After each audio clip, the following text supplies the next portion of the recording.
I was muted, folks. All horse racing, all the time. I'm your host, Al. Today, November 30th, last day, almost December, folks. November 30th, 2022. All right, all horse racing, all the time. I'm your host, Al. This show is for both horse players and horse racing fans alike. A little different about this show. We do the shows, most of the shows in real time, live handicapping shows. We break down the races from the time the board opens right through post, and then we give our selections. And there's a lot of tremendous players out here who've been giving out some big picks. So, you'll, as you watch, if you haven't already, you'll see who they are, and tremendous experience as far as the live racing goes. We go right through the card in real time. So we're going to get today. The track is listed as sloppy. Thankfully, there are not too many scratches down below in the banner that's scrolling across. So not too many scratches. No races were scheduled for turf, so no real damage there, no harm, no foul. So look for a good day of racing, and we'll keep an eye out for those horses that excel in the mud on the sloppy track. And we have some of them today. And we're going to start looking at the first race, which goes off at 11:55 a.m. So that's coming up shortly in just about 20 minutes, 17 minutes. We'll start cracking down on those. I have a couple of preliminary contenders, and we'll get to all that good stuff. But first, coffee. Thanks for joining the show, everybody. Let's make some money today. Maxwell House Original Blend, medium roast. Not bad for, good to the last drop, as they say. And it's not bad. Very nice flavor, smooth. You can feel it has a little bit of kick to it. Not the kick of Cafe Bustelo or Starbucks, but enough to get the job done. Race 1 coming up. Let's see, we have some people here. Ashley, good morning, Ashley. Ashley is one of those heavy hitters out here who gives out a lot of big picks. So keep an eye on what Ashley has going on, what Ashley has to say. Good morning, Mark Dunning. Good morning, Mark. Austin hit both pick fours at Penn last night. Excellent. Austin, another one. Mark also. We have some tremendous players here. That is a habit. Yeah, the audio. I hear you. Got to keep an eye on that. All right, let's start looking at the first race. First race, no scratches, thankfully. 8 horses, sloppy track, 1.70 miles.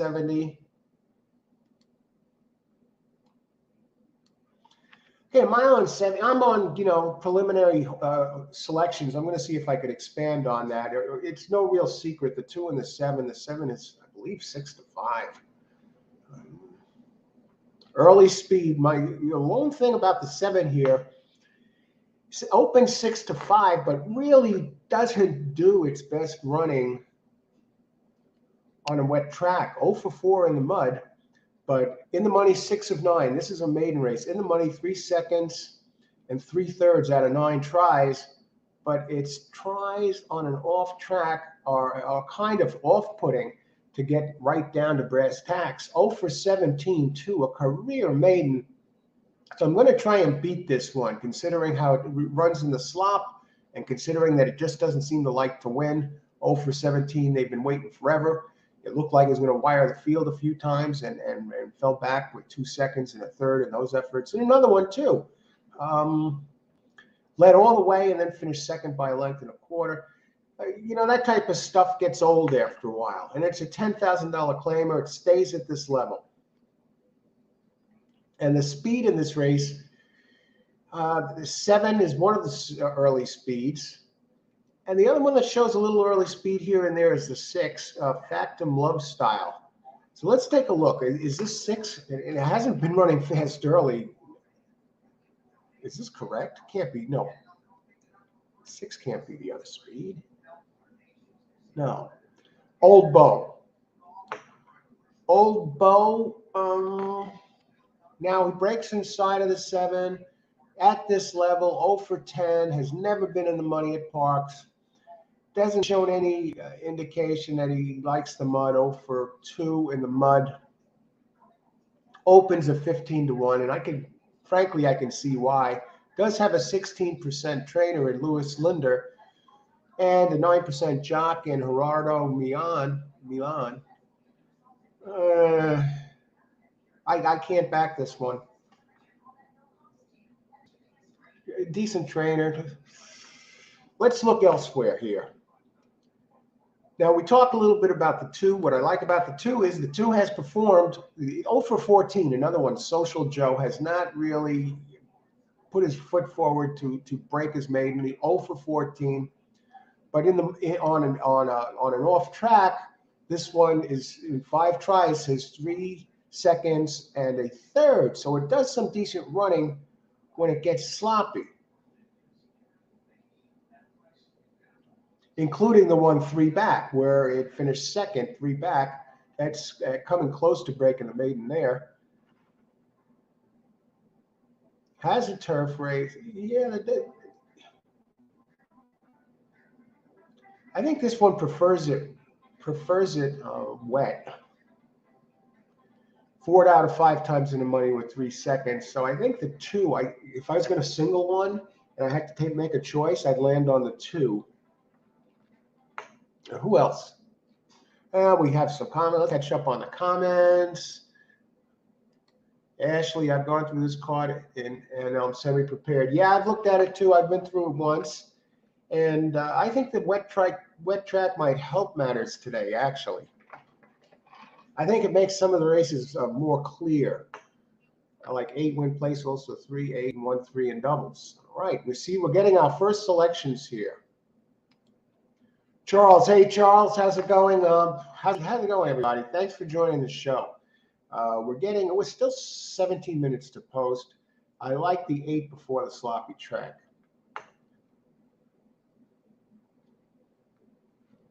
And let's take a look at the 8. Ashley, Charles, been talking about the 8.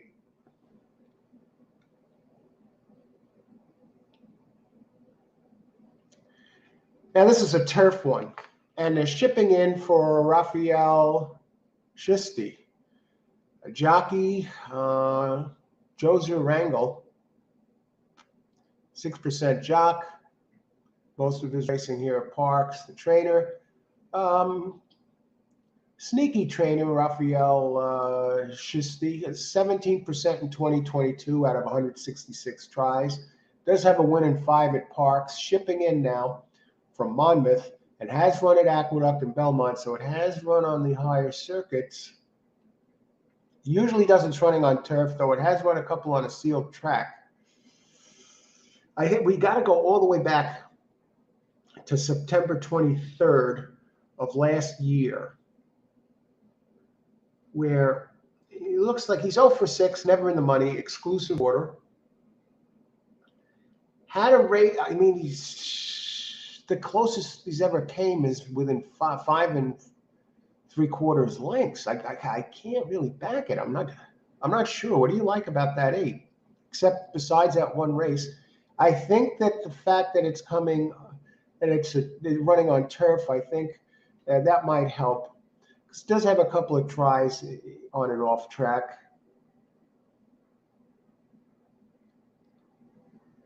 Really doesn't have any pace to show. It did show a little early speed, 2 back in the slop in Monmouth in June before it just stopped. It was running decent fractions early,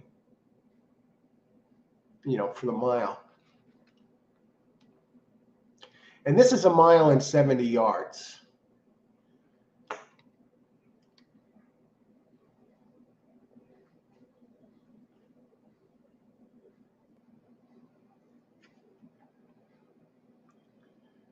Let's see. Richard Mitchell. Hey, Richard. Thanks for joining. Hey, how's it going, Richard? Good to see you. Have to take the price, Ashley. Yes. Good to see all of you out here, folks. Yeah, you like the price. I don't know, but I think this all goes through the 2 here. Let's take a look at the board and see who is taking the money.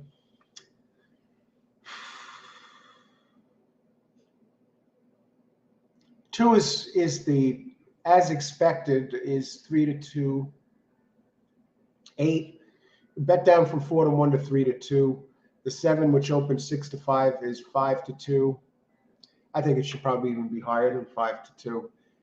considering the wet track, and this one has tried 17 times. The 3, again, listed as an early speed type. The fractions don't look good. Let's take a look at some of the others. The 5 has taken some money, and the 5 has a race, the last race and the race 3 back fit. So let's take a look at that 5 and see what he does. We'll go back to him. This is another one that has run well on a wet track. A second and a third in 3 tries. It has finished third to the number 2, Social Joe, by a length and a quarter, 3 back, also in the mud.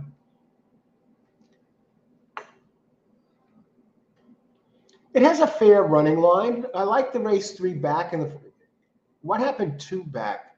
I got a slow start, moved up, and then ran out of gas.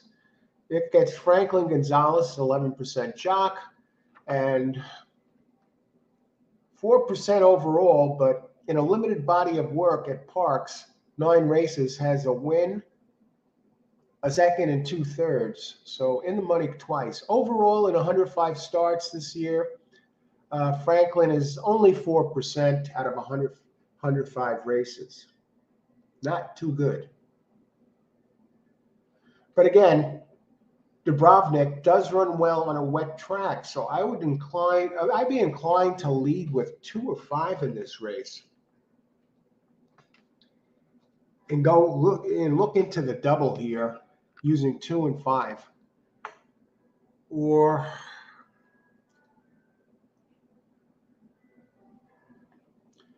let's look at the 4, limited body of work, Principal. That's the closer. It's another one. He has a race in the slot, finished second. Not quite as fast as the 2 or 5. Does drop for this. Trainer Pinero Sanchez at Parx. Get this. 0 for 29. 0 for 29. And for the year, Pinero is 0 for 46 as a trainer. And mix that with Joseph Trejos, the jockey, at 8%. And looking a little too slow to begin with, except for that one race at Delaware 3 back, where it finished second on a sealed muddy track. I mean, that's its.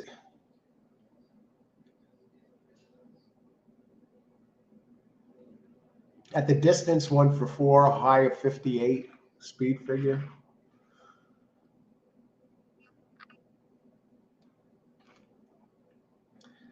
The one saving grace is the race 3 back on a muddy track at Delaware. And I'm looking elsewhere with this trainer, and it has to close. I don't like the fact that it's going to have to close.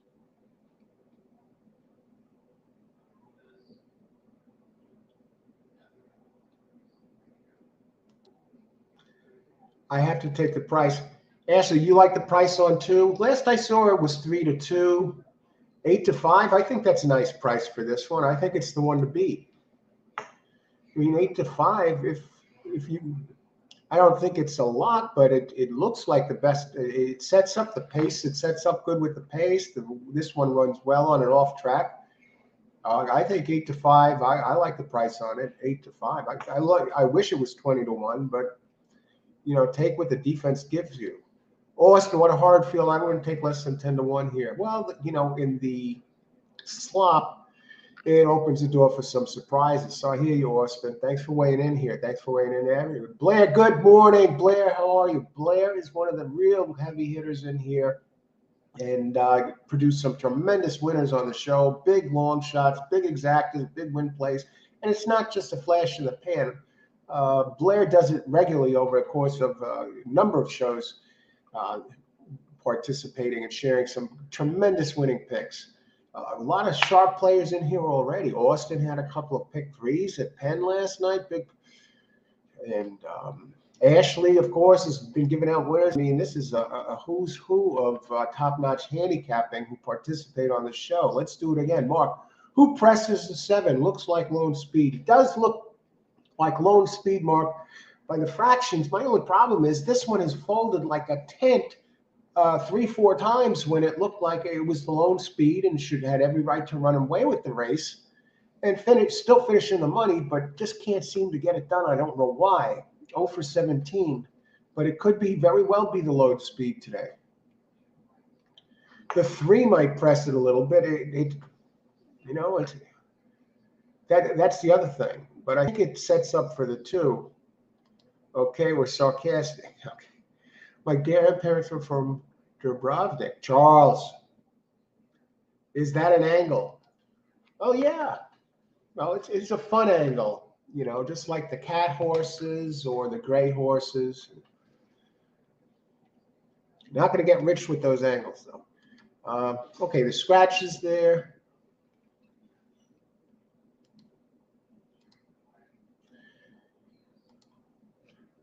Let's see, 8 minutes to post. It's time to get serious. Serious already, but now you know what I mean. Let's see. This race, personally, I don't think it's a betting race. I'm going to give my selection, but personally, the payouts here, say you like that 2, and you say, oh, I'm almost sure it's going to win. It's 8 to 5, but what if I played safe and I put in a place bet? 340 to place.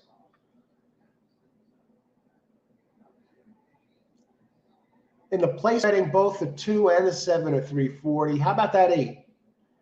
Now, the 8 is actually only pays 380 to show at 16 to 1. The 4 is the one that's paying most for show betting, 660. Actually, the 3, 760. The 3 is up to 25 to 1.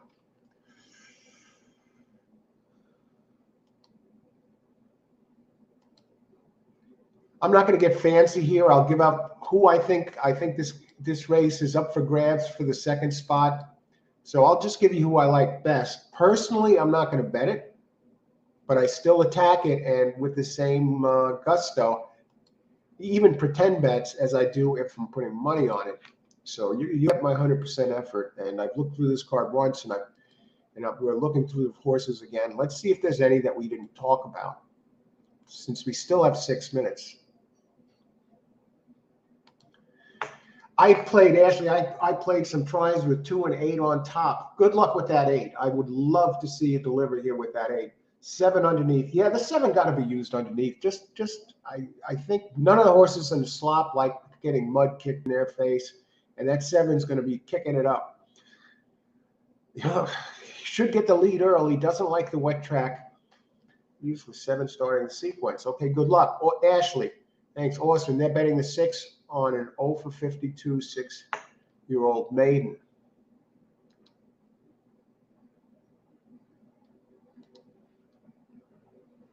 Oh my, I was just looking at the numbers. 0 for 52 maiden. Can you believe this, 6-year-old? It's run on the wet track 11 times, 2/3, 64 figure. 29 tries at Parx, 2 seconds and 2/3. It has 4 seconds and 4/3 and 52 tries. Career earner of $58,510. Trainer is 2% at Parx. He's just right there with the horse, really. 1 for 50. Jockey Gabriel Ramos, 13%. I'm not seeing the prices I like here. I can't back the 6. The 1. How about the 1? We haven't talked much about the 1. The 1 has a 2nd and 3 tries on a wet track, including 2 back. It got beat by a couple of these in here, Social Joe and Dubrovnik. And it got beat by a couple in the race. Yeah.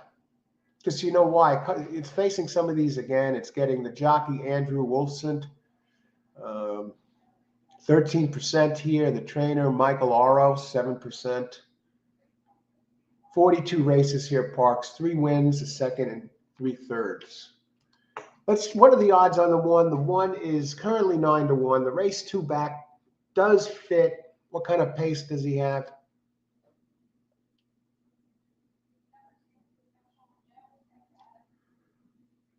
1 minute to post. Let's look at the odds. 8 to 5. I like 8 to 5 on the 2.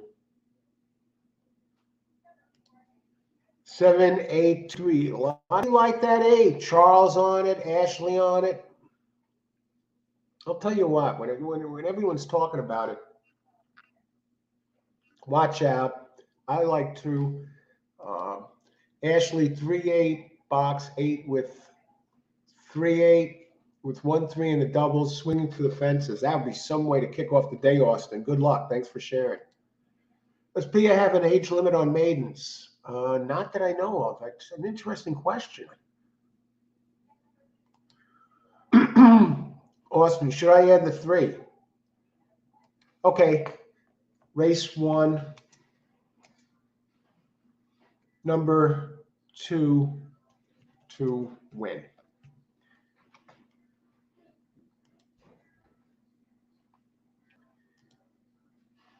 And there's a lot of weird things going on here. I'm not too comfortable. I want to see what happens. You got that turf horse running in here. I believe the turf one is the 8.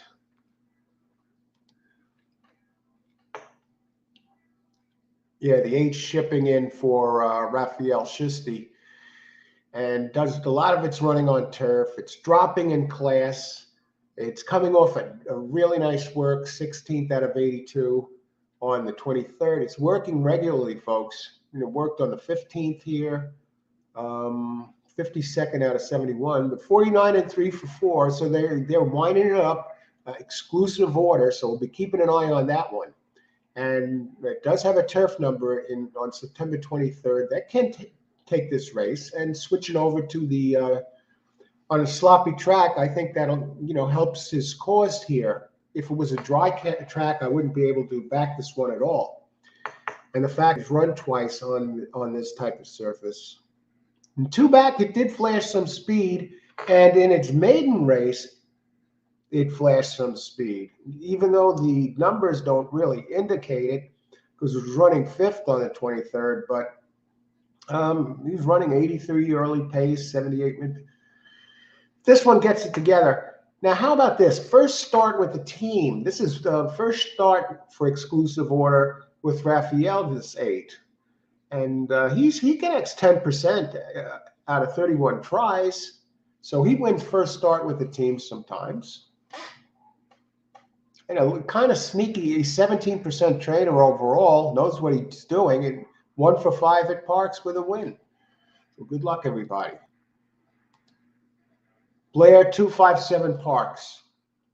I think you're going to get the exacta. If I was going to box an exacta, I would probably go 2.5 or 2.57.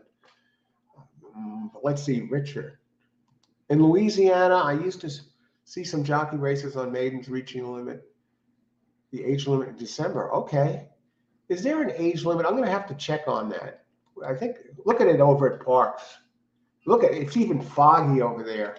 I'm in New York. That's Pennsylvania. And no fog here, but it's like lightly raining. About it. The wind at Parx is 9%. So it might get a little windy this afternoon, they're saying. Over in New York, there's a wind warning.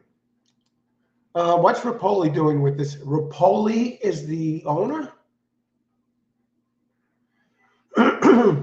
Very interesting. Rapoli, of course, Belmont Stakes winner. One of the top trainers. He's a billionaire or something else with the Vitamin War. And he's right not far from where I'm from originally, right in the area. Local boy makes good. He's from Middle Village, Queens.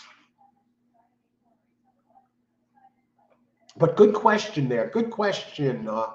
Rapoli, he rarely makes appearances at Parx.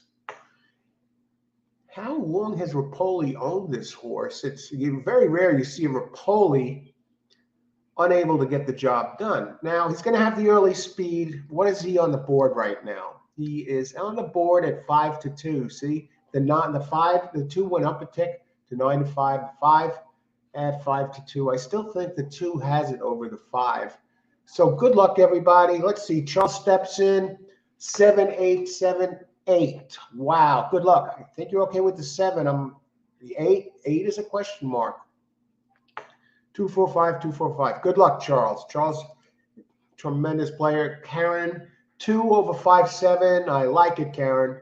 That would, if I was gonna, push came to shove and I had to play an exacta, that's my exacta play. 2 over 5-7.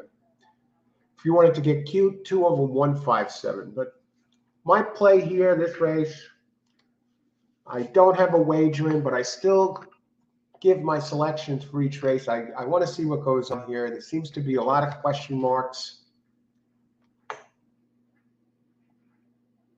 Mark, yeah, I'm not sure what the 7 is doing in here. Ashley, thanks for your pick. Good luck, Ashley.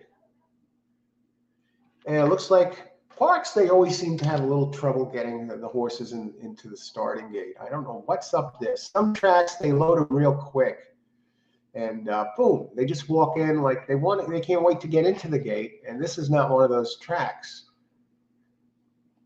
Aqueduct is not really that great with the loading crew either. I see them.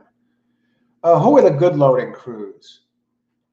Delmar, just beautiful. The horses just stroll into the gate. Churchill Downs, very quick loading crew. Okay, good luck, everybody. Enjoy the race. And I'm on the 2 here. So let's see. Let's keep an eye on the 8 dropping in class. Rapoli. God, what is Rapoli doing here at Parx in a cheap race like this? He's usually a stakes guy, or at least allowance. And they're in the gate.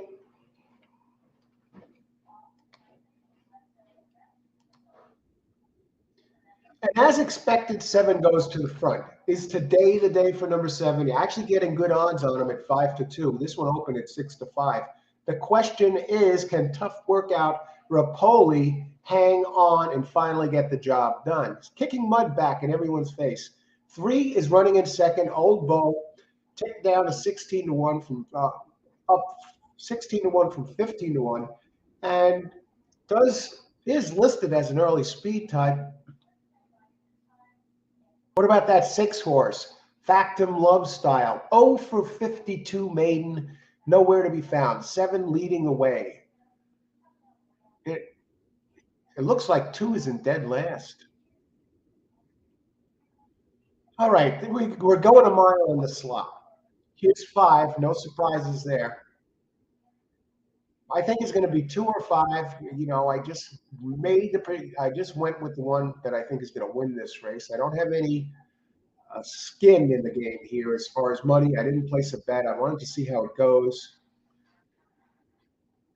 Okay, 2's making up a little ground, and it looks like, is this the 6 that's gaining on the 7? No, it's the 8. 8 comes up alongside 7, trying to get the maiden for the first time. 8 bet down to 11-1. I think he's going to take one more shot, folks. And finally, Tough Workout gets it done at nice odds. Wires the field. Terrific job, everyone who picked 7-8-7-8. Charles. Who got 3rd? I think Charles is in there for the trifecta. I'm pretty sure Ashley is. 1 finished last. Let's take a look. Who came 3rd? That is the question now. I know Charles had the 7-8-7-8. Now, who got 3rd?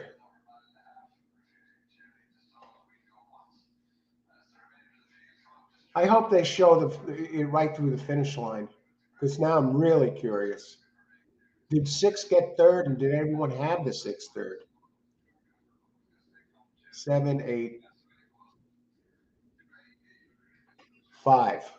7, 8, 5. But you know what? That 5 makes it all worthwhile. Let's go to see the happy campers. Charles.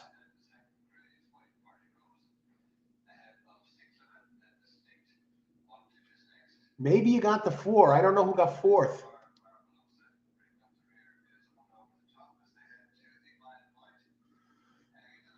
All right, let's go back. If the pace was fast, excellent call on that 8, Ashley. Nice job there. 2, Rapoli gets it done. 7 did get it done. Austin, 3-8 box. 8 with 3-8. All right. Robert Mitchell, 7-8-2-3. Good job. Got that 7-8 in there. See, I played some tries with 2 and 8 on top, 7 on. The question now is Charles and this pick on this super. He got the 7 and the 8 home, and I believe he got the 5 home. Now, was it 2 or 4? Oh, 6.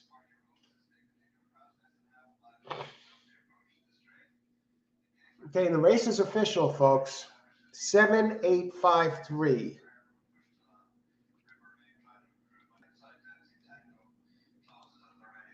Nice, Charles. I hope you had to try that, Charles.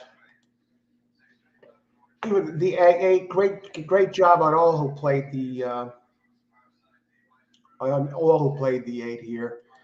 And Rapoli, yeah, Rapoli gets it done here. Rapoli gets it done. Breaks that 0 for 17. Too much early speed. Too much early speed. I think 5-2 was a great play. Great odds on that. You know, I probably shouldn't have got so hung up on this. I should have, you know, going back. This is a race. Knowing what I know now and seeing what I saw after the race is over, I would use the 7 on top, especially at those odds, because it figured 7 was going to have a clear pace edge over the others, and it got free, and Rapoli gets it done, finally. Okay, we have no scratches for a while. Let's get this scrolling thing out. I'll leave it up there. Okay, those joining, sure, you want to know what's going on. The trifecta for $2, 50-cent trifecta was like 26 bucks. The exacta. Here's the beautiful part here. The 7-8 exacta paid 104 bucks or 52 bucks. Excuse me, 52 bucks for a buck. That is a great exacta in a field like this. Getting that 8 home. 22-1, the 8 ended up. No, 8 ended up going off at 11-1. Wow. Even the place prices, $12.20 for the 8 and to show $7.60. All right, we move on to race 2. Race 2 is another 6.5 furlong. They seem to run a lot of these at Parx. 6.5 furlongs, $5,000 claimer. You got bottom of the barrel claimers here in this race. Even the purse is cheap here for Parx, $18,000. So you're not getting any world beaters in this race. No scratches, which is nice.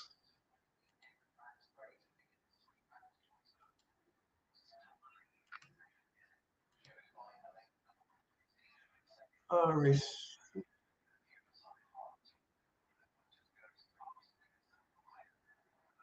We have a scratch to announce that wasn't announced earlier.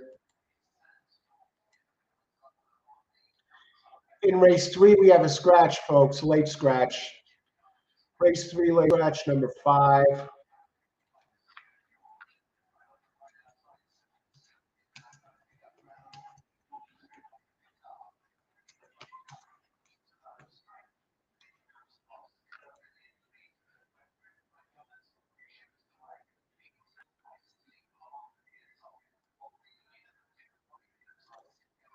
I was going to box 7-8, but got cheap. Yeah, I've done that in the past too.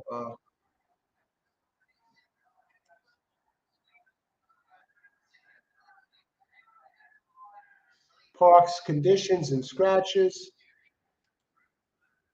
Late pick 3. Hi, Sivankith. Thanks for joining us. Right now, I've looked. We're going to be live here covering the races live in real time, giving out selections, Parx, a live Parx racing show. And that's what we do here. We handicap we look over the races in real time. We have some tremendous players here. I don't see a link for Parx. I've looked. Sometimes they have one. For some tracks, they have it. For example, they have a link where you can watch it live. If not TV, if you join this website, they show the races, and it costs nothing to join. You could see the races in real time. But I'm going to see if there is a link out there for today. I'll take a look for you and see if we got anything we can do with this. Live stream Parx. Sometimes we get a live stream up there, but the show is live, and we'll be out here for all 11 races. And we're up to race 2.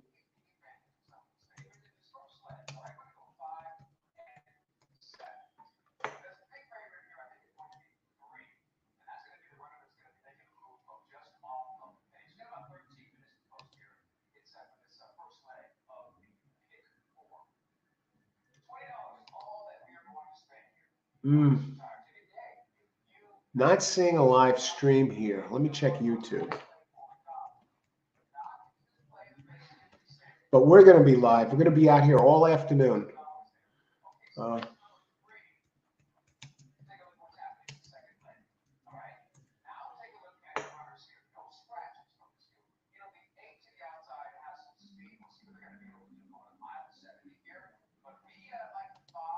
I don't see one today, but we'll be here with the picks all afternoon. Now, if you go to this website, Savankath, you can sign up for them. It's free, and you can get all they show all the races live there on that website. That's the TVG wagering platform.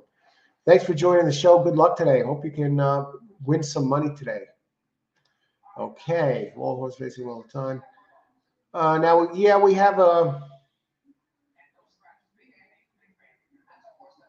race 3 again, late scratch, and that's 7-8. You know, the prices on that 7-8, Charles, were tremendous. $104 exacta there, and you knew the 7 was probably going to finish no worse than second.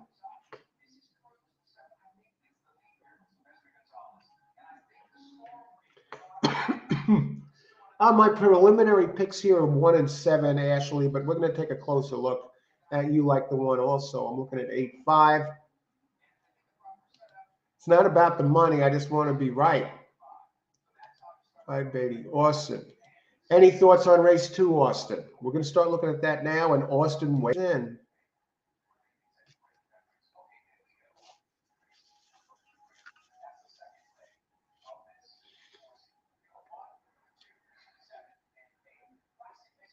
Mark, that 5 is actually race 3. Number 5 is scratched. 5 is scratched in race 3. It's a big problem this race, 0 speed. Okay, let's get cracking on this. We have now 11 minutes to post, 7 entries, cheap claimers. No, we have 8 entries, 6.5 cheap claimers. The purse is only 18K. This is the lowest purse I've seen this week since I've been covering Parx. Let's go to the race 2. Let's look at these here.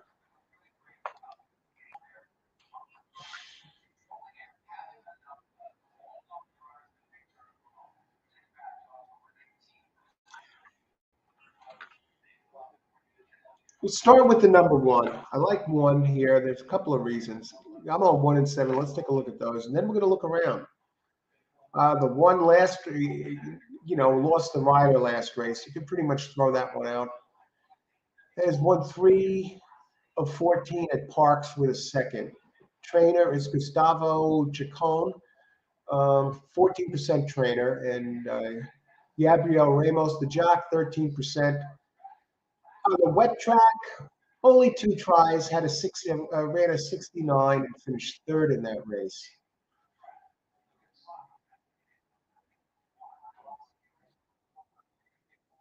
Hasn't run on a wet track in quite some time. This is a 4-year-old, Shirley Green. Runs, it's in an okay form. It seems, the distance should be okay. It has a decent closing kick. The wet track is a bit of a concern. Number 2 has some early speed, and number 2, I think, benefits from this wet track where it's in the money 8 out of 5 out of 8 times, first, second, and 3/3. At Parx, that's a 4-year-old. You have to go ways back to March where it ran a big number, finishing second, 89. But lately, it hasn't really been running quick races at all. 54, 66, 47, 50. And it's only a 4-year-old and seems to be regressing. And the trainer, Susan Crowell, is only 4% trainer, covering 113 races, 80 of them at Parx. The jockey is only 8%. I think it has a little bit of, it did finish second 2 back. I still prefer the 1. But let me go down to this 7 here, since these are the first 2 I mentioned. Then we're going to look at the 5 and 8, since Ashley brought those up. And also, I believe Austin was on 1-4. So we're going to go look at those. 7 is not bad at 7-2. It has some of its some good races on a wet track. 1 win in 17 tries, 4 seconds and 2/3. Career at Parx, 4:51, 5 seconds and 7/3. Trainer Everton Smith, 16%. Claiming races only 8% though. At the distance, only won 7 out of 68 races. That's 216K earner though. Racing a while, 6 years old. Ran a decent race at 6 furlongs on a wet track last race. I definitely got to use. Doesn't win often. You got to go back to April. And this one has some early speed. And in the last couple of races, it had something left in the tank to close a little bit. Now, last race, it ran evenly for the most part. 4th at the first call, 3rd at the second call, 3rd at the third, entering the stretch, and then closed to second, losing by only half a length.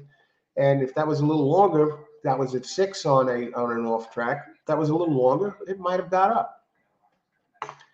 Seems to be going the right way. And the trainer, again, 16%. Smith and 19% Jock are definitely going to be one to contend with. So let's talk a little bit about the 5 who opens at 10-1. Yeah. At the distance, 7 of 40. Here at Parx, 9/3 at a second. So that's 17 times in the money out of 40. Winning really more than 16, 17% of the time here. The last race ran wide. Not sure what was up with that, but I like the wet track numbers. Hasn't run on a wet track in a long time.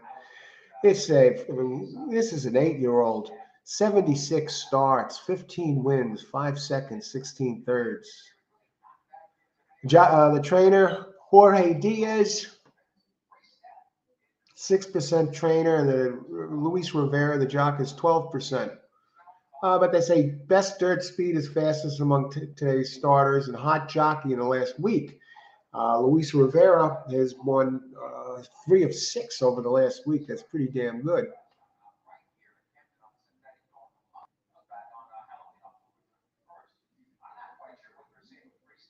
I'm just looking at the pace this one runs. I kind of prefer others. Now, the 8 has some early speed. I think this money thing on an off track, 0 for 2 with a 50 of a high speed, but it does have some pace. This last race and the race 3 back Showed some good early speed before folding to third. Can anyone run with this? I think the 7 can run with the 8.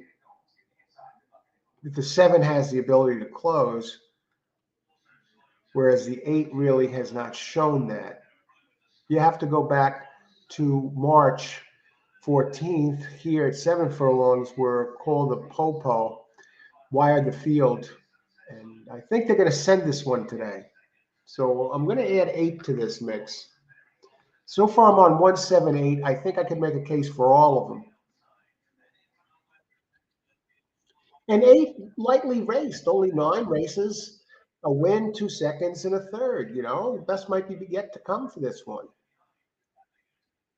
Jockey is only 4%, troubles me. 8% overall in 60 races. But all he has to do is let the horse run, let the horse go. Let him give him a ride. Let's call the Popo give Perez a ride around the track. Let's see who everybody else likes.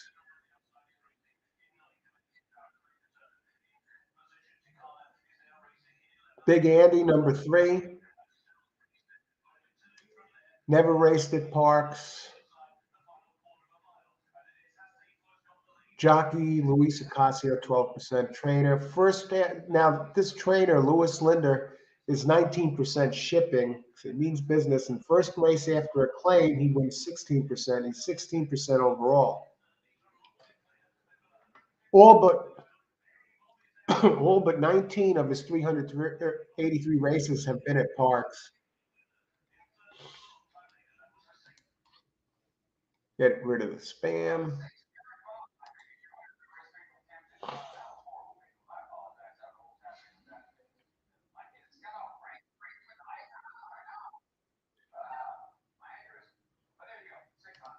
Let's see how many minutes to post.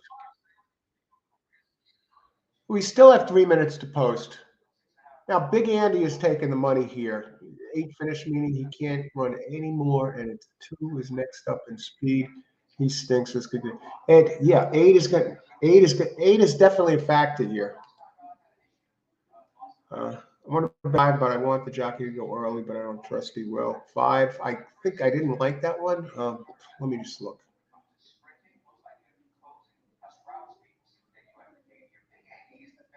I tell you what, that 5 has run well on a wet track.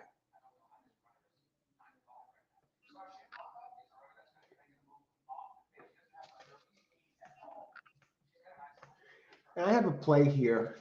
It's going to be a couple of trifectas.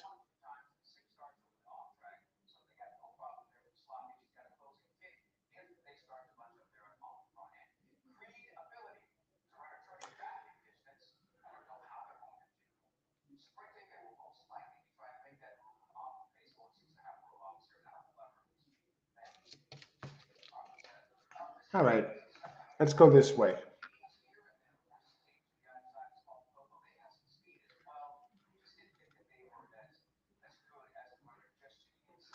Wide open, folks. Wide open.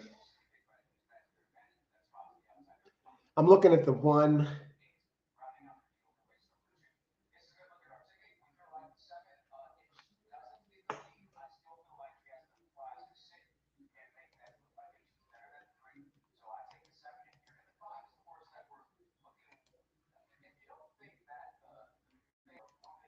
Here we go. We're going to get your picks in here. Justin, 1258. Good luck, Justin. Austin, 3. Going to be similar. Good luck, Austin. That's the pick 4.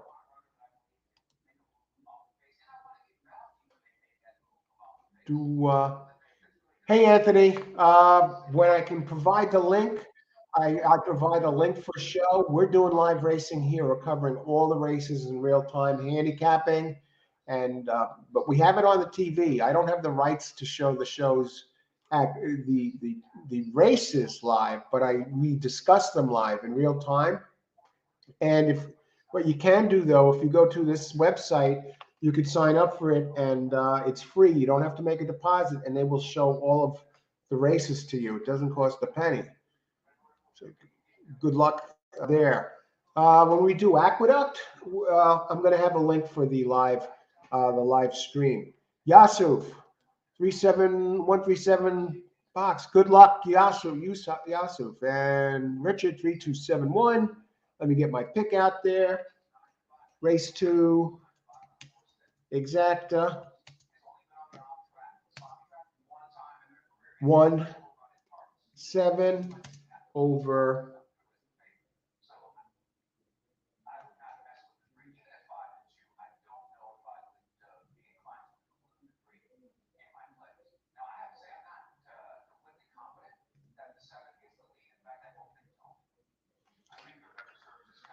Now I'm spreading this exactor a little bit.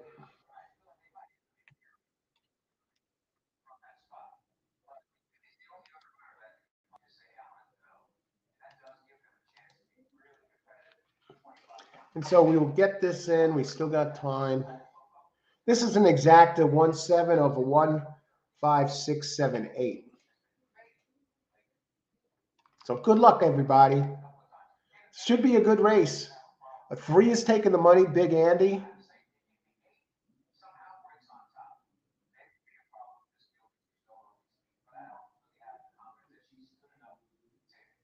But I think it really goes through the 7. I think the 1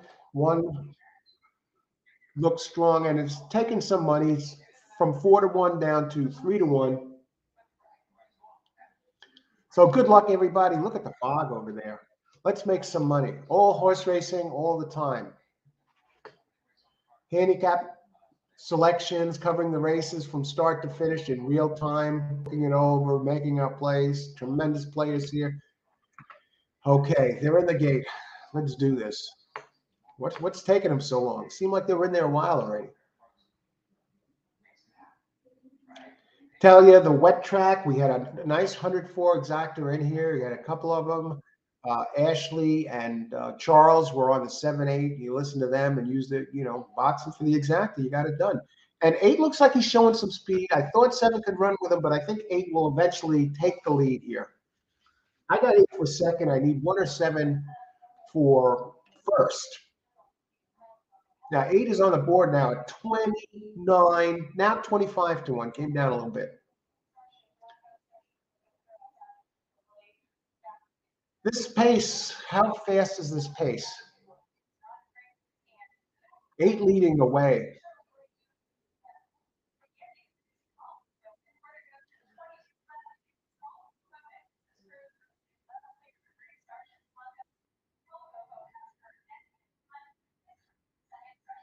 Now this race is 6.5 furlongs. The 7 is starting to fall off here.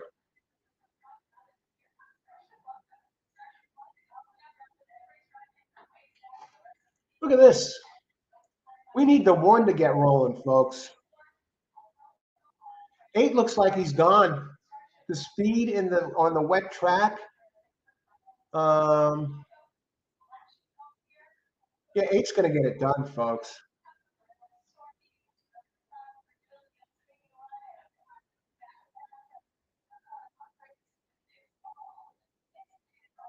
Eight 5-1. I think some of you had this.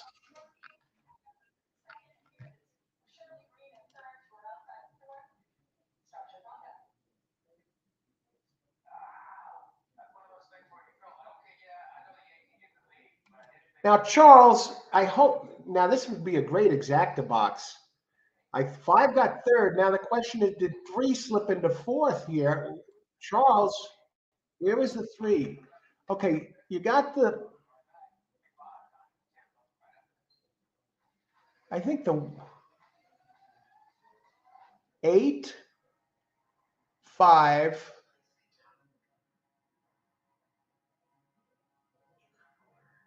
One. Now that 8-5 exacta is going to pay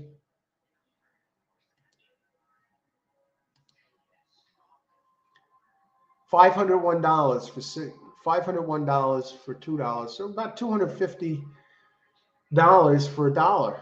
And that a 4-horse exacta box would have been $12 to get back $250. Well, but hey, if you would have nailed that, great job on the 8-5. Who else? Somebody had to get this here. Hey, oh, just in case. Great job, Charles. All right. All right.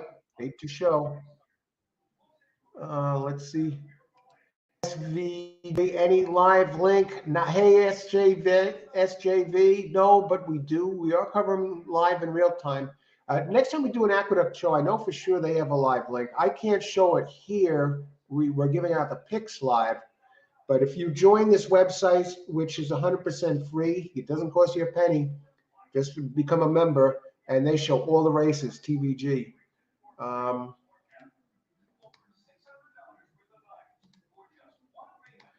The good news is I had 8 in my second pick 3, but I'm only covered with 1 horse next. A.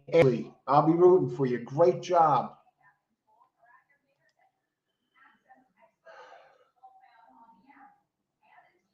Now, we didn't get this here.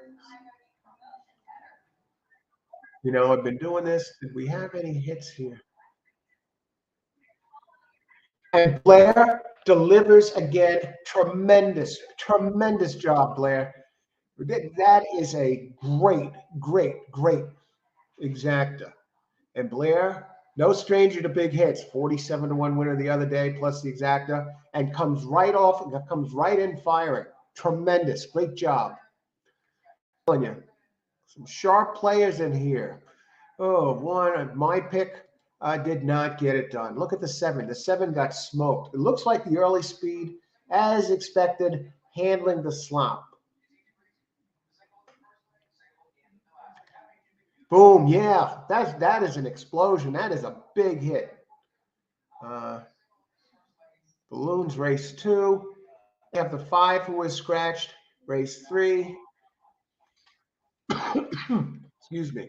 I got to heat up the coffee. Let's see. Let's go back there. We have payouts. 250.80 for the exact and the try.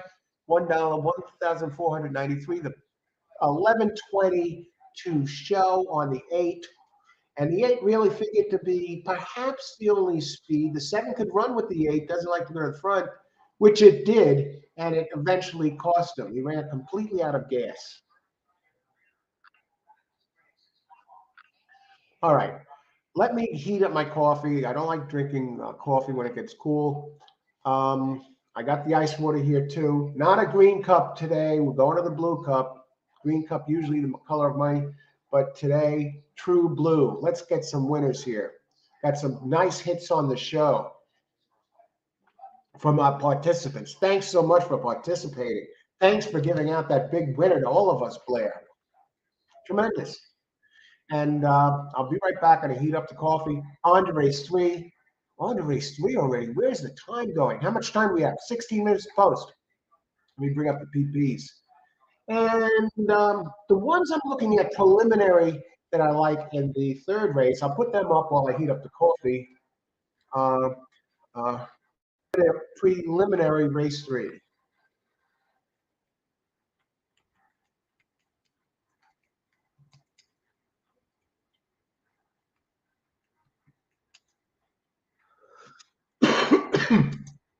You'll get this up here.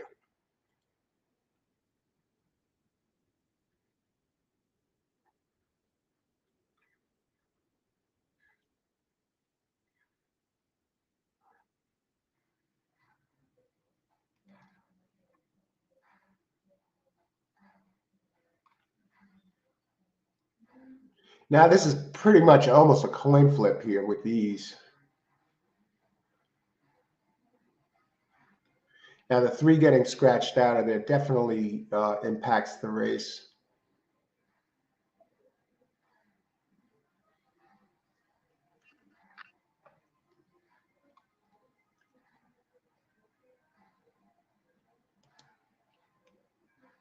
Now, of course, I'm going to narrow these down here. These are the standouts, folks. Now, the 6 is does have big early race.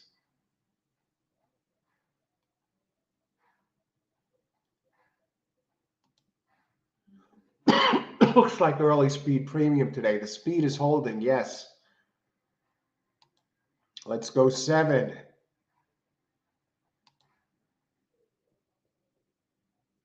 Now let's look at the 7 before I step away and heat this. We got 15 minutes now. Ashley's talking about a big a big pick 3 here with number 7. So let me just give you my thoughts.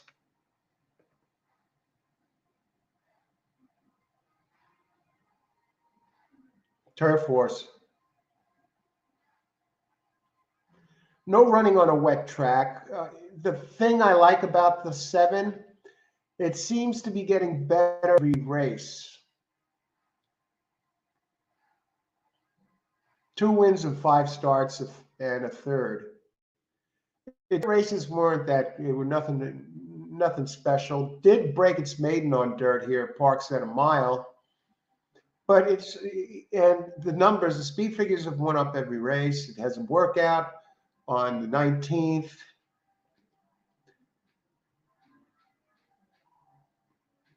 40th out of 59, 51 and 1 here at Parx.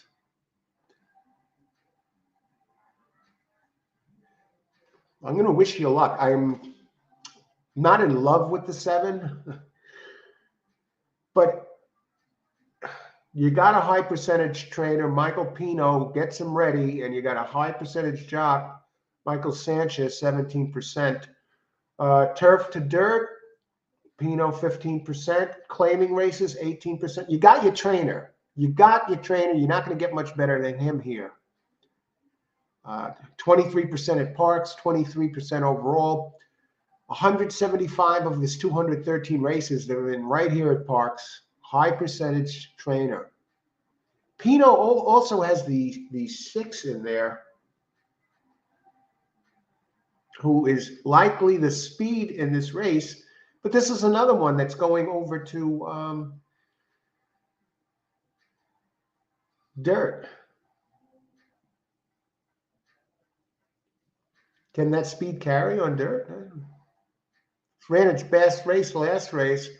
Nearly wired the field in front, really all the way, except for a brief second by a head at the second call. And speed, covering a mile and 16th. And here it's mile 70. All right, I'm going to heat the coffee. You see my contenders. This is one has some speed on the inside. So we'll be right back. Blair with the massive exacta hit last race. And best of luck, Blair. I will be right back. I'm not going to put the be right back. I'll just, I'll be right back. Leave Blair's pick up here. 8 is the speed. Okay. Leave Blair's pick up here. And, okay. Anyone else with picks? 8 is the fastest if you want the speed. Agreed.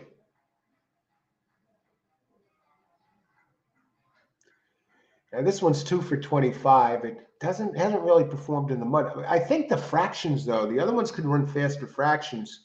14% trainer, Roberto Perez, and Jesus, let's see, Chemist de Jesus, 21% jock.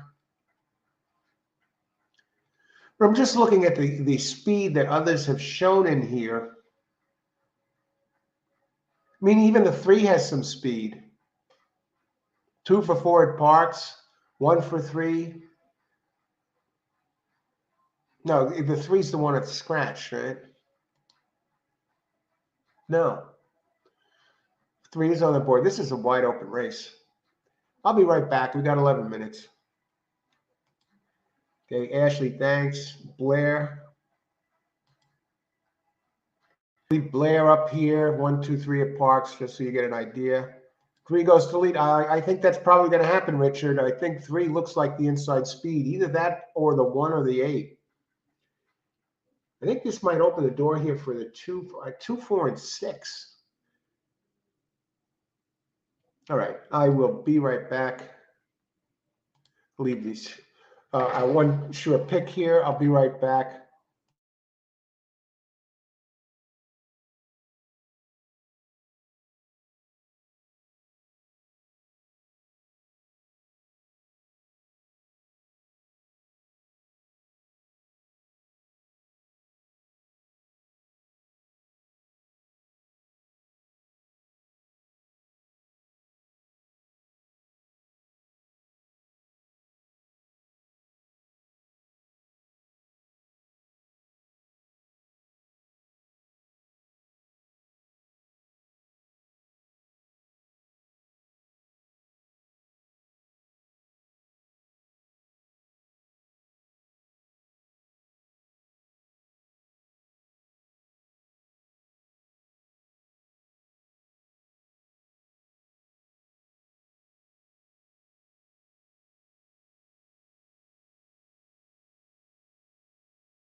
All horse racing all the time. I'm your host, Al. Live racing coverage in real time, start to finish.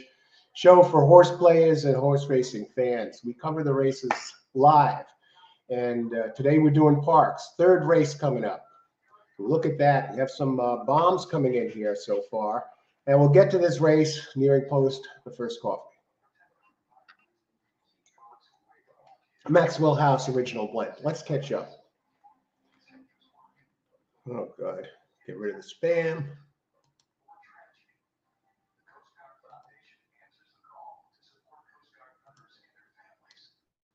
Okay. Ashley, that turf horse is much slower under. Yes. 8 is the speed. And I think we touched on this before. 3 looks like it could be the speed 2. So I'm on originally, I think 2 of them, 1, 2, 4, 6 really have a shot. But now 3 also looks like he has a shot. That one might get the jump. Austin, some big winners, big pick 3, couple big pick 3s last night at Penn. And Justin, another one who delivers 2, 6, 7. The 7, I'll tell you what, 6 and 7. I think you got a shot with Pino on either of those. This is wide open. Well, let's look at the odds in just a second. Blair, I think 1 is going to lead, but and Grays love wet. 2 mows him down. 2 mows him down. Yeah, we're going to look at that 2 in a little bit. Yeah, 1 is inside speed as well. Blair, excellent point. I was on 1, 2, 4, 6, and now I'm looking at the 3, and 7, 8 might go to the lead. We don't know. Let's see the board here as we get rolling. 1 minute to post. Oh, 3 minutes to post. Let's look at the board. Let's look at the buyer figures. The board shows the highest is right now is 4 at 12 to 1. 5 is scratched. 7 is down to 4 to 1. Ashley needs that to complete a big pick 3. So we'll be rooting there for Ashley with that 7. And the 2 right now is taking the money at 8 to 5. So I'm going to land on 1 here and give you my selection for this race. And 2, you have Jamie Ness, and this one is very good on wet track. Ness, again, 29%, 20 at Parx, 26% overall, gets Jose Gomez up. And I think we have speed in here. Does the speed hold? That's the question.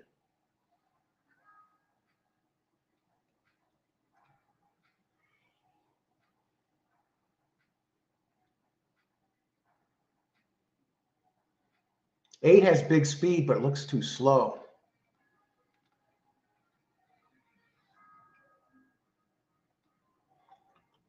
Three, 2 for 4 at Parx. We got Pennington up. And 3 can run fast early. I think we're going to have a bunch of Pennington has ridden this one 4 times. Oh.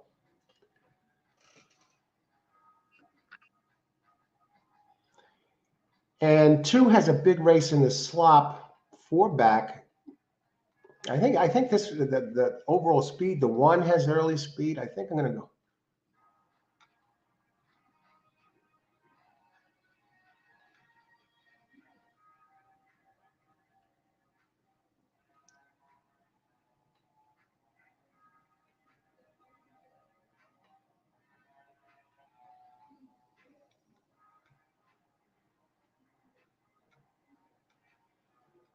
Let's go this way.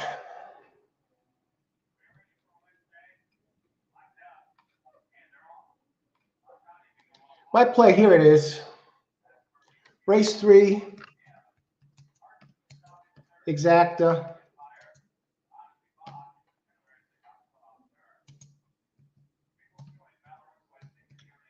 Two over 1, 3. I think the 3 is going to get a nice jump. The 1 is going to get a nice jump.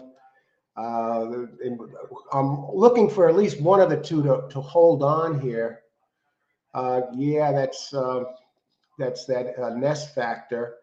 And Giacomo, number 140 to win. Good to see you. Good luck, Giacomo. Thanks for sharing your pick. I picked 2713. I think you're in good shape, but you have a lot of horses to catch. Agreed. That's the one fly in the ointment here with the 2, and it really coming down. Right now, 3-2. I think that's a little low here. You know, if I was going to add another one underneath, I would add the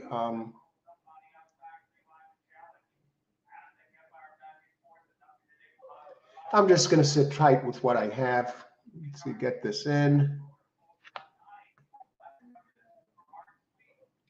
They usually take a while to get them in the gate at Parx, so I'm not worried about the time. I'll get this in easy.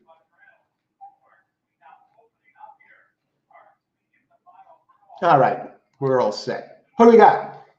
Parx is sealed.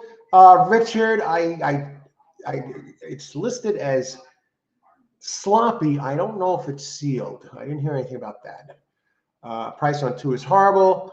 We'll be rooting Justin 267. Of course, Ashley connects at pick 3 with a 7 here. So good luck, everybody. Let's make some money. Blair, the dangerous Blair, 123 box, comes out with the giant hit last race. Gave the pick to all of us. Let's see. And Charles and Ashley had 7-8 earlier, and you used their picks and you box that exact. It's over $100. 8 got stuck in the gate. That pretty much takes this one out of it. As expected, 7 is showing some speed here. Now, 8 rushes up, but usually when a horse gets stuck that far back and has to expend energy to get back into it, not a good sign. And we got the culprits here. The 7 is showing great speed here.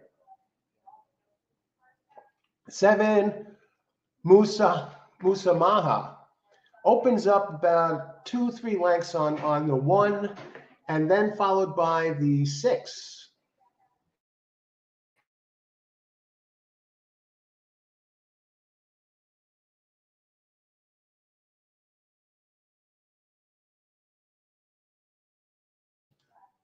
Seven leading the way.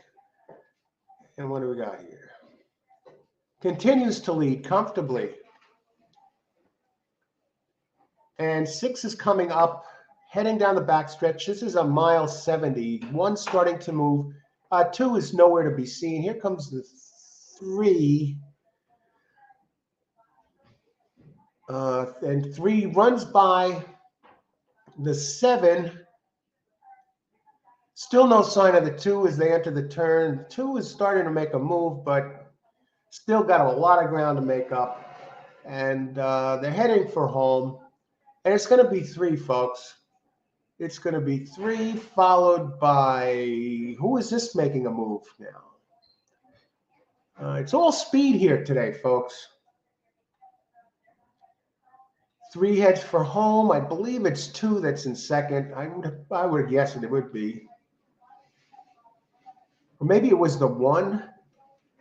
I really can't tell from this angle. Great job by the 3. Great odds at 4-1.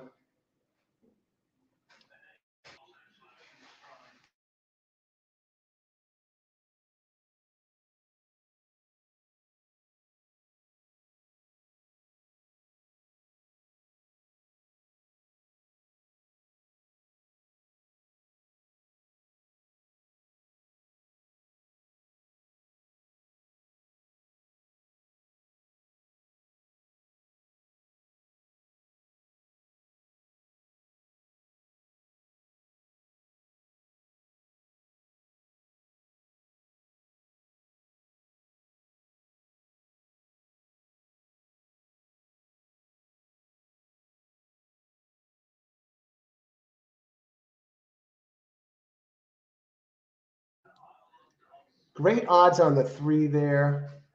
1, I believe it was the 1 that second. Is Parx sealed 2713? I think you got this, Richard, but let's see here. I can't tell what the finishing order is. 3-2-4. Okay, 3-2. The 2 got second. And that exacta, the 4 slips into third. The payout 3-2. Look, easy 13-1 odds there. Great job, Blair. Who else? And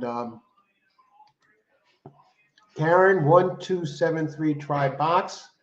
Close. You had the two of them there. Thanks for sharing the pick. We move on now to race 4. Jamie Ness, man.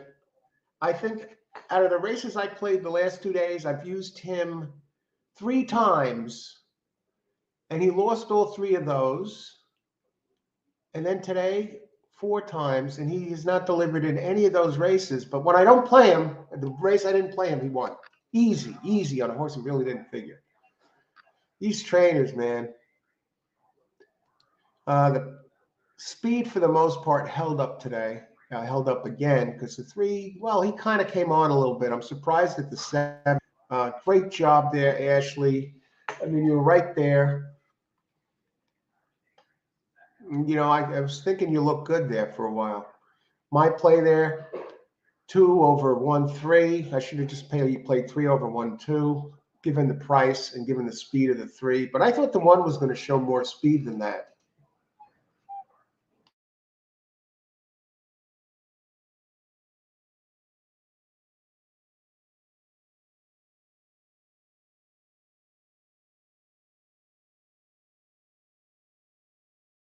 Okay, now we move on to the next race.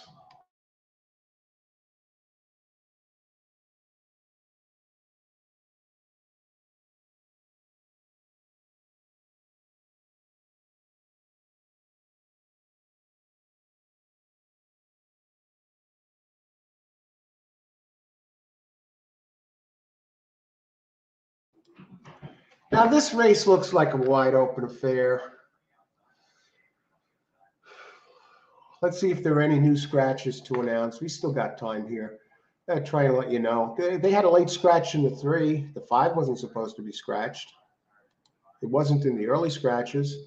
3-2, 26-60, a 50-cent try. 3-2-4, 30-15. 10-cent super, 39. All right, let's look at the scratches. Race 4, any surprises? No. Race 5, the same 2 is scratched, 2 and 12 in race 5. Race 6, number 1 is scratched.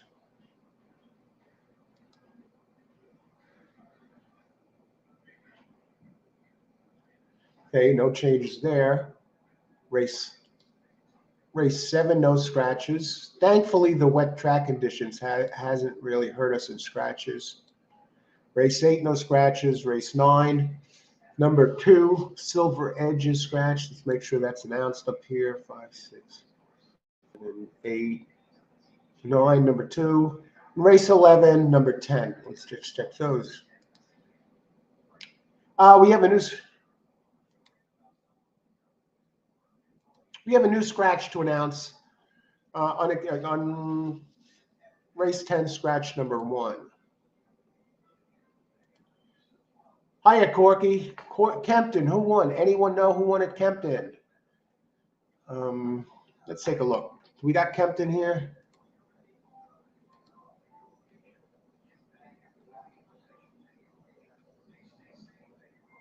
Kempton.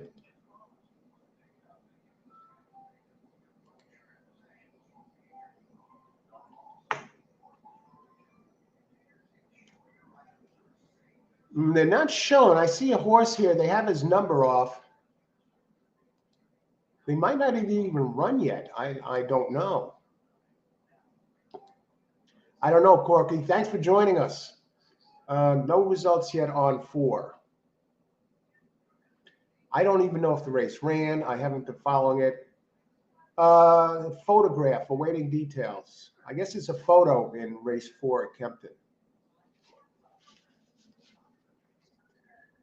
And here we are on to race 4. Race 4, 7 furlongs, $8,000 claimers, $24,000 per. I have 5 horses listed here, and to give you an idea of how wide open this race is, there are only 7 entries.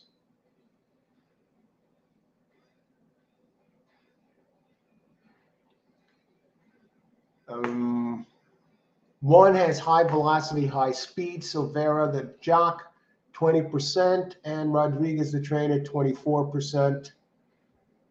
Moving up in class from the last start, where high velocity wired the field, running fast early fractions. Looks to be the speed of the speed.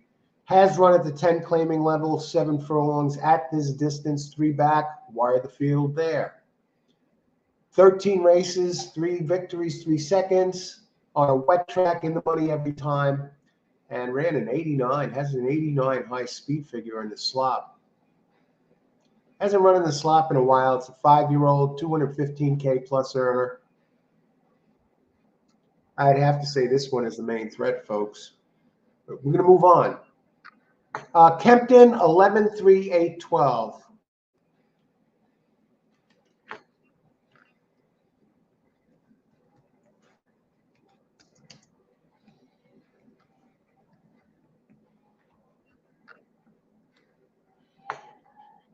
And there you go, Corky. We're on it. We're on it, folks. There's your Kempton 4th. Hope you had that. Okay, you too, Corky. Best. Thanks for checking in. Hope you won. Blair sticking 1-2-7 Parx. Blair connects again last race. Great job, Blair. 1-2-7 Parx. Ashley, the dangerous Ashley, who has been connecting like crazy as well. Like 153 here. Oh, yeah, I have 5 circled. But the 6 and the 7 concern me a little bit. 4 scares me, and I don't think it will get a pace to run at. It doesn't look like any pace is too quick. Any pace, don't seem to be running at any pace here. At least one of the speeds hangs on, and 3 conserved energy, it looked like last race. All right, let's look at some of the buyer figures, and let's see if we like somebody here. Let's check the odds. Let's check the board. Parx, race 4, 11 minutes to post. The 4 is opened at 4-1. It's not taking any money at all. I mean, 1 has the fastest races. If it threw a clunk or 2 back, and on the board at 3-5, I don't like those odds. What about the 5? Open 7-2, very consistent. Open 7-2 and sits at 7-2. We go to the 5.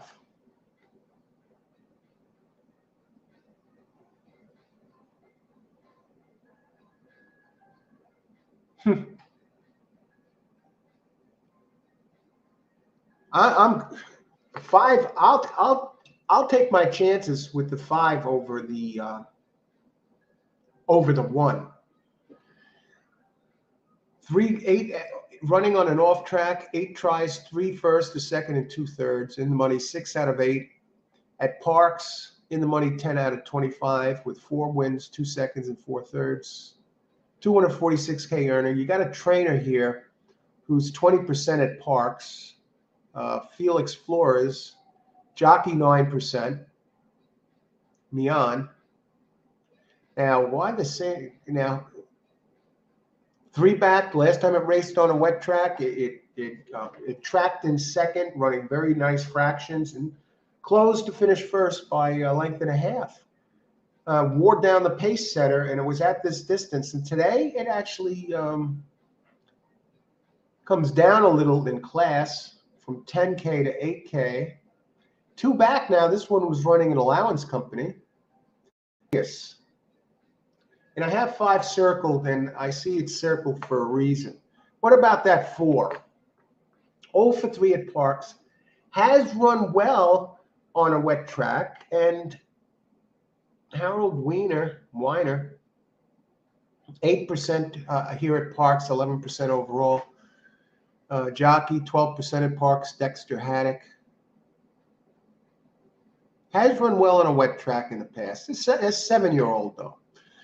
And it's coming down in class. It hasn't been running that well lately. It did 2 back. Not for me. If others win, great, hats off. If this one wins, hats off. In the distance here, excuse me, 7%. Now the one thing about the one horses does have the big early speed, and has won on the wet track before.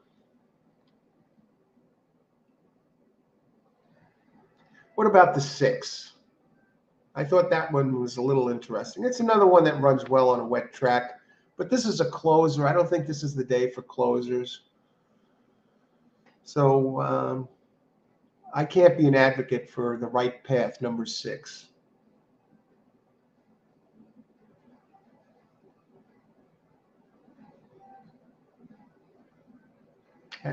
Did finish second last race in the mud, but they're going to be running faster than that today. This is another 6-year-old out of Quality Road, 7.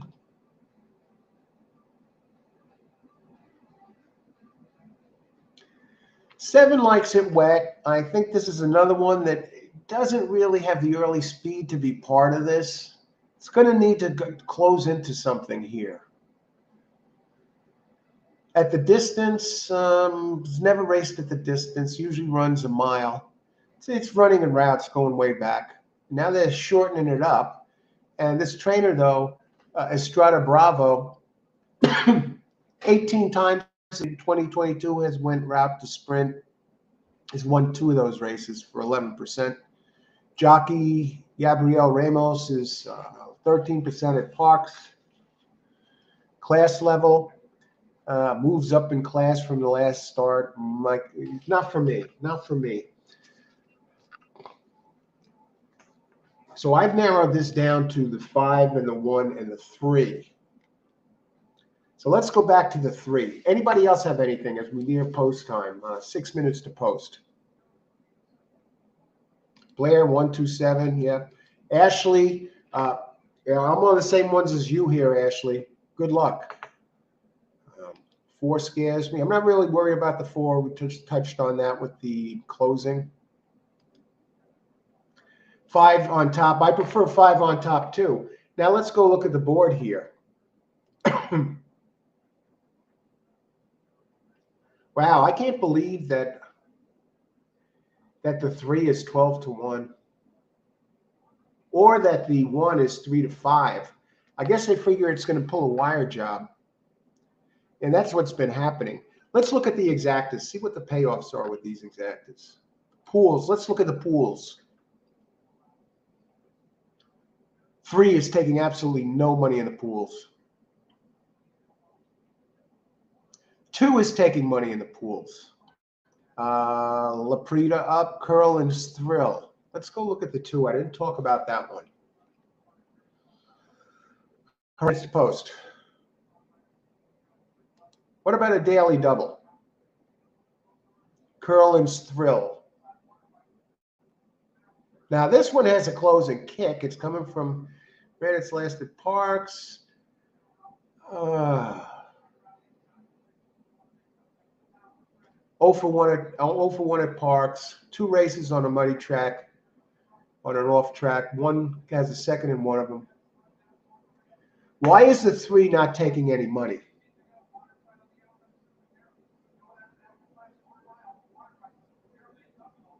I can't believe that it got to stay up there like that.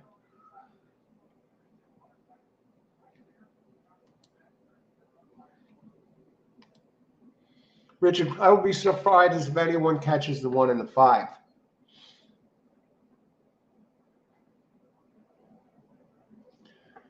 Let's look at the exacta payouts. We have 4. How many minutes to post? I think we have 5 minutes to post. 4 minutes to post. 5 is down now to 5-2. 1-5 is that as automatic as it gets. 1-5 pays $12.80. 5-1 pays $15.80.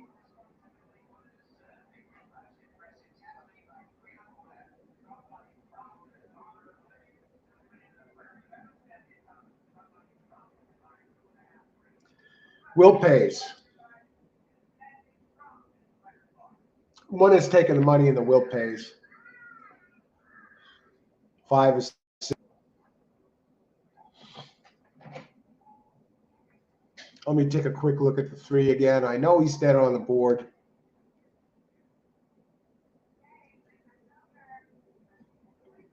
I think it's a shot for second. Andy Hernandez up 15%. Could even win, for heaven's sakes.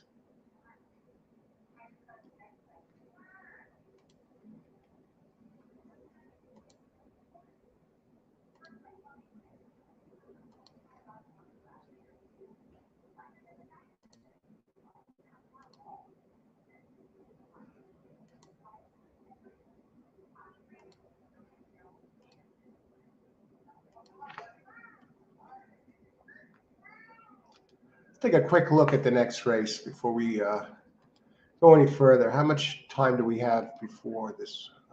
We have 4 minutes to post.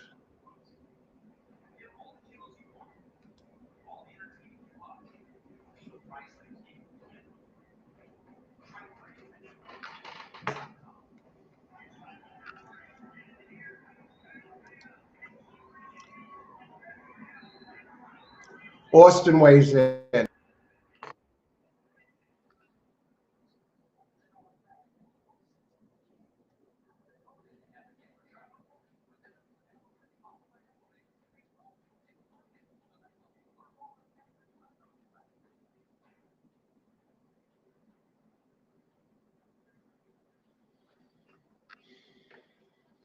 Real decision times here, folks. Go to the wagering pad. Let's look at the odds. Is a 5 coming down? Is a 3 coming down at all? Not really.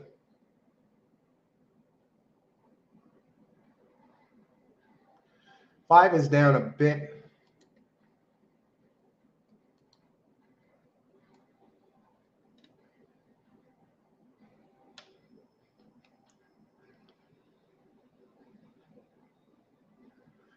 Let's see.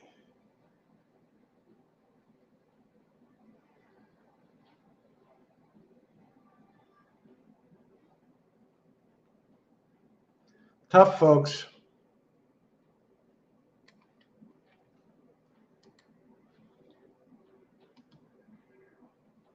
I like the 5 post advantage. Here's my play, folks. I'm gonna put it in right now while we got time. I'm gonna lean on. Hey, Richard. I like 1-3 a bit.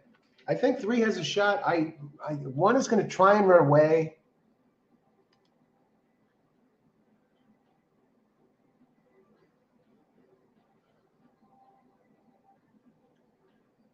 Five on top. I think the 5 on top is very dangerous. Good luck, Justin. $237. Looking value in a speed duel. 1-5 goes to 1-5, folks.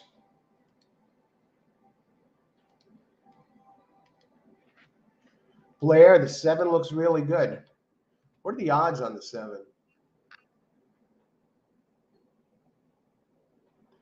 7, you're getting a price.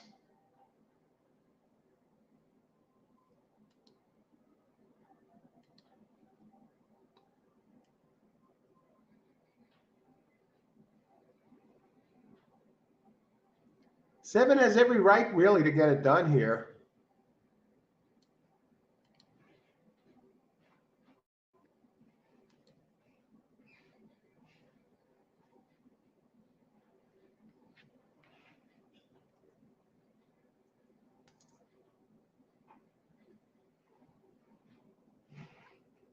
Race 4.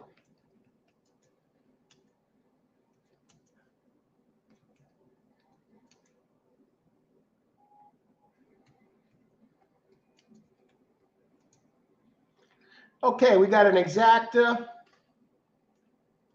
And the 7 does run well on a wet track. 5 over 1-3.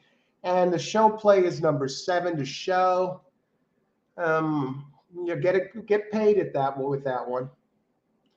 So good luck, everybody.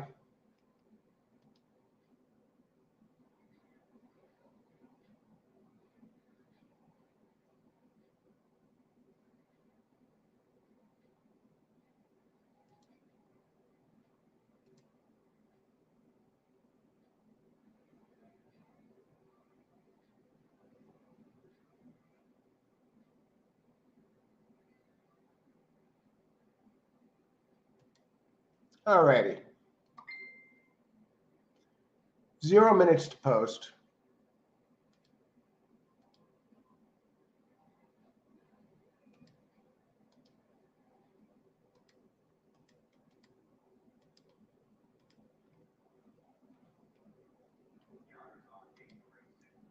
All right, they're walking up the fence here. 5 is at 2 to 1. 3 is at 4 to 5. I don't know why the 3 is so high. I don't like the 4 closing. I'm not worried about that. I think the 7 has inflated odds. It's actually the 4th highest power rating, but what I really like about it is it runs well on an off track. And Blair pointed out that 7. Trainer, 13%. Estrada Bravo and Gabriel Ramos, 13% jock. Does move up in class from the last start. Claim repeater, Bravo is 17% with claim repeaters. Giacomo, number 1, 50 to 1. Good luck, Giacomo. Giacomo delivers some nice hits on this show. Thanks for joining us. Everybody, thanks for joining us. Making this show what it is. All horse racing all the time. We give out selections in real time and a lot of winning players on this show. A bunch of them here today. You watch the show, you hear who they are. If you like the show, like and subscribe. You get notifications of all new video. Preliminary, I'll be at Aqueduct tomorrow for the live show. And the nice thing about Aqueduct is I do have a link for the live stream. So if you can't see the races, you can always go back and you could go to the link on your phone or wherever and see it. And I think 1 does take the lead. Where's 5?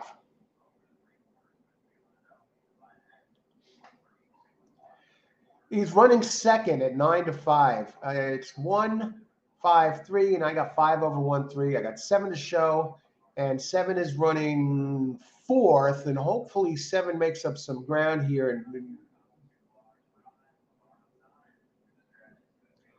5 is 1 might be running 5 off its feet, folks.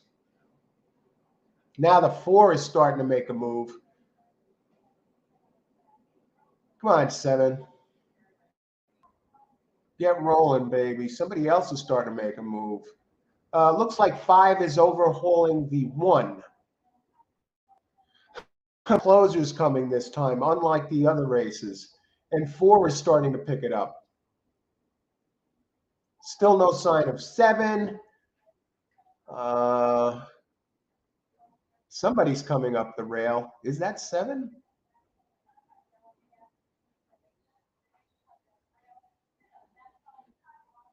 It is 7. All right, I got the show bet. Thanks, Blair, for the reminder.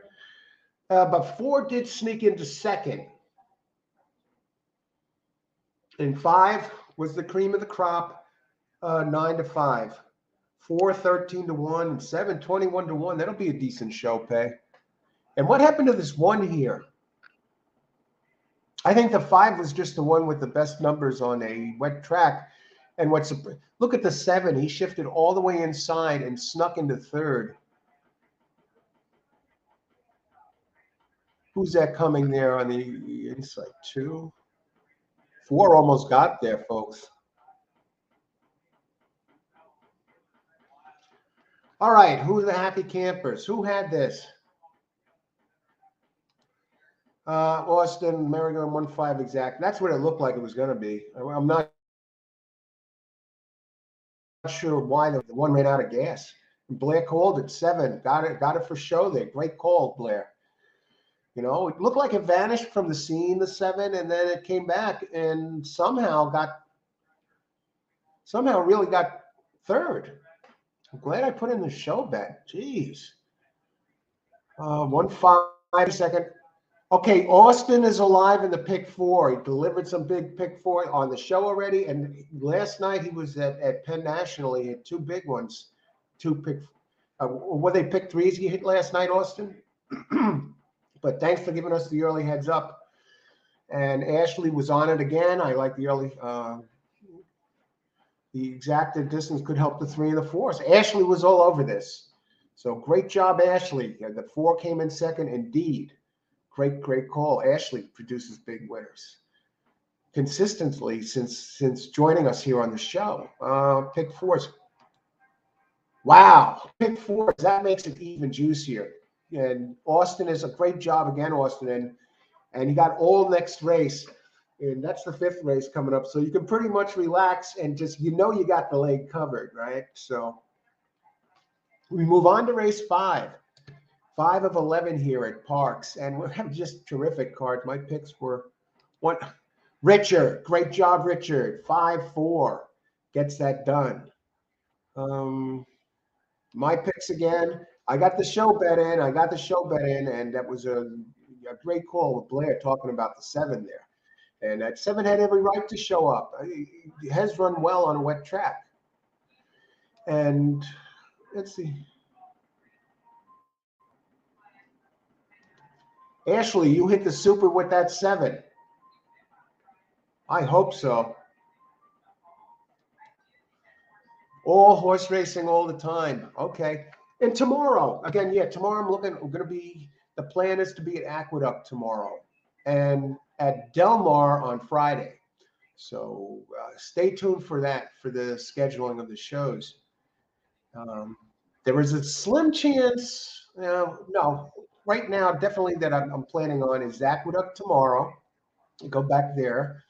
And I have a link for all the live races, Horse Racing America or something, and it's right here on YouTube. So if you can't catch it on TV or TVG or whatever ADW you use, I'll have a link so you can view the races on your phone or computer online as we do the show. And the show's in real time. We cover all the races from usually the first race right to the last race. We get out here about 20, 30 minutes before the first race goes off. Stay right in there, looking at the horses, giving out our picks, our contenders, handicapping, sharing angles, and then putting in our picks before the races go off. And I'll tell you what, check it out. If you like this show, subscribe. You'll get notifications of all new videos. We got players here. And you got just a bunch of them here right now. And if you watch the show, you'll see who they are. Too many to name, really. Sometimes some are here regularly, some here certain days. And today we got them here today. And so you get some good winners, and you'll learn some angles about handicapping, and you can improve your game, and you can share your wisdom with others because chat is open. It's live interactive show, open discussion, Q&A, and best of all, giving out picks and a lot of picks. See, I hit everything now, cheering for 8 and only 8 in the next race. Good luck, Ashley. Ashley is one of the big players, folks. And although that was huge. All right. Okay, I'll add 7. It sounds like Ashley connected there. Great job, Ashley. And where are we? How many minutes to post? They're showing the replay again.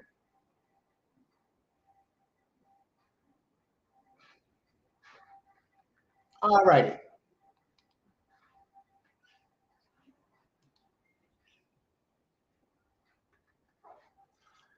Okay, now we move on to race 5. 11 races on the card. Parx gives us a nice card here. And this race scratched 2 and 11. 2 and 12 are scratched. Hey, John. Glad you could make it, John. Good to see you. Good day, my friend. Okay, in this race 5, 2, 12, scratched. Sloppy track. Not too many scratches considered with this, with the bad weather. And what helps is that Parx is, they don't have turf racing right now. All the races are on dirt, so there's not going to be too many scratches. Excellent job, Richard. Richard, knocking it out of the park there. 5-4, got the 1 out of there. That's what helped, getting the 1 off the board. Okay, let's see what we got. Race 5.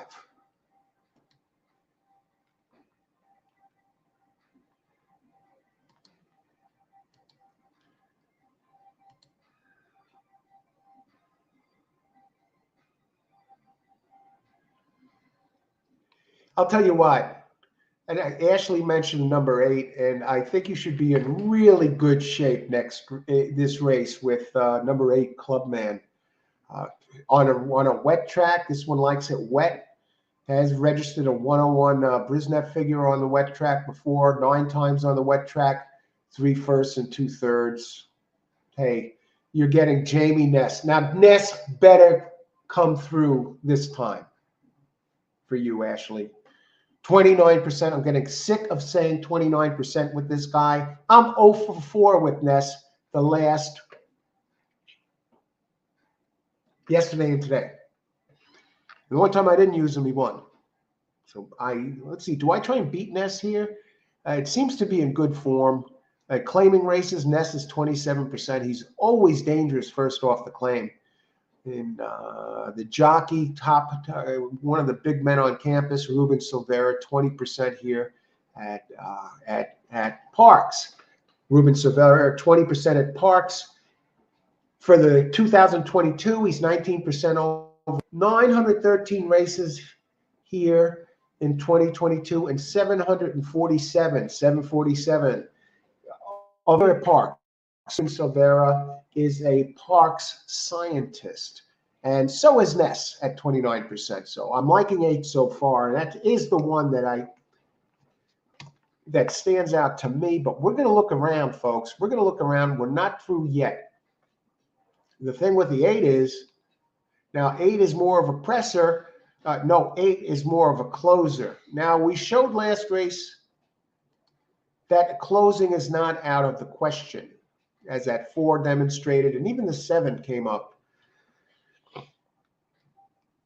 Who is the speed here? Now, we have the 13 and 14 entries. The way outside 14, French Toast has early speed. Good record at Parx, 3 wins in 2 seconds and 9 tries. Lightly raced. It's a 5-year-old, lightly raced 5-year-old. In the money 8 out of 15 times with 4 wins and 4 thirds. But the speed figures look a little slow. But I expect this one leads the way. It's gotten the lead in the first 5 races at the first call.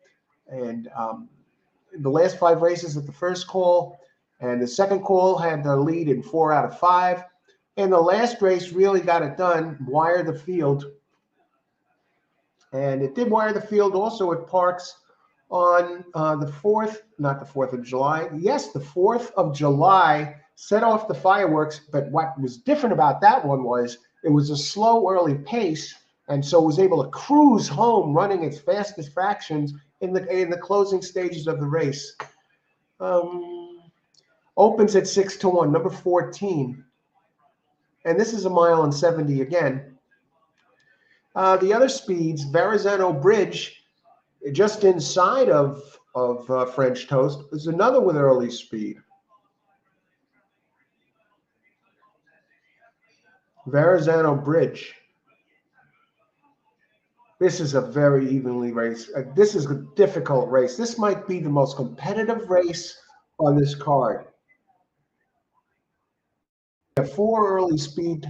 The 2 gets scratched, so that benefits the others, and that one figured to be around early.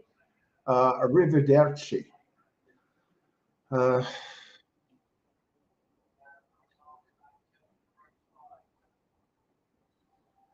number 1. No, number 1 has a couple of these have big closing kicks. Number 5 is a closer.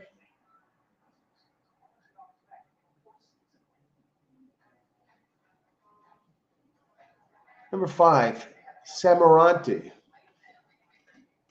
Figures. I still think 8. 8 Clubman is a presser and does have a good closing kick. And he's not going to be too far off the pace here. Number 3 has big early speed. Wired the field last race. This is a little about this race. This is a 1.70 miles, 10K claimer, and purse 28,000 miles 70. A lot of horses here, and the one that I actually have mentioned I saw the 2 was scratched. That was one of them. I liked the inside speed, but the 8, Ashley's 8 is one that I liked.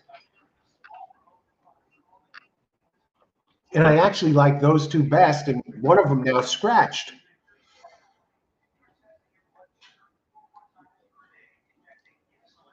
3 has early speed inside. 2 times on a wet track, won 2 of them.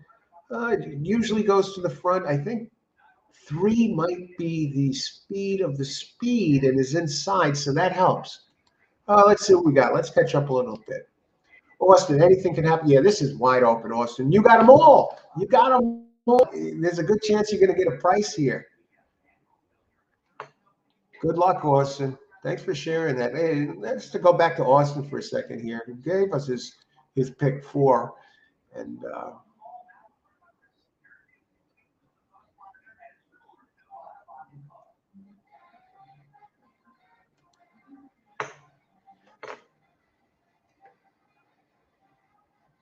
I'm covering with 13 here, Alan. Advice from another in here. Who called 13? Oh, Verrazano. Did anyone call? Well, I know Austin has it with the all. I'm saying 13 has speed, and 13 and 14 has speed. But who has the speed between the 13 and the 14?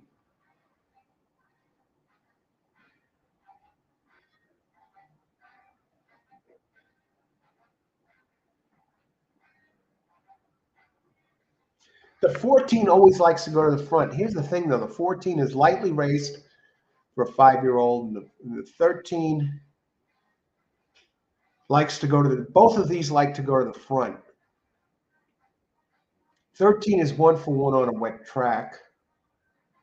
And 13 has finished first, second in all 9 races. 4 firsts, 5 seconds at Parx. So likes it here at Parx. The distance in the money, 5 out of 8.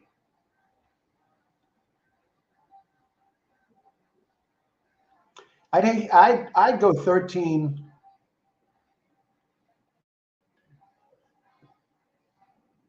Fourteen has the better connections. 14 seems determined to always take the lead. Has taken the lead at the first call 5 times. It's moving up in class. 13 stays at the same distance. The trainer I can't really vouch for. Only 28 races. 7% winner, Donovan Smith. The jockey is Joseph Trejos. Finished second on this one last out. Led the way for early on and then faded to second. It seems to be it has a lot of second place finishes, but he does win too. Yeah, 9 first or second, all 9 races at Parx.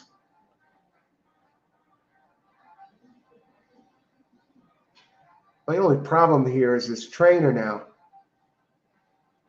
You know, he's done so well at Parx, and he did finish second with this one last out. His last workout, get this, July 28th. Was a bullet here at Parx, but of course it doesn't work out at all. It's only a 4-year-old.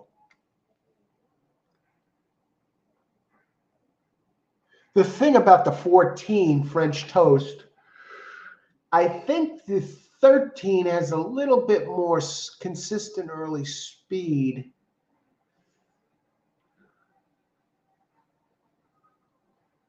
Very close between these two. I think the 13, it's really hard to say here.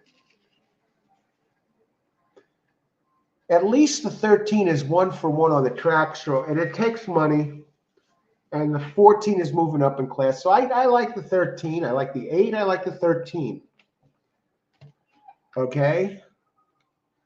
Now, 8, one of the beauties of the 8 is it's a specialist on a wet track, has a 101 Brisnet number, and has won 3 of 9. That's 33% and 2/3, usually in the money, and really in good form right now.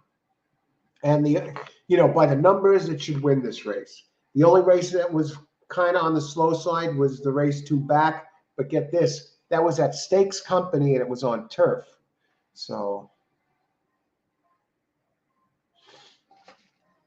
But on dirt track, 8 should be the one. I mean, 8 is, 8 is my top choice here. How much time do we have before post? And we'll get back to it. We got 7 minutes. Who else do we like? Richard likes 13. I see why. I'm using it. Yes, where's Richard?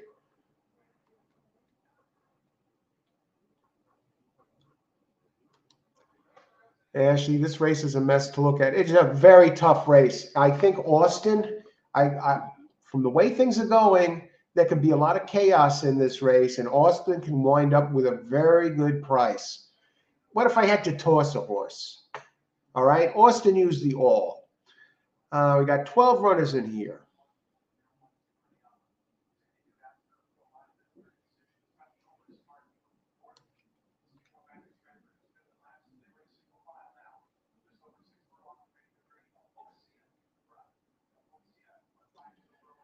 I mean, 6 never really raced at the distance, 20 to 1. Could make a case for 7. I mean, I think 6 looks a little overmatched here.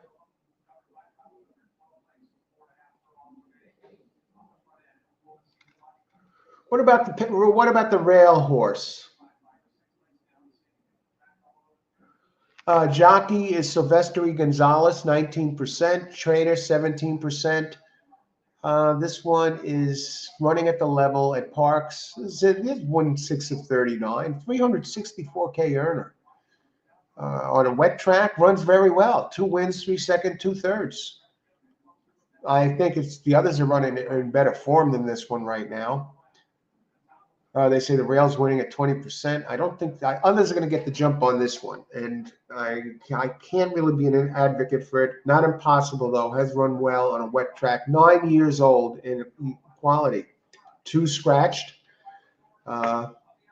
3 has speed and is inside, and I'll probably try and get the early jump. Wired the field by 6 last race. Laprida has ridden this one the last 5 times, but now today gets Gabriel Ramos, which I would say is a slight decline. He's 13% here, but Coba Flores is a 20% trainer. Early speed and the rail. I think others are faster, but this one, they say pace makes the race, and this one might be going from the opening bell. 4. Likes it wet. The wet track makes 4 a contender at a price. 22 times on a wet track, 6 first, 4 seconds, and 7 third. That's 17 times in the money out of 22. And 22, 39 on the board more than 50% of the time at Parx. Another 300K earner. The wet track helps 4. And I think the wet track, the last couple of times on a wet track, had a first by a neck. At this distance here, with nice fractions all the way around the track. What are the odds on the 4? 2 minutes to post. 14 to 1. 8 down to 2 to 1. Okay.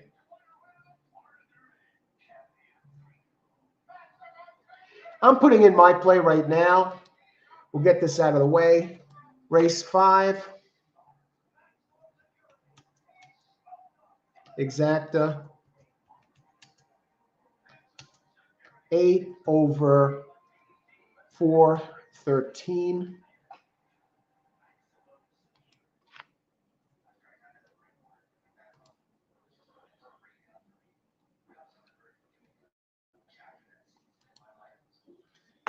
We're going, okay, 13, 14, hate the outside post report. Joe, the man of the hour with all the power. Good to see you. 13, 14. Good to see you. Thanks for joining us. Yeah, you don't like it? Yeah, way outside. I think the 13, though, is going to try and go for the lead. Might get hurt by the 3. Does look predictable. The odds are going down.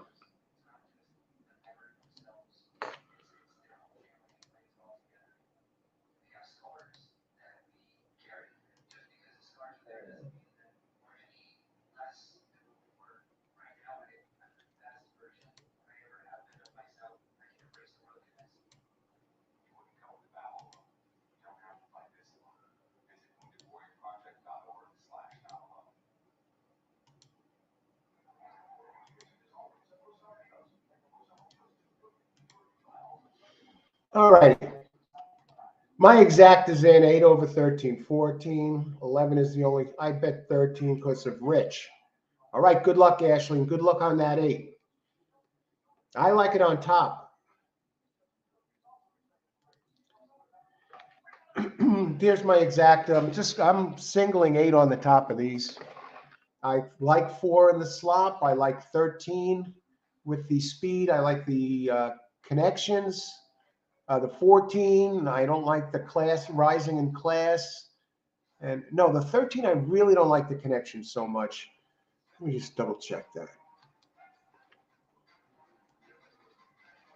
I think 13 might have enough speed to hang on for something. And 1 for 1, 14 is the one with the good connections, but moving up in class. Now, the 11 is the only 3-year-old. Excellent point there. Thanks for sharing that. A little light in the speed department. Decent closing kick, has never raced on an off track, open 6-1, 15% with Abner Adorno up, and the trainer 19% is Jacinto Solis. We still have a minute to post, so we're going to try and just go through some of these we might not have mentioned. 9, 8-1 Milan up, low percentage jockey trainer percentages. The numbers look a little light. Though has run on a wet track with a high speed of 88 on a wet track. Last time on a wet track was seen back in May at Monmouth, finishing 6th of 12. So I kind of like others better. 7, little light. I still think 8's the one to beat. 5 is a factor. Has run well, 2 of 6 on a wet track, 2 of 10 at Parx. 24% trainer, Miguel Rodriguez. And Angel Rodriguez, the jockey, who was an amazing 31% out of 16 tries here and has won 2 on a wet track. And this one is the closer. So keep an eye on the 5, who has won 2 out of 6 on a wet track. You can't pick them all, folks. We cover the inside horses. The 3, I think, is going to be running for the lead. Not really taking any money. Look for 13, 14 to be going for the lead along with the 3. I think the 8's got this. Look for, I like the 4 that American Roma does on a wet track, and you're getting paid there with that 17-1. I'm using it in the exacta. I noticed that the 4, get this, in the show betting, only $4.40. So people are jumping on that 4 at least to hit the board. But you're not really it's not going to be Christmas for the show unless you get one of the big ones out of the money. And now that's 13. Verrazano Bridge is down to 7-2 from 6-1. And how about the 14, the other speed, the extreme? Joe doesn't like he hates the outside parts. 14, moving up in class, another with early speed, has grabbed the lead, I think, at the first call in the last 5. 0-1, up to 12-1. Now the 13 has been first, second in all 9 races at Parx. So let's see if it keeps that streak alive. And again, 8, Clubman, I think it sets up. This one just looks like the best horse in there. So good luck, everybody. And 8 indeed is favored right now. Clubman at odds of 2-1, open 7-2.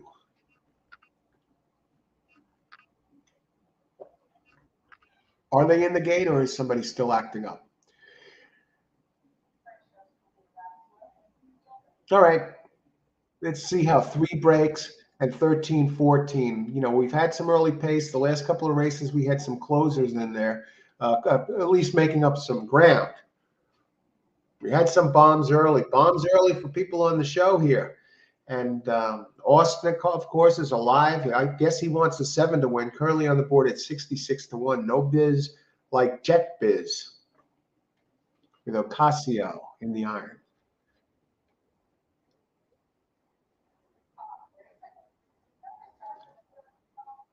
All right. Who is that? 14 going for the lead? Okay, yeah, 14 has grabbed the lead at the first call in the last 5 races, and it looks like it's going to be the last 6 races. But he has company in the 3, which sets things up good for us because those two are probably going to knock each other out. Neither of them likes to give up the lead. Where is the 13? Is he running a different type of race? I expected that one up near the front. These two motored down the backstretch, and this is 1.70 miles, so we got a ways to go. How long can they keep up this pace? Here comes 1, and here comes that 4 who runs well on the, and here comes the 8. 8 makes his presence felt, and he's starting to sneak up as he moves into 3rd place. Who else? I saw 4 briefly, but now he's gone. And is this 8 out front? I think he's starting to overhaul the 14. 3 back in the picture. It looks like 8 has the lead. I think he's going to be able to cruise home, folks, because the 14 should slip away. Now we just need the 2 or the 13 to get in there, which doesn't look like it's going to happen.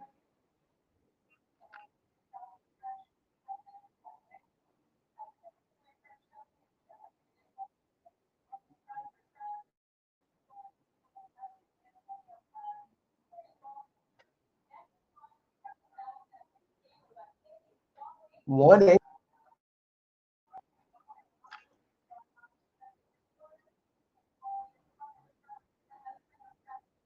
184. I guess 8 4 got a what? Austin, all right, you get paid there.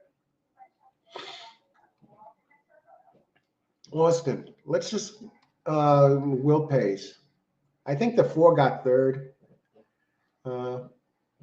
Daily double with the 1 is 79.80, Austin. So your pick 3, pick 4 was setting up very nice if the double was 79.80 or 39-1, really.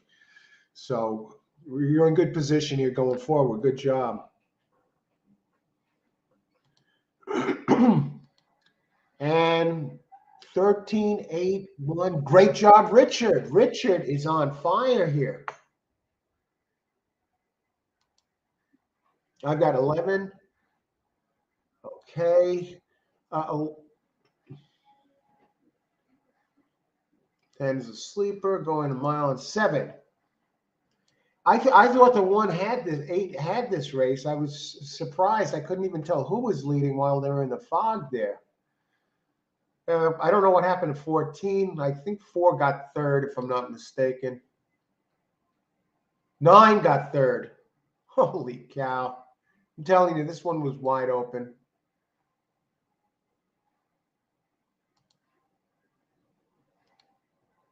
Nine was 19-1. 1-8. This is going to pay something, folks. Inquiry, folks. Wait. Does the 8 get put on top? That is the question. I want to know who this inquiry is against.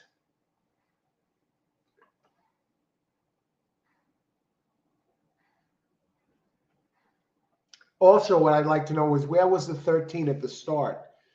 That one should have been running near the front and end of it.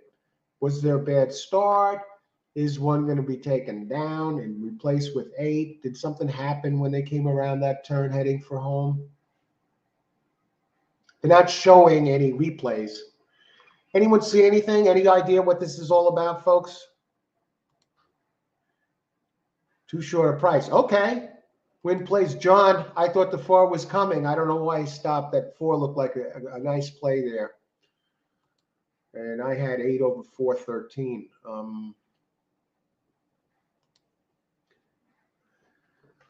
Let's see. Let's get a decision here. Don't hold us up forever. I'm going to have to heat the coffee again. I probably will top off the cup too. You know, I need ice water. I haven't gone to the ice water yet. And it's still cold, but there's no ice.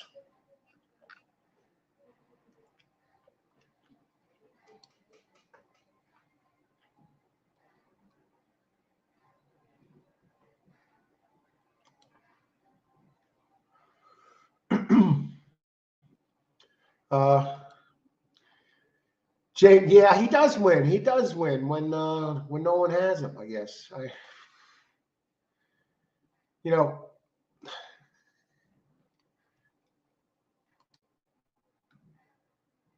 Jamie Ness, yeah, lost again on that 8. Top Jock, best horse in the race. John Fillows, the inquiry up. Down stretch 1 came in on 8. Ah, the 8 may end up being put on top. Dude, it's official, the 1 1. All right, good. Good, Austin. For you Austin fans out there, ice water in the veins. Exactly, Charles. When you're playing the races, you want to have ice water in the veins. Even emotion. You don't want to be an emotional basket case. Playing on an even keel. You don't have to play every race. You can pass on a race. Sometimes if you could find 2 or 3 good races on a card, that's plenty. And make solid picks. Be selective. You want to be able to sit back and with confidence. You don't want to be shaky, nervous watching the race. If you're able to sit back and feel comfortable that you're probably going to collect, those are the races. You know you're doing a good job. You don't want to be sweating it out. You don't want to be in a death spiral chasing money. And just like if you win, on the flip side, just like if you win, some people think, oh, I'm going to really open up the floodgates now. I'm going to let it rip. I'm playing with house money. No. When you win a race, the money changes hands. It is not house money head. It's your money now. It's your money. And again, the even keel, ice water through the veins. You want somebody to walk up to you with a camera and take a picture of your face, either before a big win or a big loss or passing on the race. You should have the same exact expression, even keel emotionally. So it looks like the 1 hung on here. Excellent point, Charles. Let's see. Tip for Kempton, race 6. I don't have any tips for Kempton. Do I? I think one of the ADWs might have a tip. Let me check mine. And now this isn't mine, so don't hold me to this.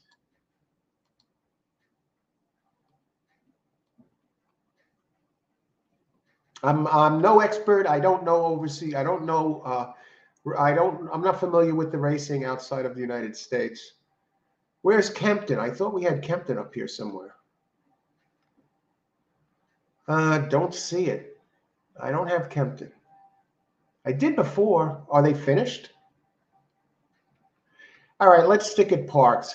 Let's heat up the coffee so we can get right down to race 6 here. We got some excellent races now. Race 6 is smack dab in the middle of this card.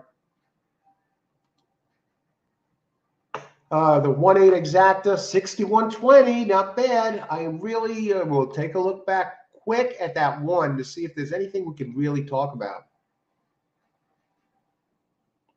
The only thing I could say about the 1 is, okay, the 1 lost to the 13th last race and also lost to the 8.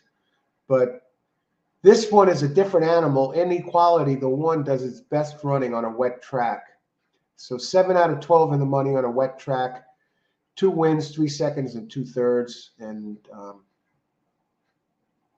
closes well on a wet track. Looked like it did there. Yeah, not impossible. Like, all button for Austin there, live in the pick 4. So we'll close the book on race 5.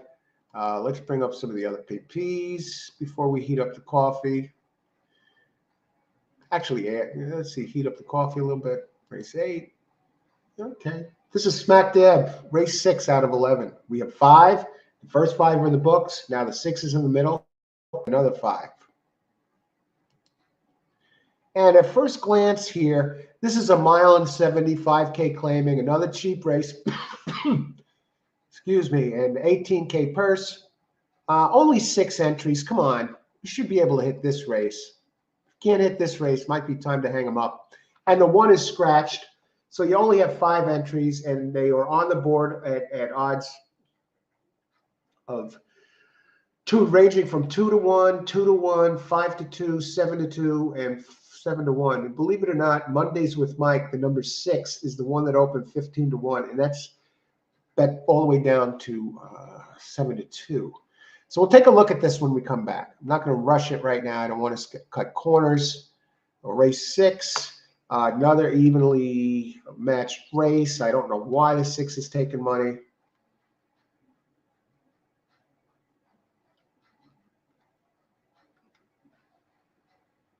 You know, I think the 5 is going to be the one that ends up favored when push comes to shove. It likes the track wet. What are the odds? 5 to 2. Yeah. All right. Preliminary 5. Good job, Austin. I'm not seeing it. They're not showing it here, Richard. Good luck, though. Good luck. I did a check to see if I had any tips on it, and I didn't see any. But good luck. Kempton, race 6. 6,000 pick 4. Whoa. Where was that, John? Hey, John. All right. I'm going to be right back. Does anybody have picks?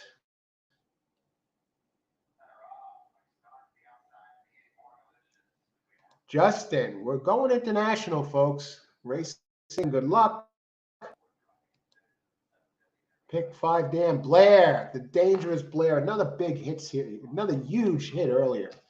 And great call on that. Even the 7 horse for 3rd in that one race. Oh, the chalk. I like, let's see, be right back. Preliminary.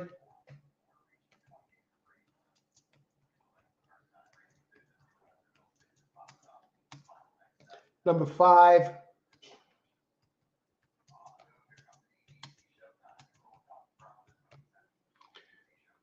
Be right back.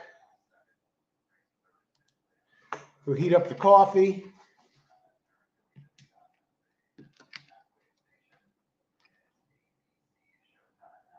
And be right back. Thanks for joining the show, everybody. It's been a blast so far. We got at the halfway point, 5 races in the books. Now the middle 6, and then another 5 to go. So let's make it happen. Be right back.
All right, we're back.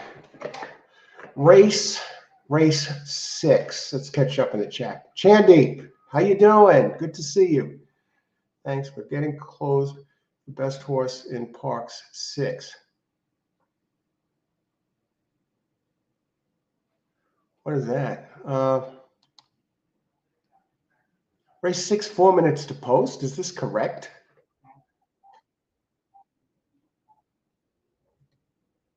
Four minutes to post race 6. Where did the time go? All righty. We're back. Hot coffee. And we switch over. Time for some big hits. As they say in racing, all it takes is one. And I got the green cup, the color of money. I got a green shirt on. No more horsing around. Let's get it done here. Let's make some money. Charles. Who else? Justin. Kempton. Okay. Who won that Kempton race? Anything big? Justin gave tip in Parx 6. Parx, now Justin. Okay. We had our eye on Justin here. He gave out a pick 4. He's a tremendous pick 4 player. And he did give out the pick 4. So let's see what he has going on here in this pick 4. 1, 3, 4. Wow. Did I say I like the 5 the best? All right. Good luck, Justin. So if you're with Justin, those are his contenders here. Who he gave out, who he has alive in the pick 4. 1, 3, 4 here. 1 is scratched.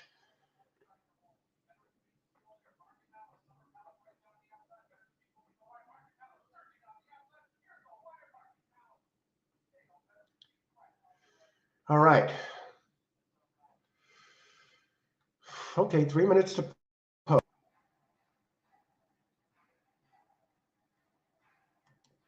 Parx, I like the 5. Justin, we're on the same. Okay, and Justin here. Okay, so he's alive in the pick 4 with 1, 3. 1 minute to post, and I'm just going to summarize this. We have 5 horses in here. 2 open, 5 to 1. Looks a little light. 3.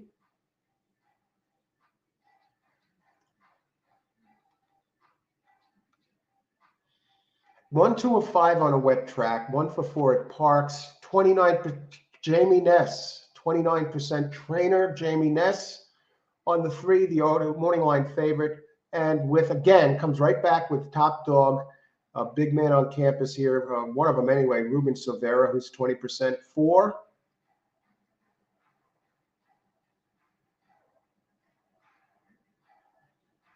4 could be one of the paces here.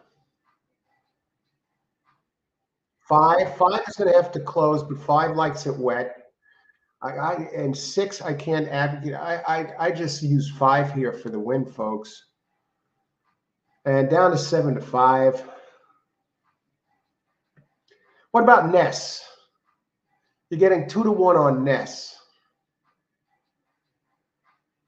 For me personally, this is a pass race. I'm not going to bet this. I'm not going to try and win. I don't like the odds on the 5, but I will give you. I like 5 best race.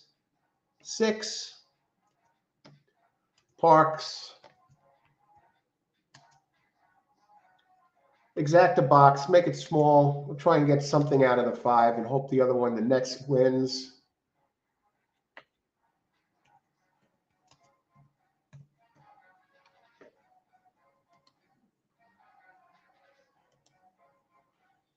I like 5-3 box. I think Ness will find a way to get in there. It's not winning. And if he wins, you get a little bit of odds. Karen, hey Karen, thanks for weighing in. 5 over 4, 3. Justin again, I like 5. And this is who I'm on. Just about loading in the gate. Now, now you're getting paid with the 5. And the Ness entry is, they're both 2 to 1. And the 4 somehow, Royal Coupe has taken the most. Let me just look at Royal Coupe as they're getting in.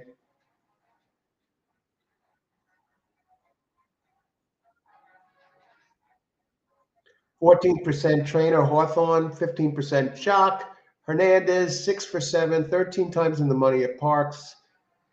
7-year-old, I think 5 is the one to beat. Blair, 2-5 Parx. Good luck, Blair. Thanks for sharing that with us. Blair, one of the big winners here again today. Tremendous picks. Good luck, everybody. Enjoy the race. I think it all goes through 5.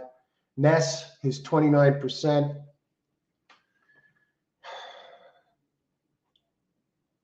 5, 9 to 5, 8 to 5, and 9 to 5. The 6 was 7 to 2 earlier, and now has moved back up to the opening odds. Now even higher than opening odds, 19 to 1. Mondays with Mike. That might be one of those horses where people bet the name. Hey, my friends, my best friend's name is Mike. My name is Mike, and they throw money on it. Okay, let's see what happens. 3, Blair gets the lead early. No, not Blair. 3, Ness gets the lead early. And 2's there. The 6 is trailing the field. They're lined up across the tracks, so I don't think anyone's going to be able to get to the inside. Am I seeing correctly? The 2 has just been bet up to 9 to 1. Yeah, that's correct. And Jamie Ness takes the lead now. Now my play, I say 3. I didn't bet. My play would be a 3-5 box. The 5 looks like the best one. Now down to even money. And of course, you got the 29% Jamie Ness, who hasn't really come through for me when I played him. So I laid off this race. So Ness should be a lock here with the 3. And then Austin in the pick 4 has the 3 and the 4. Both are 5 is 6 to 5. 5 has the big races on the wet track. But 3 is kicking mud in the face of everyone right now. Has a 2-length lead. Make that about a 3-length lead. Now 2 is sneaking up on the inside. 5 doesn't look like he really wants any part of this. Now it looks like they're putting him to the drive here. Now 5 seems to be moving best. 5 seems to be moving best of all on the outside. And he comes even with Ness's 3. But the 2 is coming up the rail, and Ness fights back on Muchacho Macho. And the 5 is hanging like a chandelier, folks. I got to root for Austin and the 3 here just because he's alive in the pick 4. And, I said a 3-5 box. So my box comes in. Great job, Austin. And, hey, the exact will pay a little bit more with Jamie Ness on top. No, I did not bet the race. So Ness wins. So gets the job done. And that 3-5 exacta box, for that play, 1560, get 7 to 1 odds. About 7 to 1 odds, folks, just under.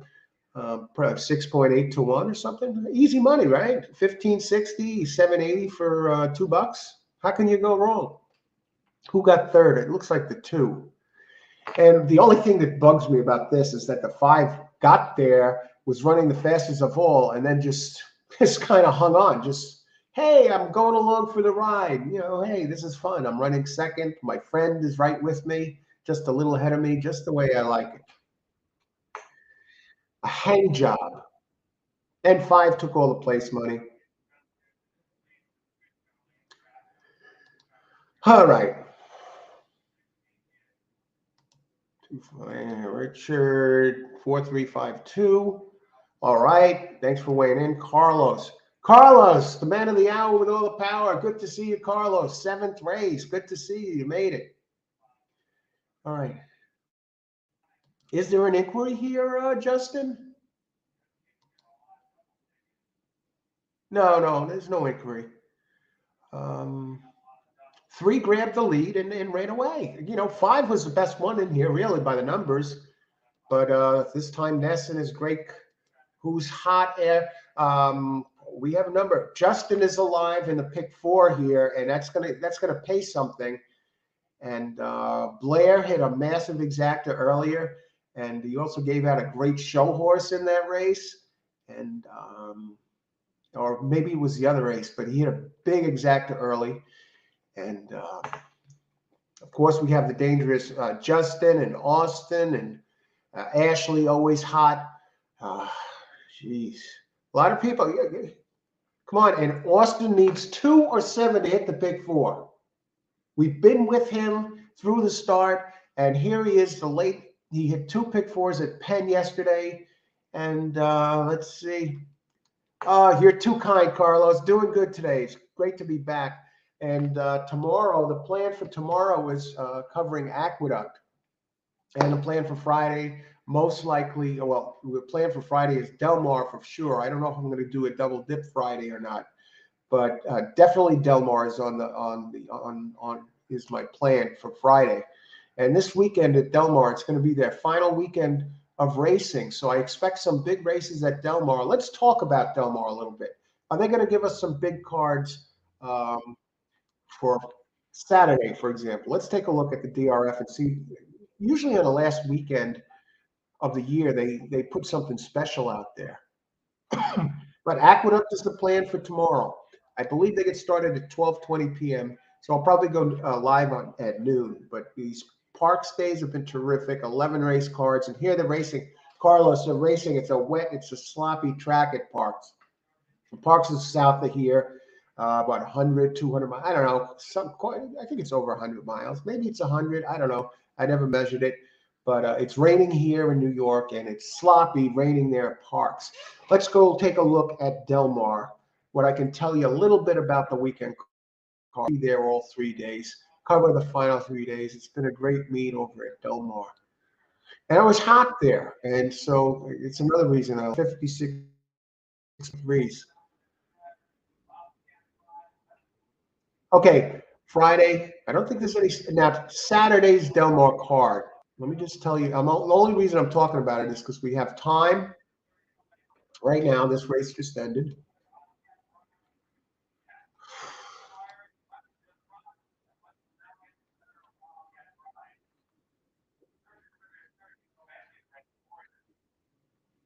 They're not even showing Del Mar's card for Saturday. Why not? They're not showing Aqueducts either. I guess they don't have them yet. They haven't decided on the entries for Del Mar or Aqueduct for the weekend. But they are running tomorrow. So probably no, they're not running tomorrow. Aqueduct's running tomorrow. Okay, let's get back to this. Yeah, a lot of good. Yes, some big winners here today, and that's the great part about we do the races in real time. And tomorrow, what's nice about tomorrow's show is whenever there's a link to show the races, I give that link out. I used to, when I first started the channel, I was showing the races right here on the show, but then I got a warning because I don't have the rights to do that. And so otherwise I would. And that was a blast. But still, most everyone has access to the races, whether it be on television or on their computer or through their ADW. But some days when there is a link that's showing all the races, I'll give that link out here on the show. And tomorrow at Aqueduct is one of those days. They have, what's the show, Betting Across America or something? But they have a live feed on YouTube where they show all the races. So that should, that's an added bonus here. Carlos, wish you best player. Ashley, Austin, Yaku. Is Yaku in this? 7 here for the light bulb angle. Austin has given out light bulb angles before that really delivered big. What was the one you gave out? The one light bulb angle you gave out on the 6? I think it might have been. Where was that 6 that you gave out at 21-1? It was lightly right. It won its last race, and I think it had only 3 or 4 career starts, and it seemed to be on the improve. And you gave that out, the light bulb, and boom, you hit it at 21-1 that day. And hopefully some of you played it. I didn't, but he gave me. All you can do is give out the picks, and that's what Austin did. I mean, put the money right on the table for us here, just like others have. Blair gave out that gigantic exacta earlier. Ashley has given out tremendous exactas earlier. That's just a couple. Austin, he gave us this pick 4 in advance. There's no reason at all for all of us not to be rooting for that pick 4 to come home here and cash it ourselves. I knew Austin would say that about the 7. Carlos Eddie pick 3 here. Let's see. Okay, we're into the final 5 races of the card. And we move now to race 7. Enough horsing around. 7 was 10 to 1. I'd be with you, but his odds are dwindling. All right, let's go. Race 7, folks. 13 minutes to post. Plenty of time. And let's look at some buyer figures.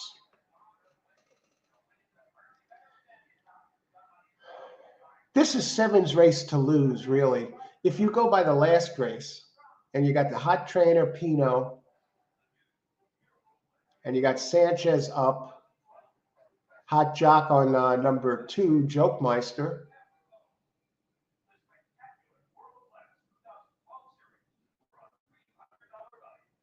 I think the 3, it's safe to throw out the 3 here, but the other 6,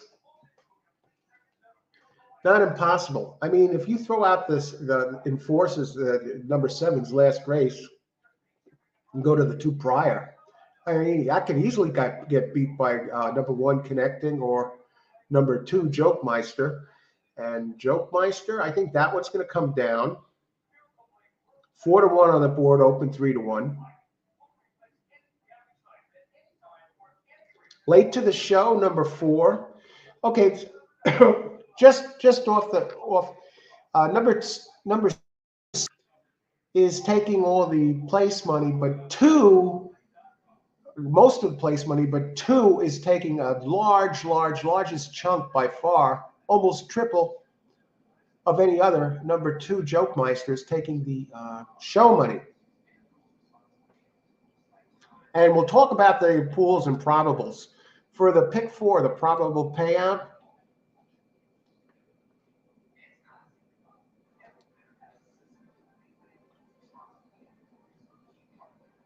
okay, for 50 cents, the 2 on the pick 4 returns 266 and 7 256. So it looks like it all goes through 2 and 7, and Justin is on those.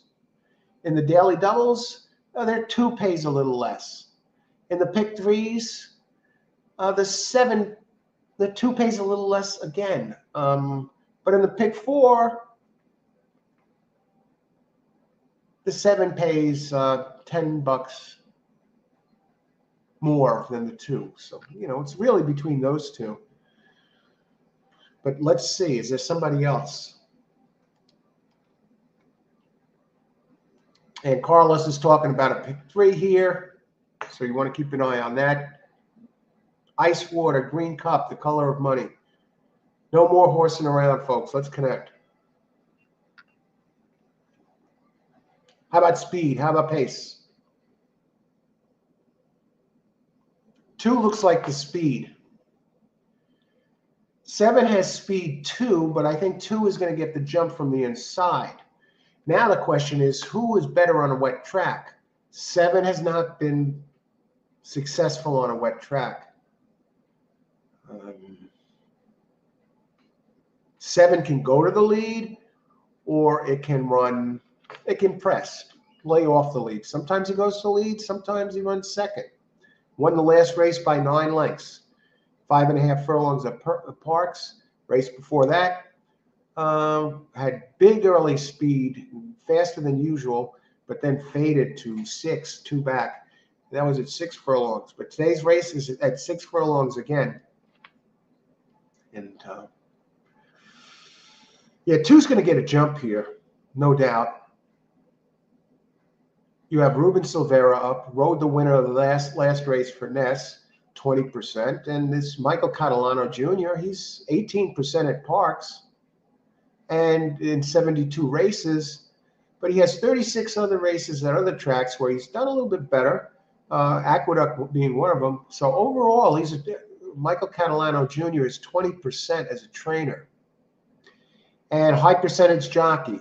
Eligible to improve, second off the layoff. Second off the layoff, Catalano is 14%. Finished third versus similar. This is an optional claiming race, 16K, stays at the level. Race 2 back at Aqueduct, claiming 20, ran a very big second. Again, showing early speed. Has never raced on a wet track. Career at Parx, 4 races, a second and a third overall career, 4 times in the money out of 6, a first, 2 seconds, and a third. So this one's usually around. It looks to be the speed of speed, and wouldn't surprise me if this one tries to run off and hide. Has made the first call in the lead 4 out of the last 4 out of the last 5, and was leading 4 out of the last 5 at the second call. And even in 2 races was leading twice out of the last 6 at 5 at the third, entering the stretch. All right, so we know 2 is a dangerous player. What about 3? Too slow. Won the last race on a good track, or slightly off track. We got the 7% trainer in 182 tries. Jockey's 12%.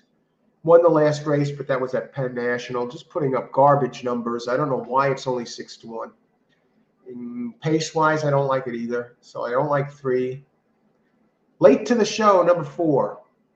Never raced on a wet track. Has 1 win in 8 tries and a second. And those all in races were at Parx.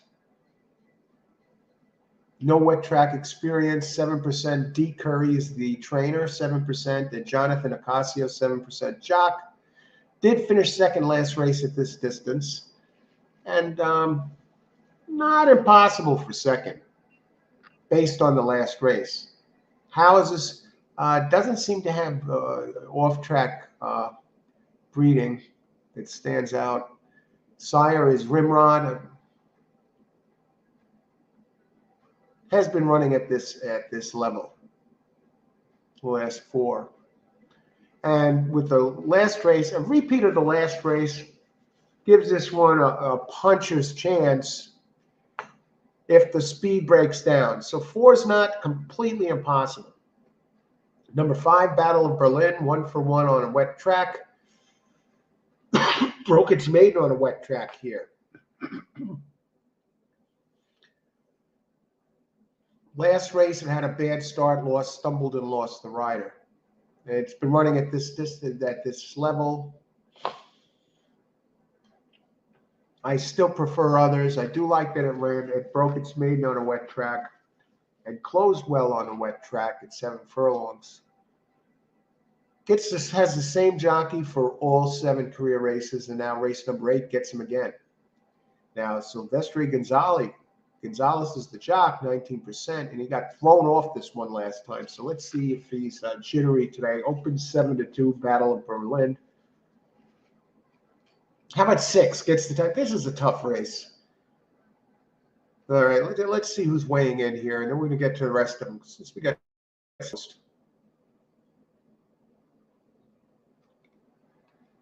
Jose.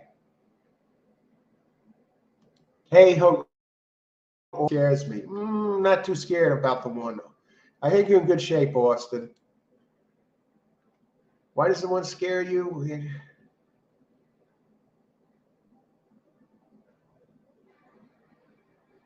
Has a little bit of speed, okay. Paco Lopez on it. Paco in the 5 winners out of the last 7 days. Is this right? Last 7 days, 17 races, 5 wins in 5 seconds. Won the last race, so maybe he got the win out of its system.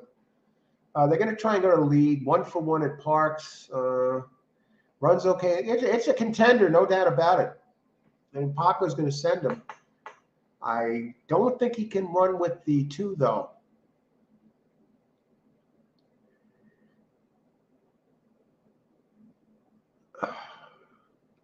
This is most likely it's going to have to be the 2 for you, Justin. Jose, good luck. Race 7, number 4.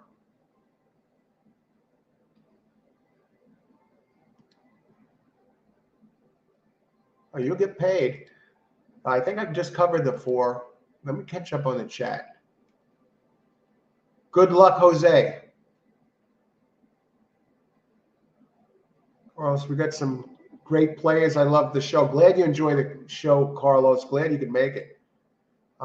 2 is the speed. Yeah, 1 has some speed too, but he doesn't usually like to go to the front. That's the only thing. And Paco Lopez, he's another one of those jockeys that when he races here, he's a fan favorite, always takes money. And I don't think he's exactly taking a ton here. Well, he's down to 5-2 now. He's 7 is favored now. 4 minutes to post. And bothered last time. Austin, yes, the 1 is also light bulb angle. The 7 ran a better race last time. I believe in the bulb. Ashley. Can't play them all.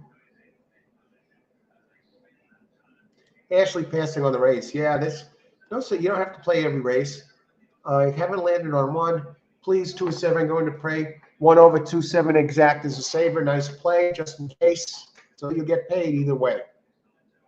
Good thinking, Justin.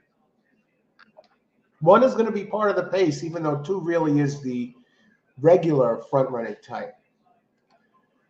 Okay, now I got a chance just to look over the 6 with Pennington. Now that's the closer. Now this is 6 furlongs. Last time on a wet track, it ran well. Frank Polars is the trainer, 15%. Enforcer, number 7. 7 has some early speed. So I figure this one's going to be part of the pace too. That's if he runs like he did 2 back and then he faded. Get Sanchez up. Won the last race by 9 at 5.5 with a nice early pace. And I think it's going to be a quicker early pace today. I think the 2 is the one to really watch more so.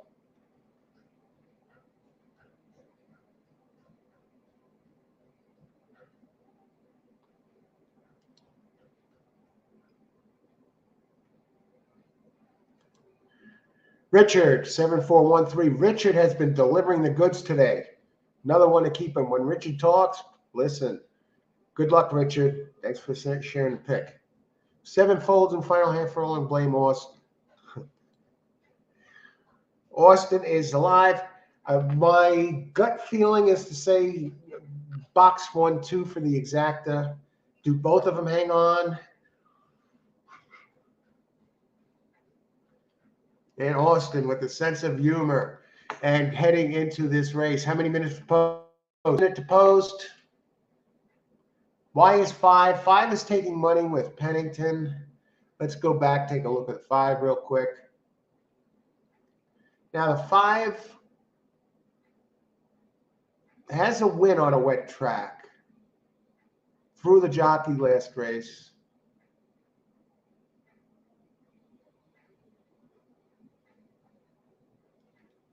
Does anyone really have a standout race here out of these? I mean, the 2 race 2 back, it really ran well at Aqueduct. I think the 2 is going to be closer to 7-5 here by the time the smoke clears. No, not really. 5-2.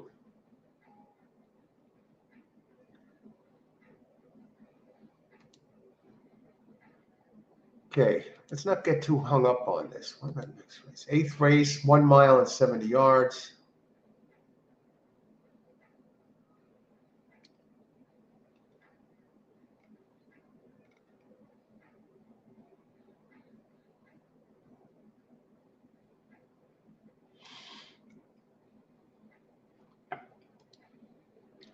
All right, here's what we're going to do. Here's our pick.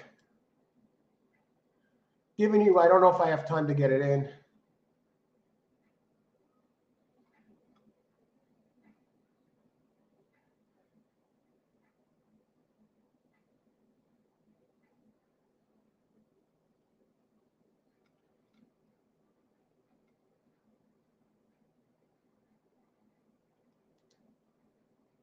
Oh, God. I'm going to be close.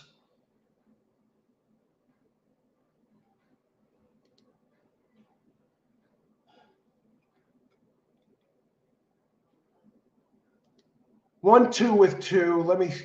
I might get shut out, folks.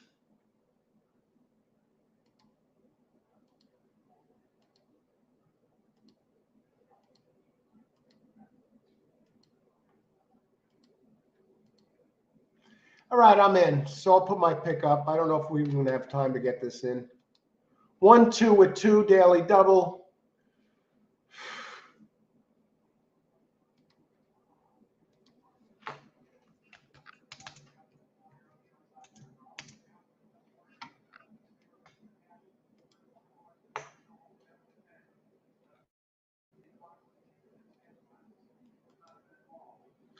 Hey, my play is 1-2 with 2. They're in the gate. Good luck. Let's get our picks up.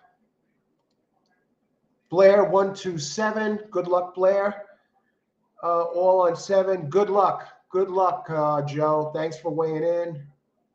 7 is the single in the pick 5. Good luck, George. Good to see you. Who else? Justin, 357, win place 3. Good luck, Justin. Blair, I always play grays when it's wet. John, 7542. Blair, win place show on 5. Good luck, everybody. And my play, daily double 1-2 with 2. We got Paco on the rail. Lost my live feed here. And let's get it back. And they're off. Let's see if 2 shows that speed. 7 is actually showing speed. Now 2 is kicking it in gear. And 7 goes to the front, but 2 gets to the rail. Interesting. 2, 7, 5. Where's that 1? Paco Lopez on the 1, getting some prices here. We need 2 or 7 for Justin. Stop the race. Not Justin, Austin. Stop the race. And I need 1 or 2 in the double. Now, the 2 didn't get the clear lead as expected. 7 doesn't usually run well in the slop, but he's putting up a battle today. It looks like, who is that coming on the outside? The 5. Somebody has the 5 here. And Paco Lopez trying to sneak up the rail on the 1. 7 battling. They're coming right across the track, folks. I think this is 5's race. I think it's going to be 5. The gray, Blair with the gray. 5, 6. Do you believe this? Imagine this, folks. Imagine this. Was this the 6 that won at 14-1? 4-5.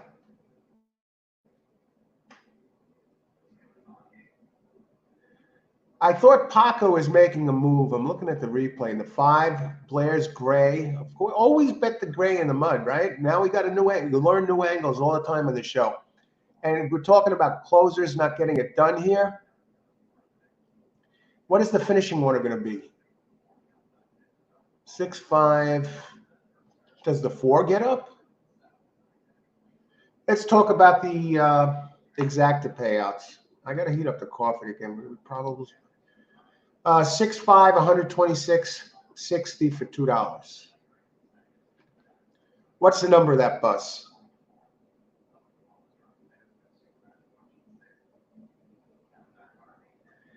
I think you have this, John. Oh, 6. And Blair, always play gray when it's wet. I don't see anybody mentioning the 6. This is just Parx at its finest, playing games here. Jeez. Let me go back and look at the 6. Is there anything I could say about it that's positive?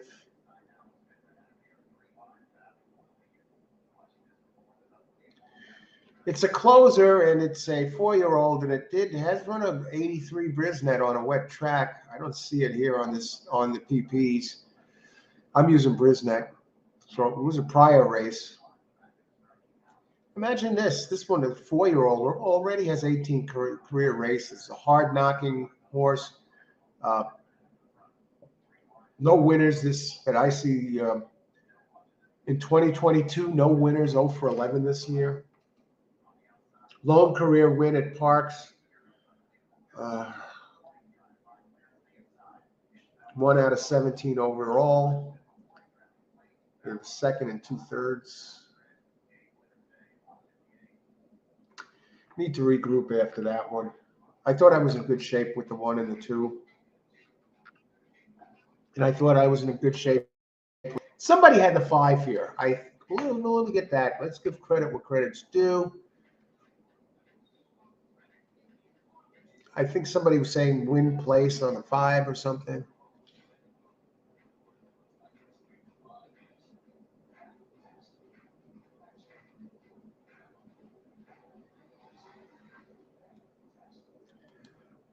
Blair, excellent call, Blair.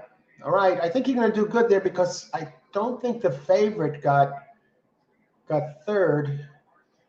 Let's get the finishing order. They're saying official. All right. So you get place show money. Tote board.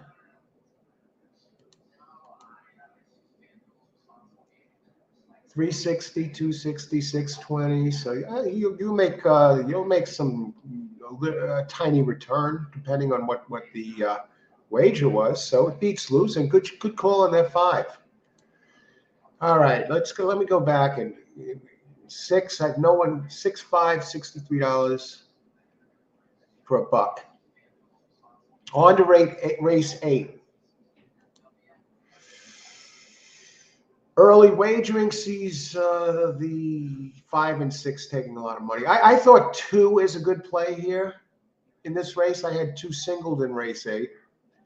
So I'm going to heat the coffee. Imagine this. Wet track racing at its finest at Parx. Let me bring up the 9th. Bring up some PPs. Race 9. Race 10 and 11. We got them all up now. Thanks for joining the show, everybody. I don't know where the time's going. It's race 8 already. We're down to the final 4 of this card. You're going to take big question. Austin was right there in prime to take that pick 4 with the 2-7. He does get another crack at the pick 4 if he indeed plays it. Still ripe off a couple of pick 4s at Penn National last race. Blair continues to win. Had the giant exacta early. Gave out a great 3rd place finisher early.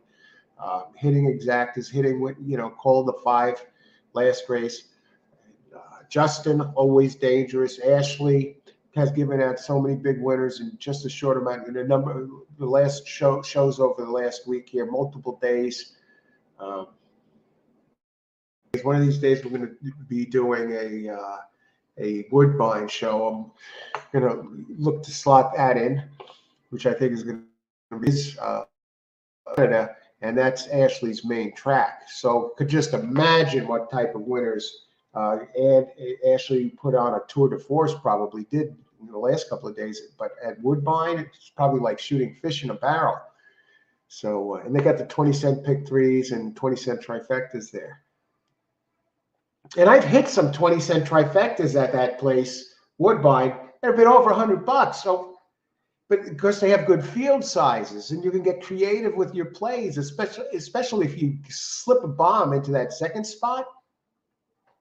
It's like hitting a $500 trifecta for $1, and you divide it by 5, and it's like $100 and something trifecta for 20 cents. And the same goes for the pick 3s. It's a challenging track, and big ones come in there. And then you got Norm Cassie there, one of the top traders in the world on turf, and he does a lot of racing here in America too, all over the place. You love Norm, and top talent, top horses there at Woodbine.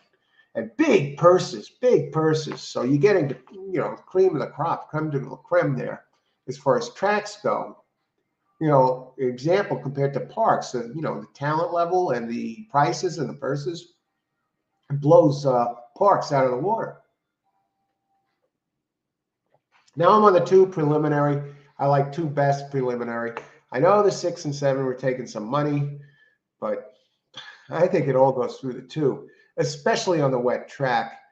It's posted some big numbers on the wet track, 85, 94. Granted, they were at Delaware, but it's just runs its best races when Guillaume. Is that the name? How you pronounce it? I don't know. Guillaume. Anyway, Jamie Ness, my arch nemesis the last couple of days. Now he opens at 4-1. And he has his big guy again, Ruben Silvera. Now, they did finally team up one. I gave out the exactor in that race when he won, but I didn't play it. Okay. But I have this one singled, and I'm going to stay on this one as the single this race. And I'm going to come back and talk about it, catch up on some of the stuff here. Grays love it wet. We got a weather alert on my phone, 75. Ashley, we got wind warnings here too. They say through 9 o'clock tonight, we might get not 70. So you got us beat there. But they're saying up to 50 miles an hour here in New York. So I guess it's all around, you know, stay safe. I guess, are they racing? I don't think they're racing at Woodbine. When they have big winds like that, like I know at Aqueduct or locally, they, especially Aqueduct, because you're getting closer to the water, closer to the ocean. When they have like the 50-mile-an-hour winds, they cancel racing on those days. All right, preliminary pick. I'm going to be right back. Single number 2, race 8. I couldn't even get the damn double home with 2 really solid picks. It's really starting to get a little hairy there. Preliminary pick, single number 2, race 8. I think it's time to splash the cold water on the face, and I'm good with the ice water here, folks. So we'll be right back. Pick 4 coming up. Looks like we got some comments.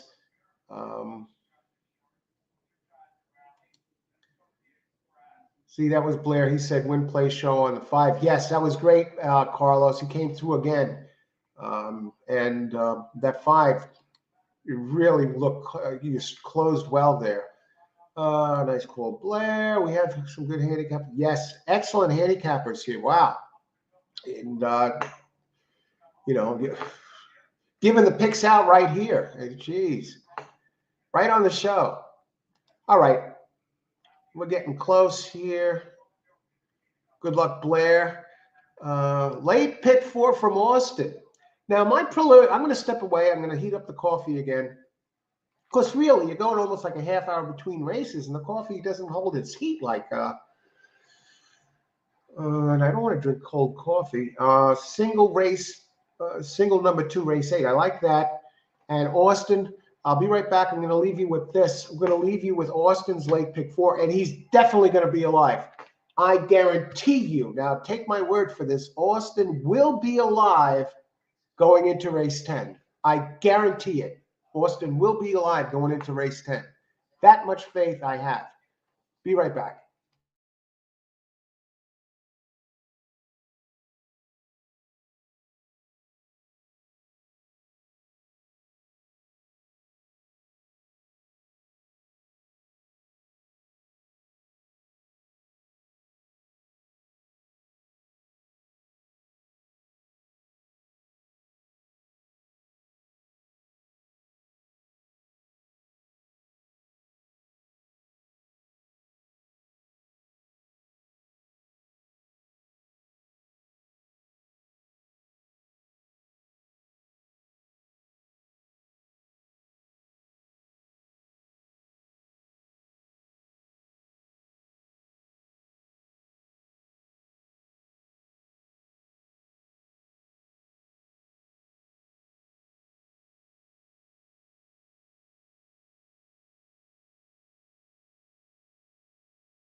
All right, let's catch up.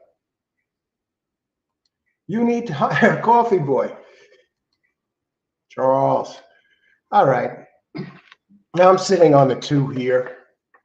Let's take a look at the board. 6 minutes, sloppy track, 2 favored, no surprises. But what about the others? What are the pools? Where are the probable payouts? In the double? Yeah, 5 is taking some money in the doubles too, and so is the 6. The cheapest double payout is 5-5. Sometimes people play a lucky number, 5-5. You see that, 4-4, for example, is, 4-4 is actually paying the least with out of the, if you use the 4 horse, 4 is 3-1. All right, let's start with the buyer figures. In the double, the 2s are paying the least, and also paying the least in the pick 3, 280 for $2. That's close to that 6.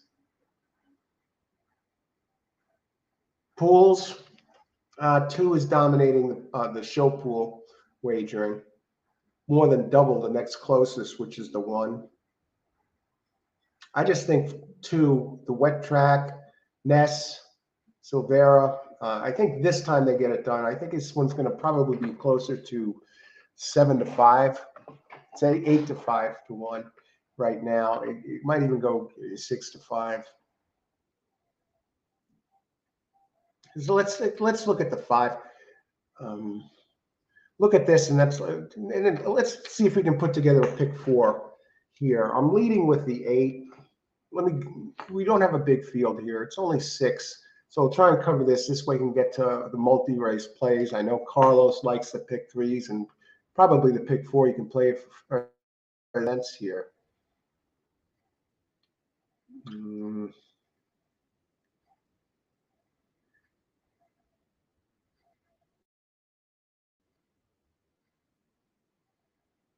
The 4 has a little bit of early speed.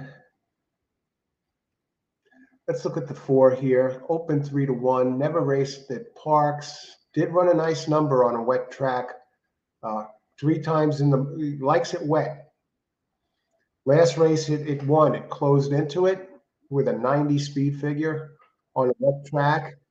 Gets jockey Torres up. This 4 has won the last 2 with speed figures of 90 and 94. And the last one, they were at Delaware, and at Parx has not raced. What about a shipper? Chuck Spina, shippers, bring him in from Delaware. 16% shipper, has some good early speed. Let's compare it to the early speed of the 2. I think the 2 should get a jump on this one. And the 2, again, likes it wet. Came in 3rd the last 2 times. I'm telling you, I'm looking at the 4 now with a little bit more respect. Chuck Spina, 17% trainer overall. Now this one's coming in from out of town. Only once at Parx in the last year. Torres, the jock, 8%. How about 5, the Mass Marauder? 5 is the one that likes it wet. Has run at Aqueduct. Run at Aqueduct, won its last race with Gomez up. And Gomez up here, better jockey at Parx than he is at Aqueduct. Parx, he's at 13%. At Aqueduct, he's about 4%. But he's a comer. And he's going to have to close. And he's going to have to stretch out a little bit.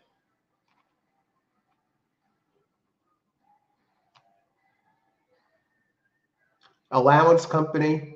Is anyone dropping? The 3 is moving up.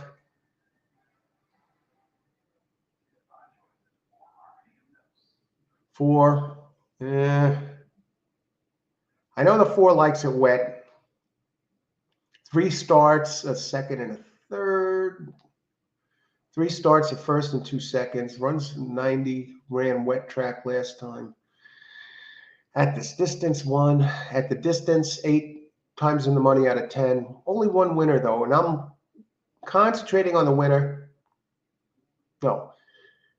at the distance, 2 for 2. Has won 3 of 4. So I'm going to go, I know I want to go dead red, you know, 8, number 2 alone. So I'm going to go 2-4 here, I think. 5, I'm going to take my chances that the closer's not going to get there. 6 looks too slow. How much time we got? 1 minute. Let's put together a double here and not try and do too much. Race 9.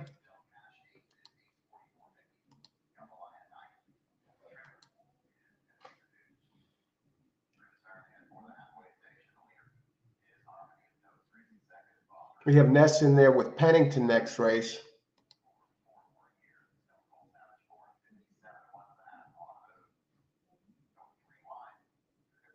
A race filled with speed.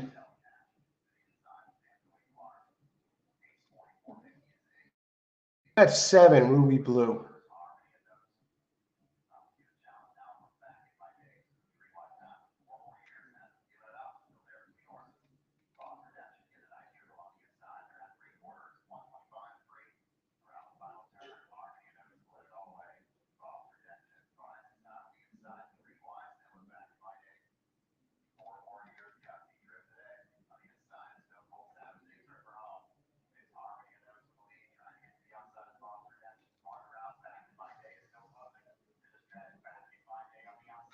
Okay.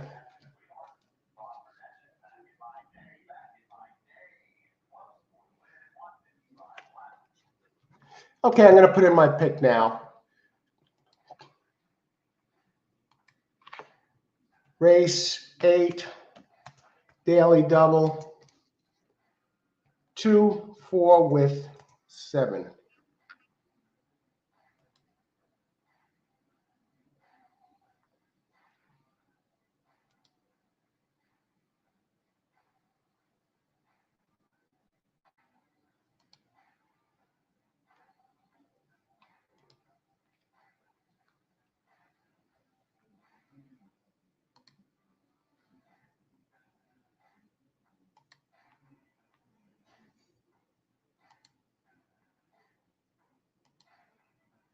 Good luck, everybody.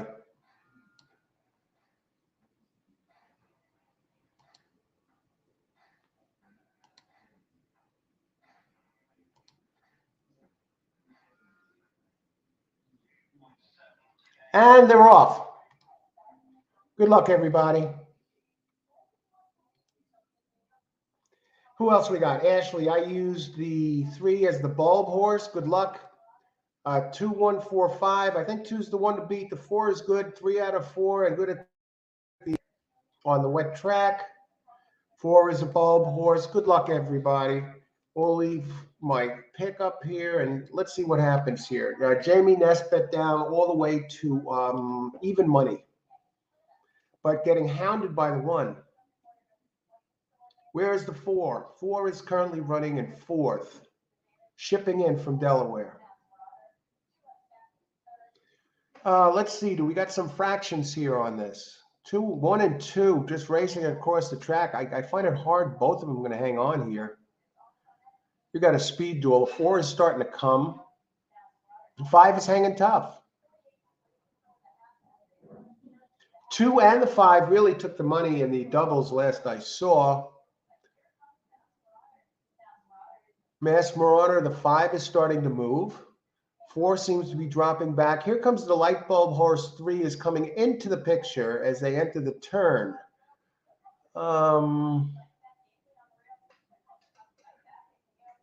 2 fighting back for Ness. The 1 putting up a fight. Look at these 2. They've run across the 1 getting a little bit of separation. 2 fighting back. And it's going to be 2, Jamie Ness at even money over the 1. All righty. Okay, 2 would have been my single this race, but I added the 4.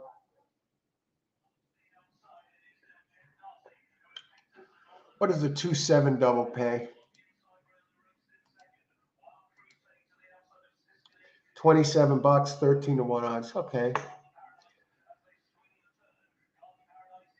I'm a little disappointed in some of the other entries here. It's rare that you see two horses run around the whole track right next to each other. What is that, like Affirmed and Alidar or something? One took a lead there and then, I don't know, took a weird step to jump out front and then might have been better off just running straight because he seemed to have two measured there and then gave two the ground breathing room it needed to sneak in. And the two took most of the place money, 5,391 it shows. And we go here. What do we got here? Who else weighed in? Ashley used a 3. 2-1-4-5. I think that might have been the finish. I think you're in again, Richard. Great job. Austin, same here. 3-win place with the all button. Right. You're still live there. Let's get some big ones home next race. I thought the 4 definitely fit. No, not at all. Okay, but you got 3 other races. In Austin here, you got all next race. I like the 7 next race, but the next race has a lot of speed signed on, so it's going to be a tricky little race. I think Ness is in there again next race.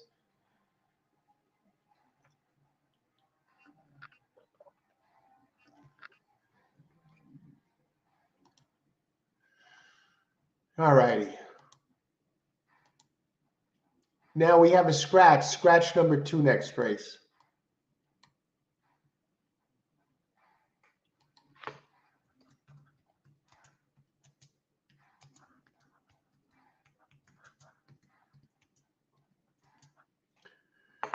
Now I'm going to get some scratches here.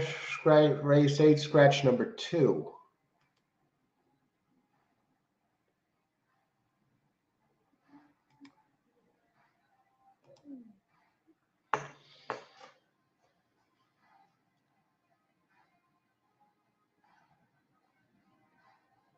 So I'm going to take down this scroll down here, race 9, scratch number 2. Let me just get that up there. See if there's any surprise scratches. That happens sometimes when the track is like this. Race 9, scratch 2.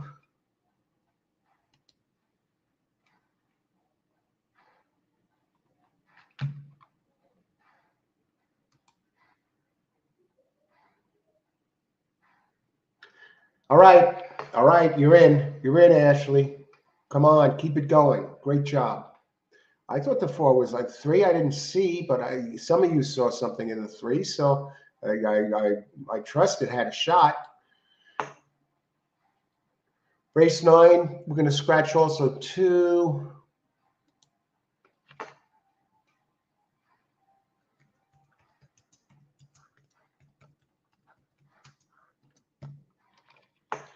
So in 8th race, we have 2 scratch. 9th race, we have 2 scratch. Now, I like the 7 here. Okay, you're on the 7 too, Ashley. Okay, for those of you who are looking for a pick 3 to play and you're curious who Ashley has, this one 4-5-7 with 6 with 1-5-6-9. So if you're interested in a double, Ashley is comfortable with 6 in the 10th. So maybe you got a single there, and who knows? So we're going to start looking at these right away. Yeah. I thought it went through the 2 or the 4. Though I didn't expect the 1 to run like that, and I didn't like the way 1 relinquished the lead at the end. That kind of bothered me. I think the horse made a weird move. It looked like it bolted forward for a second, but it gave 2 breathing room, and then the 2 regrouped. And when they were running side by side, it looked like the 1 had them measured. And I think that extra step threw the 1 off a little bit, and 2 was able to go past. So you got to question the jockey there. Yeah, well, you cover big, you open the door for big payouts. As long as you're comfortable with all the ones you use, then you should be able to sit back and just enjoy the race. So it's better to cover more too much than too little. You know, I've gotten bitten the last couple of days with cheap play. Charles Lasich got bit. You're missing on the 104 exacta with the 7-8 earlier. Yes, yes. Yes, and that's all it takes. One race like that to put you ahead for multiple days, and that's another thing. When we get hits like that, don't be, go and cash out. You don't want to leave something in your bankroll, but transfer the money out of there. It's your money now. It's not the house money, so don't be afraid to cash in. Otherwise, if you just keep letting it ride, you never taste the fruits of the winning. When the money's in your pocket, then it all becomes real. All right, race 9, 3 races left. My 7 is on the board, very evenly matched race. 7 is the favorite at 2-1 right now, Ruby Blue. Deserving favorite, but not a sure thing. So let's look at the others. Just see something. What we're looking at. Next race, Ashley has the 6 single. So I want to look at the 10th for you daily double players who are, kicking that idea around.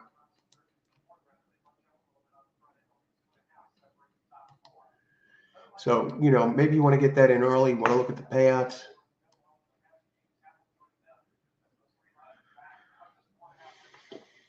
The 6 is 2-2 on a wet, 2 for 2 on a wet track, 3 for 7 at Parx. Tremendous percentages. A 3-year-old. So you're getting a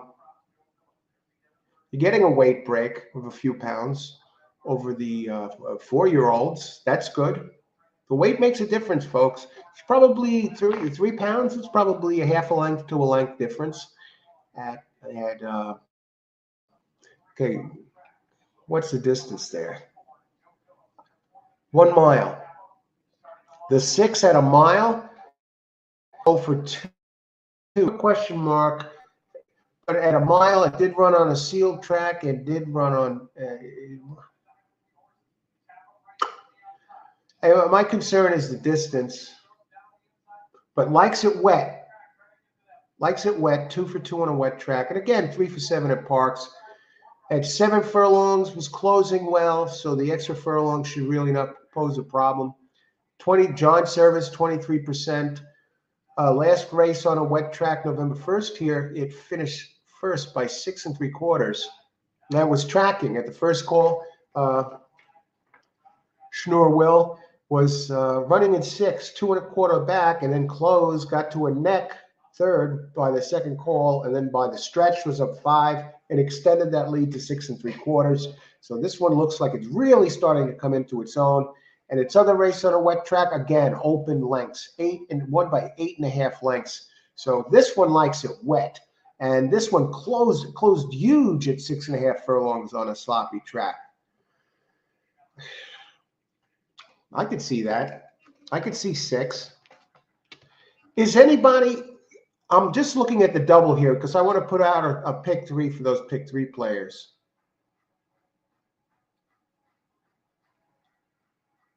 Number 7 is another service entry and gets blinkers on. And when service adds blinkers, wins 14%, gets the Frankie Pennington, one of the big guys here at this place, 21%. Racing here at Parx for years. Just to give you an example, he did race at Aqueduct earlier, but out of his 591 races, 21% job. Outstanding. Out of his 591 2022 races, 549 were at Parx. So, like the Elvis Presley of Parx. And has a race 3 back at this distance, which was huge. Has not run on a wet track.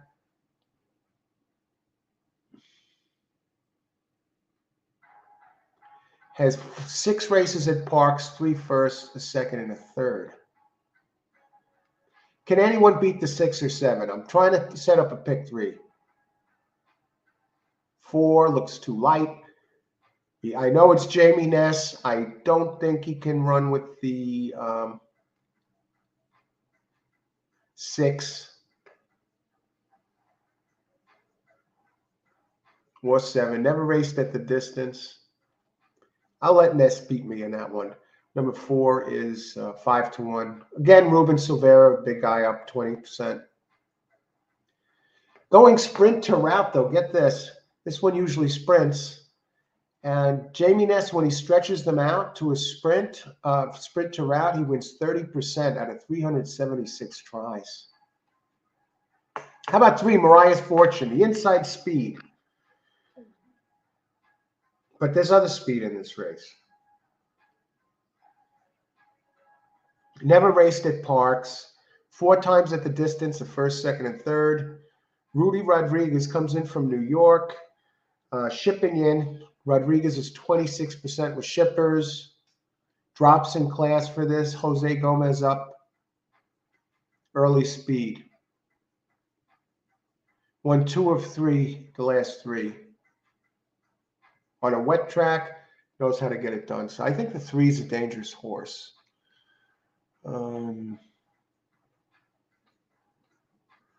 2, I just looked over them briefly. 2 is a turf horse. Doesn't really like it wet. 1, another one primarily. I don't like 1. 6, I like the 3 a bit.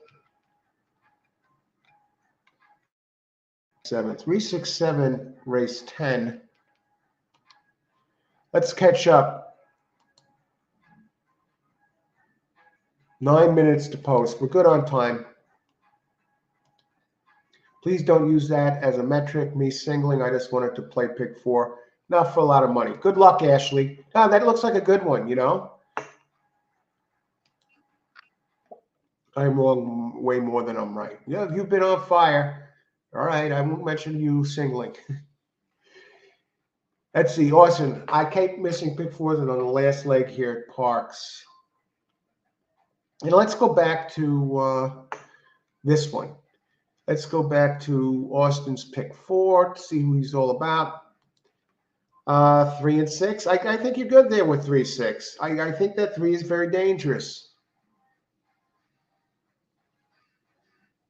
in the next leg.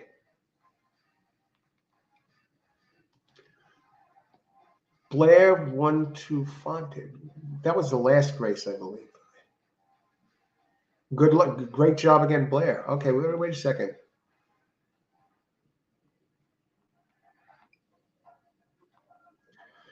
All right.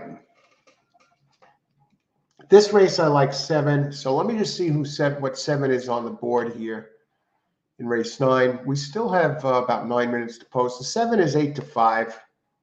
I can see it. So I'm going to look briefly at. Let me just cover this real quick. The 7, I love it on a wet track in the money 19 out of 24 times. It's an 8-year-old. It's an $852,000 earner, Ruby Blue.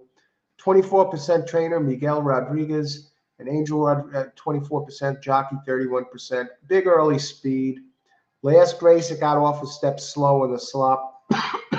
Still managed to hang on for 3rd, but got beat by Super Dude, who came in 2nd. Beating Ruby Blue by 10th after that bad start. But 2 races, 2 back, Ruby Blue defeated Super Dude by a half a length in wiring the field, and actually wired the field 2 straight there. And last time I ran on a wet track here at Parx, it won. And this is made in special weight, early running speed. Can anyone run with the 7? I mean, 4, Frosted Indian can. Doesn't really like it wet, but based on the last race at Delaware. But what about Parx? In the money 4 out of 6. Gets Pennington. What about 3, Visual Artist? You see, we got some speed in here. This 3, it has speed. Not speed like the others. Does have Ness 3-1. So 3 taking money. Visual Artist, no. It's wide open though. There's no one really that is dominating the board. Even the 7-3, Ness's 3, which opened at 3-1, is 7-1. That's the high water mark.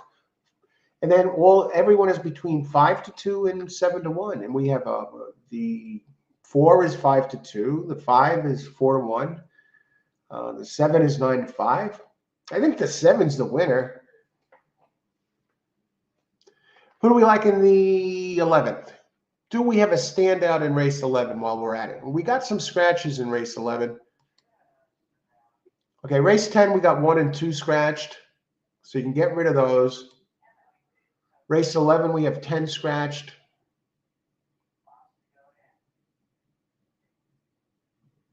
Do we have Ness in the 11th?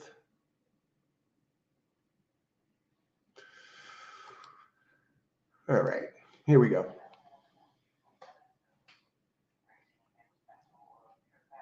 No real big speeds here in the 11th.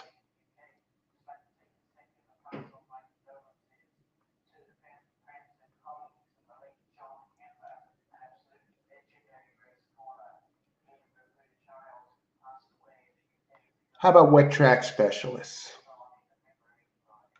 Yeah, 10 runs well on a wet track. Track becomes a factor. Track condition here. When a wet track changes everything. 5 likes it wet.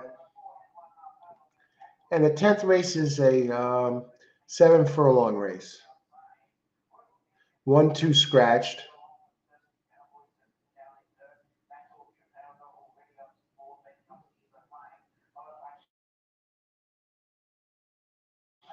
Four well on a wet track, and 7 tries, 3 firsts and 2 seconds, 96 high speed at Parx. Has been in money 4 of 6.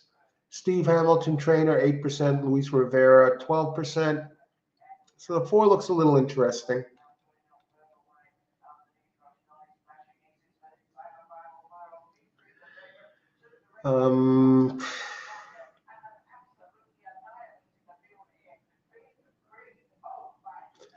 Can we single somebody?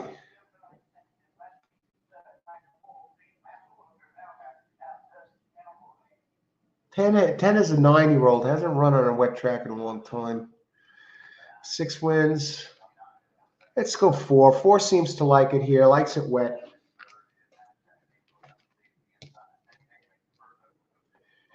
How much time before post? 4 minutes. Okay, we're still looking good. I'm going to give you a pick 3 here, folks. So just hang with me. Going back to the other race.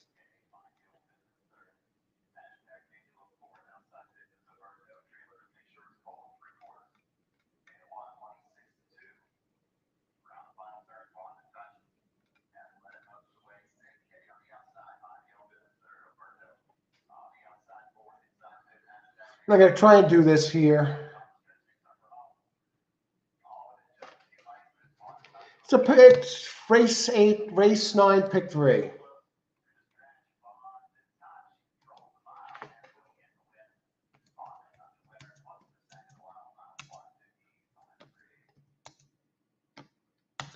Seven singled. Go with the lake horses next race. And I like 4 in the singled in the 9th race, in the 11th race, who really likes the wet track and runs well at Parx. So that's my pick 3 play. 7 with 6, 7 with 4. Now let's catch up with everybody. 7 with 6, 7 with 4. Okay, we got 3 minutes to post, so we're still looking good at time. Anybody have any questions on one of these horses? Let me know. Putting in my play. 7 with 6, 7 with 4. Who actually opened 6-1 that race? I don't think we're going to get that, but let's try. 7 with 6, 7 with 4. 4, 7 on the board this race, 9-5. Likes it wet, runs well at this track, and we're in. Okay.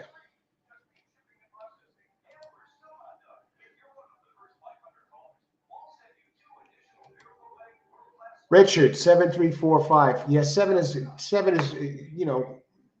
and 4 looks dangerous. I think you should get that done here. At 7, I think is the one to beat.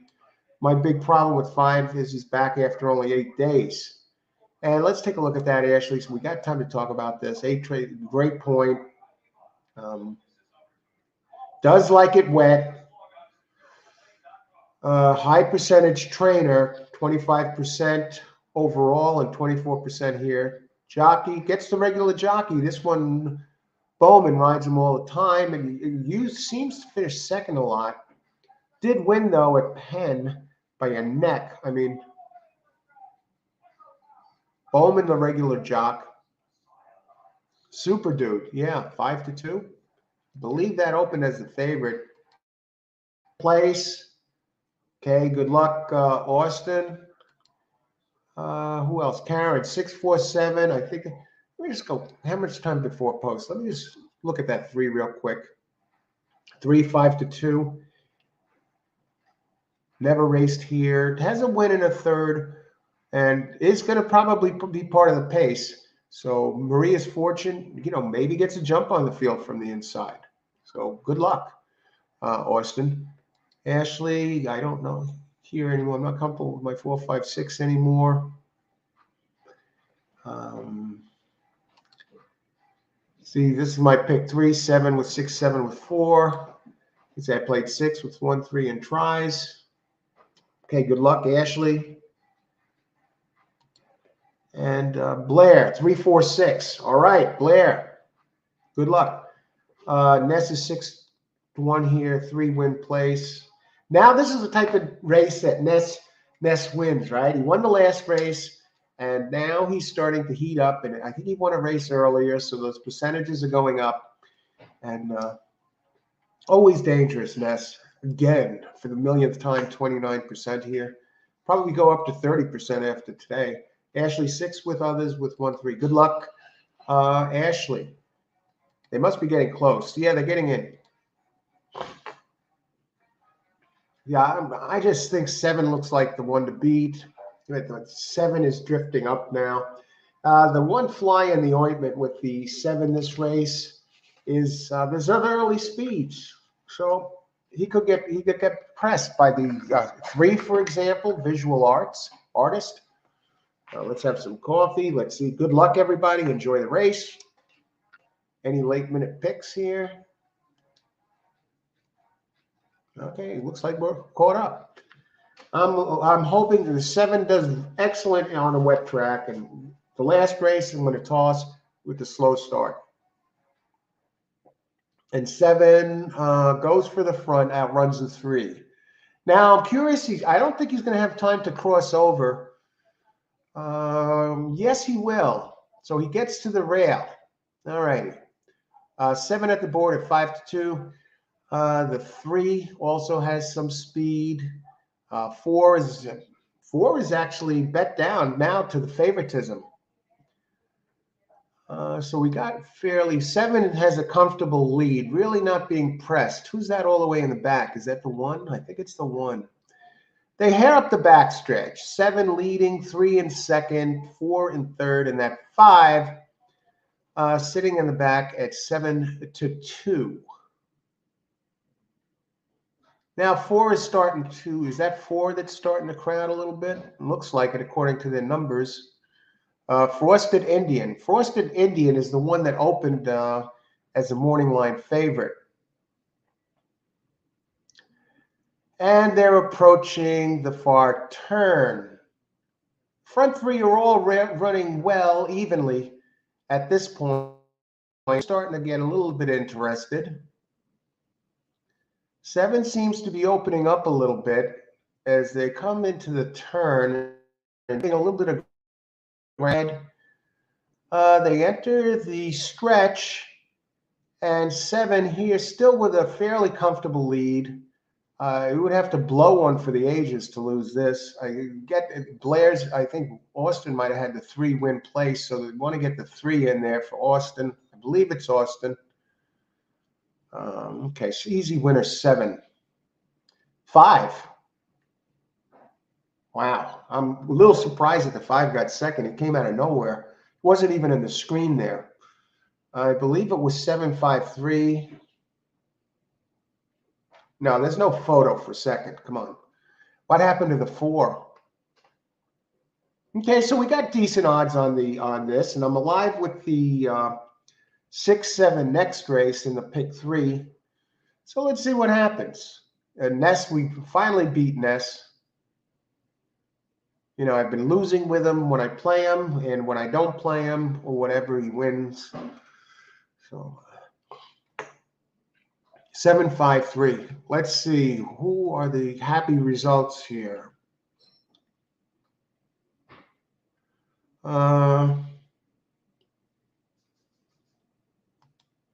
Ashley, 753 for sure. Easiest of winners, yes. Good call. Thanks, Austin. Let me see. What do we got here?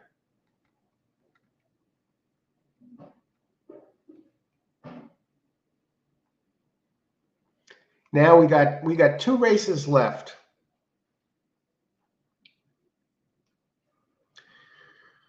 All righty. Chalk, chalk. Yeah, let's make it rain the next couple, Ashley. Oh, I don't know. I got 6-7, but good luck, everybody. Okay, we're at that point now. Can you believe we're down to the final 2 races?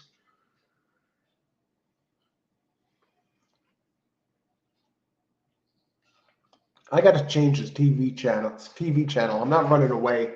I'm not heating coffee or anything. Let me just get the controller here. FanDuel, stop showing the races. I like having it on TV too, even though I've been watching it from my ADW. Now they have, what are they showing here now? Why don't they show racing? All right, now we're back. We're back. Turf Paradise race 2. No, we're staying at 1 track. Not switching gear.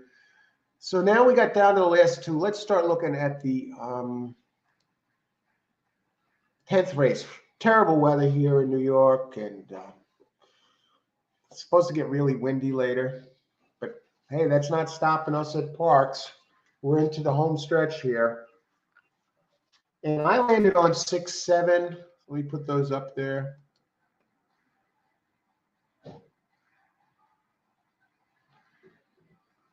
Let's see.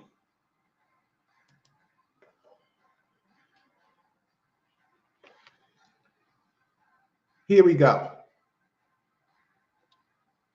Race 10 preliminary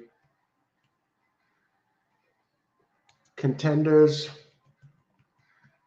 for win.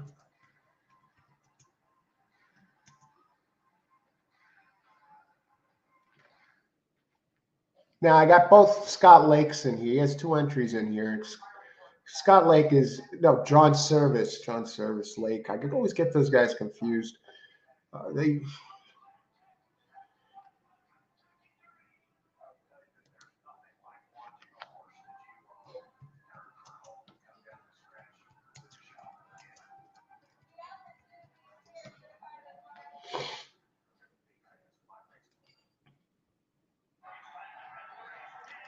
And Richard, my contenders have had every exacta except the 2 bombs. That's great, though. That's tremendous picking out of 10 races to be cashing 80%. Great job, Richard. Another one. When Richard speaks, got to listen.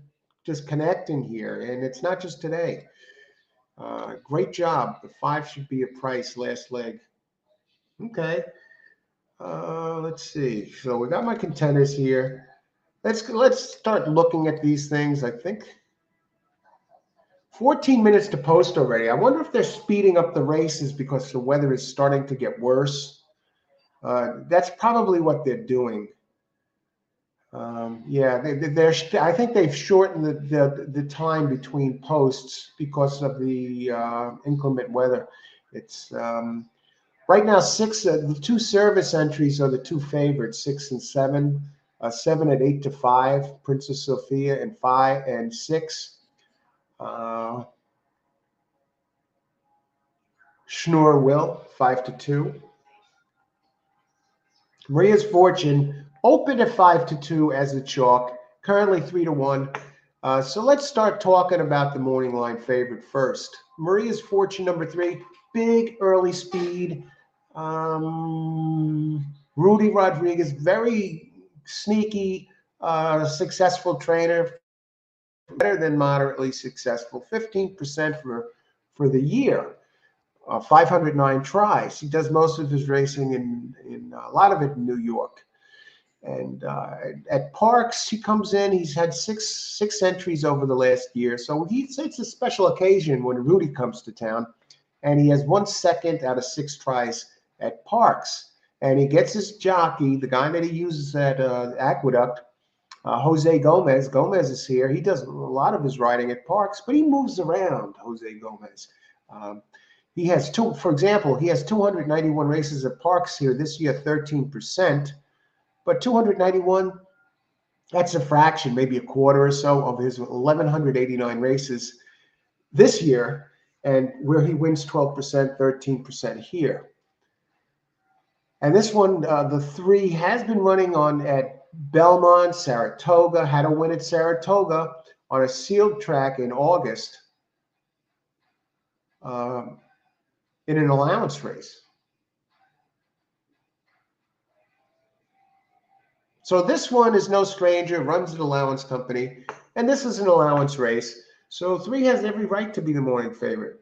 And 3 races on the wet track, a win and a third. Never raced here, but has won 2 out of the last 3, and has early speed. Didn't show early speed in the slop last time. But you know what? You can throw the last race out because he stumbled out of the gate. So... And his other race in the mud at Oaklawn, won by open lengths, 8 lengths in the mud at a mile and looks like a mile and 16th. So this one is definitely dangerous. And with the early speed and breaking from the inside, I expect the odds to come down. Might even be favored come post time. The only thing is never ran at Parx, so let's see what happens. Coming down out of Classic Empire, and when Rudy Rodriguez ships, get this, Rudy Rodriguez with shippers, he wins 26% of the time, and it's not like out of a dozen races. He has 186 shipping races, and he's winning more than 25%, more than a quarter of the time, a tick up, 26%. So 3 is definitely, if I was going to add anybody, I would add, so far from what I've seen, I would add 3. And let's move down to the 4, Ruben Silvera and the Ness, Jamie Ness, again. Now, the lone race in the slop was not good, 69 Brisnet. Has 1 race at Parx and came in second with a 78. At the distance, we're talking here a mile. At the distance, this one has never raced the distance. It's stretching out, has a little bit of early pace. I don't know about the early pace on a wet track, though. It's a 4-year-old out of Spadester. And so another team up of Ness and Silvera, his go-to guy. This one did win at Churchill Downs 2 back at 6 furlongs. And the race before that, at Indiana at 6 furlongs. When Ness goes sprint to route, 30%. I just prefer others. 5. Numbers are just too slow. I'm not going to spend a lot of time on the 5. I get this. 5 is another service entry, but not John's service. It's Tyler's service. And Tyler's service is 23% trainer at Parx and 20% overall and 90 tries. This is like the service show, folks. But this one looks like it's too light. By the figures, even by the dirt figure, the wet track figures looks too slow. So it's a closer. At the distance, in 7 tries and 2/3. I mean, we really have to run one of its best races to sneak into the money here. even for third, maybe third, if everything falls apart. Excuse me. Oh boy. So I'm on 6-7. My only concern here is I think 7. I kind of like 7 to get it done with Pennington up. It has the big race 3 back. It has some early speed. You know, I like that 6 is 2 for 2 in the mud. The 3 is definitely 3 might even end up being favored just because of the form it's in right now. The last race it stumbled, so we can excuse that. 10 minutes to post. 6, 7 are favored on the board. Who does everyone have here? Yeah, 5. Austin, just looking at the 5 Tyler Service, 6-1. I'm surprised it's that low. But the trainer is pretty good, and maybe they figure it picks up a slice here closing. Actually pays okay. Pick 3, 50 some bucks. According to the multi, 7 will go off favored by a good margin, followed by 2. 2 is the second choice, according to the multi-race wagering. 2 is scratched. Probably 3, you probably mean. Okay. Austin, 3 horse to win here. 3 is going to be tough. 3 is going to be tough, Austin. You know, I think Service is up against it. John Service with the 3. Because the 3 is the inside speed, and he's probably going to try and get loose. And has a win on a wet track. And in the money 8 out of 11 times. Would I change my pick? If I had to.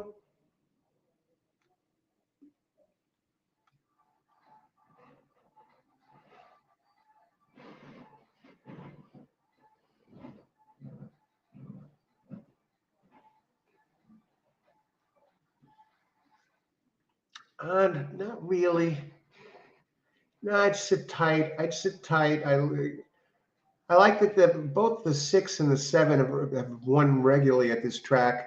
The 6 has won 3 out of 7 with a fourth, with a third, 3 out of 7, and the other one, the 7 is won 3 out of 6 with a second and third, 3 out of 4 at the distance.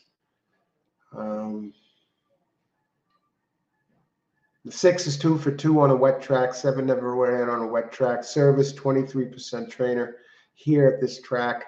I think the 3 can win, absolutely. I'm concerned about it, but I'm pretty confident. I'm not going to hedge anything. I need 6, 7 here, and then I have 4 single next race to complete the pick 3. 4 will be the second chance. Okay, well, let's look at the 4. How much time we got? We still got 7 minutes. It seems like the clock slowed down. And yeah, it seemed like I looked at it was 10 minutes, 15, 20 minutes ago, and now it's down to 7. So time is slowing down as we head into this race. Let's look at the buyer figures.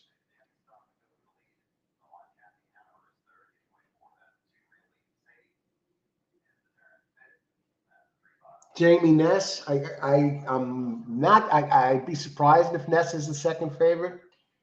I think it's going to be between 2, 3, and 7 as the favorites here, but let's see. But you're just giving us by the board. You know, you're not making this up. So hey, thanks for the heads up there, Ashley. What else? Who else we got? Okay,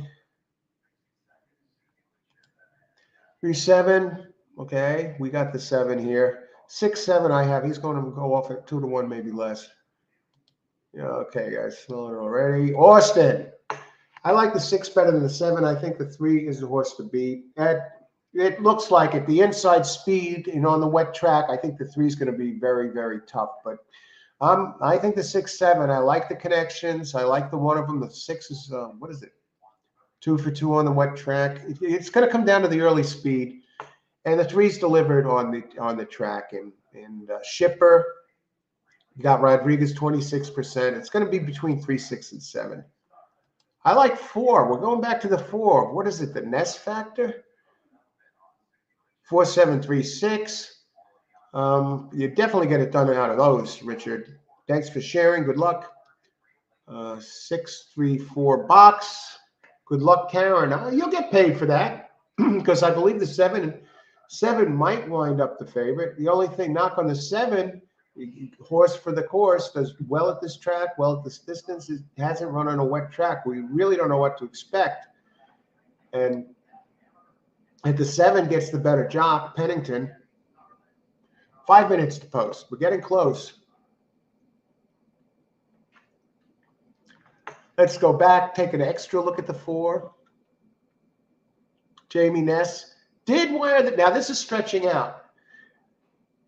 I don't like its wet track effort. It has a second and 2 tries here at Parx. I like the jockey and of course the trainer. 29% Ness, 30% going sprint to route. Has the second highest power rating. Prime power, don't really go by that. It just gives you an indication. It weighs everything up, computer generated from all the races. So it's not just Parx. It doesn't take into account wet tracks, pace, but it has finished first, second in the last 3 races, 2 wins and a second. And that was claimed. It was claimed by Ness, and he came in second. Now, when he goes second time after a claim, Ness, usually the second time delivers 23%. And it figures probably to be paced with number 3 there. It might even grab the lead from the number 3. Now, the 3 stumbled in the last race. Don't let the last race discourage you. Win number 6. 6 is going to be, John Service. John Service on the 6 and the 7.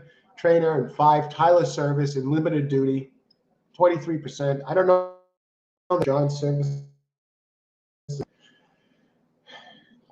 Looks like he's fairly new to racing, but winning early.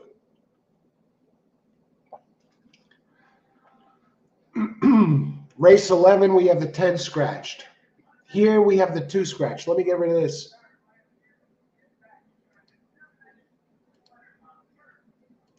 Get rid of our ticker.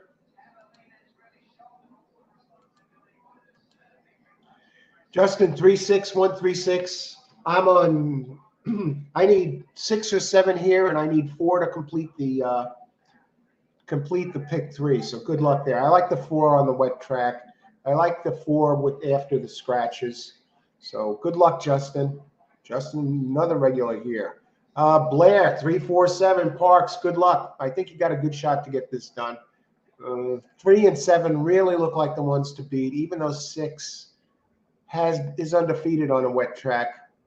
I really, 3 is the one that gets me a little bit, but I think 4 can challenge 3 for the lead, and that might open things up a little bit for the others. We'll see. 2 minutes to post. We're getting there. 3 now is 5-2, and 7 is down to 6-5. The show money is going most of it more. 7 has more than double, has about double the next closest show bet, and has the most place money. Followed by the 3. The 3 has the second most show money and second most place money. The one you're going to get an overlay if you bet 6 to show. I'll give you an example. 6 is 4-1, 7-2. 6, the 4, 5, 4, 5, the 4 and the 5, 3, 4, 5, and even, I mean, 6 is taking less show money than a lot of the others. So you probably have an overlay on the 6 if you bet it to show, but it's probably not going to be much. Let's just look at the show prices for 6. 440 to show on the 6. The 6 is a big win contender here.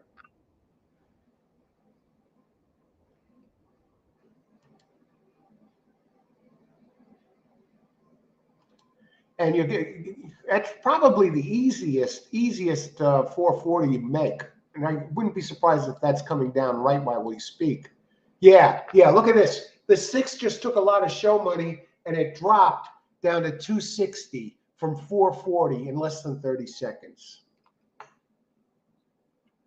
The most you could make on show is the 5 at $2.60. For those of you wondering what a 3-7 exacta pays, 3-7 $7, 7-3 $6, 4-7 $10, 7-4 $6, 6-7 $12, 7-6 $10. So 6 is not really taking the money in the. It looks like 7 is the taking the most money of the service entries. Let's see. Let's get who we have here. Okay, Justin 36136. Good luck, Blair. Be dangerous, Blair 347 Parx. Good luck, Jay. Hey Jay, good to see you. Thanks for joining us. 7 with 1-9. Good luck, Jay. Thanks for sharing your selection. Let's go. And down to just okay. 3 is now down to 9-5. Now 3 has become the favorite. 3 is now favored at no. 7 is showing as the favorite at 9-5, but 3 is showing as 8-5. I guess there's some late money that's not registering here yet. As usual, Parx having a little trouble getting them in. We got Ashley rooting for the 6, I guess. Good luck, Ashley. New York Invader 3 to win Austin. Yeah, dangerous. Rudy Rodriguez, 26% shipper, and has the speed. The question is, will 4 press the 3 for the lead? The 3 has slight favoritism, and again, the John Service, who I need to complete to get the second leg of the pick 3, 6, 7. John Service, Schnoor Will, and Princess Sophie. And 4 goes out for the surprise early lead for Jamie Ness, Epicurean. And 3, not quite showing the speed I was looking for here. But we don't know. Is he going to try and make up ground on the rail? Ness now. Bet down to 3-1. 7 is at 6-5. The 3 is running third at 2-1. The 5, Tyler Service, 1, 2, 3, 4, running fourth at 15-1. Yeah, you called it big odds on that 7. And Ness leads the way. Now, this is a stretch out horse, remember. But Ness is 30% stretching out from sprint to route. So he's done. He knows this deal. He's done this before. And where is the 6? No sign of 6. And they're heading up the back stretch. 3 starting to make a bit of a move. Coming up the rail. He looks like he saved something here. And 7 is going up to challenge 4 now. And is moving by 4 on the outside. A little bit of moderate difficulty, not much. 5 is starting to show life. And shifts gears to the outside, and 3 is not quite through yet. And 7 is drifting wide on the track, which concerns me a bit. 7 seems to be extending the lead. It's trying to come. 3 drifting out. This looks like 7-3. 7 gets it done easy. 3 second, 6 third, 7-3 6, very chalky. So let's see, who are all our happy campers out here? Who nailed this, baby? Okay, Frankie, you should make money here. Okay, I think so. Let me just see what the place and the show are for the 3. Give you a heads up here if you get to cash something here.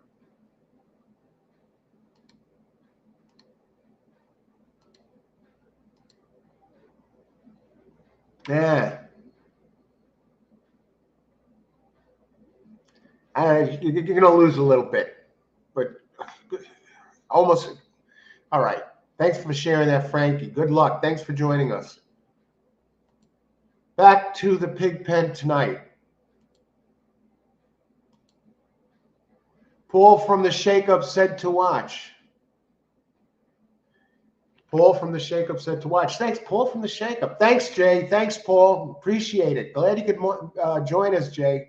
We're out here pretty much every day covering tracks in real time. And glad you could make it. Thanks to Paul from the Shakeup. I'm going to have to check out the channel. Paul from the Shakeup. Got note there of that, Jay. Thank you. Tomorrow, excuse me, I have a little bit of a cold for the last few days. Okay. The game plan tomorrow. This show is a little bit different. If you like this show, subscribe. You get notifications of all new videos. This way, when you go into YouTube, you'll see that we're out there when we're live. You'll get notification. And tomorrow, I'm telling you, giving you a heads up in advance, the game plan tomorrow is to be out here for Aqueduct. Aqueduct racetrack, go to a bigger track, move a cut up from Parx. And there's no racing at Del Mar tomorrow. At Del Mar, we're planning on going live for Friday. But tomorrow the game plan is Aqueduct. And one of the beauties of Aqueduct tomorrow is I have a link. I could share where you can see the races, actually play the races on your phone or your computer or your laptop and see all the races.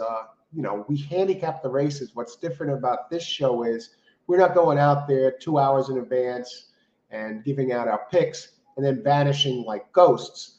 And we're handicapping the races in live time between each race, starting with the first race. The show starts about 20 minutes to a half hour before the first race. Start covering the selections, the contenders, and last but not least, and then we give out our picks right before the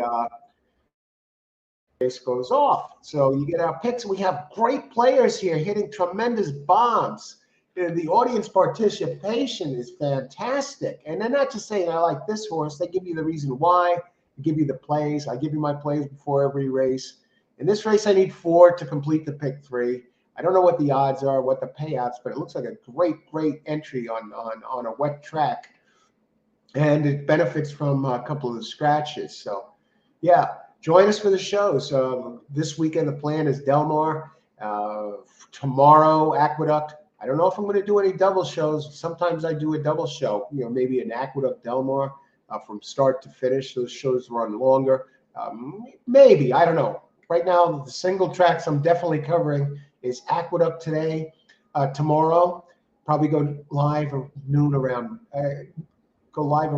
because the first post is, I believe, 12:20. Del Mar, Friday, Saturday, Sunday, and Del Mar. This is the closing weekend at Del Mar, so expect some bombs to go off over there. Probably mandatory payouts, maybe a pick 6 or something. Who knows? We'll have to check up on that. But yeah, they're going to have some big races that final weekend at Del Mar. So it's going to be a lot of fun, a lot of live shows. So if you like the show, subscribe, get notifications, and join us here for some great racing. And share your selections with others. Open discussion, chat is open. Q&A, you have a question about a horse, ask. If not me, somebody else out there will let you know. We got a great audience and some tremendous players here. Go to Penn tonight, Austin. I'm not going to be able to go there tonight, but I will be rooting for you. And yeah, Penn is a good night track. Turfway tonight. Turfway has great racing. Blair, I'm glad you brought that up. I'm going to have to check out Turfway's schedule because they have great racing over there. Nice. Justin, 136 box. No one likes my 4. Let's go take a look at this. How many minutes to post? I got to heat the coffee. Do I have time? How many minutes between posts? 15 minutes.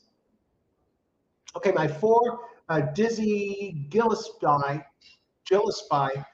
the board, open 6-1, on the board 5-1.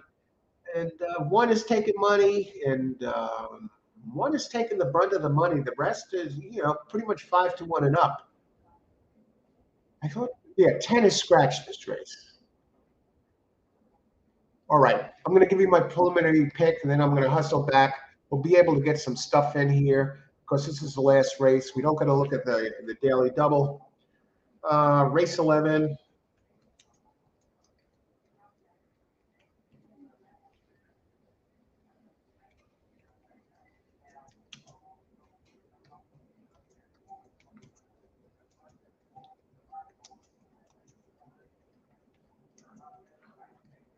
I will be right back. Just heat up the coffee, and then we'll get cooking. Doing this today. Can't believe it's the last race. Now, Like the pick four as a standout. I'm going to talk more about it. I see if I hedge here, if I have to. I don't know what kind of payout I'm looking at in the pick three. Let's see. Let's just see what the payouts here at pick three. Pools and probables, will pays.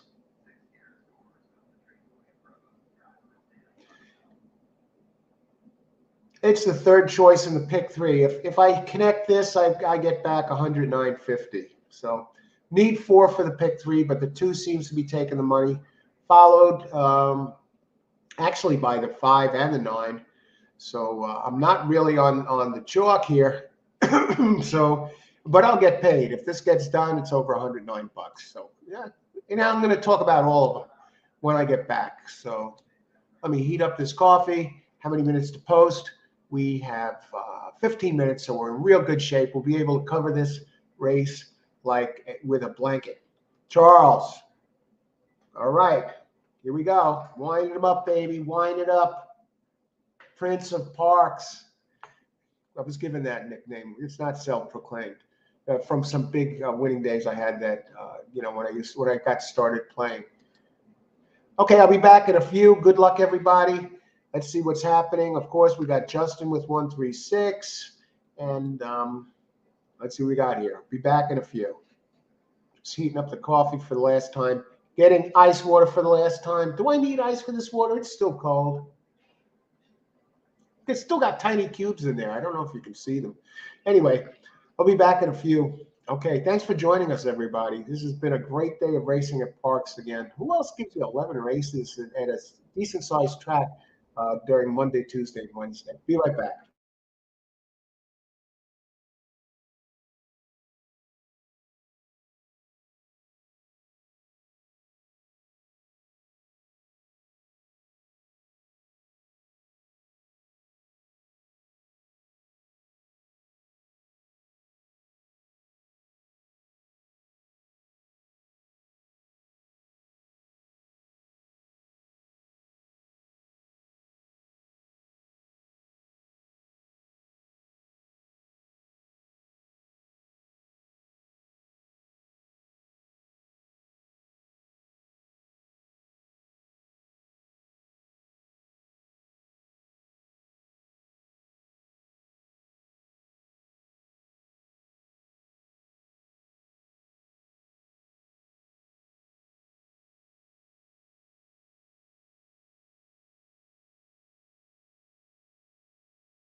All right, race 10, folks. We've made it.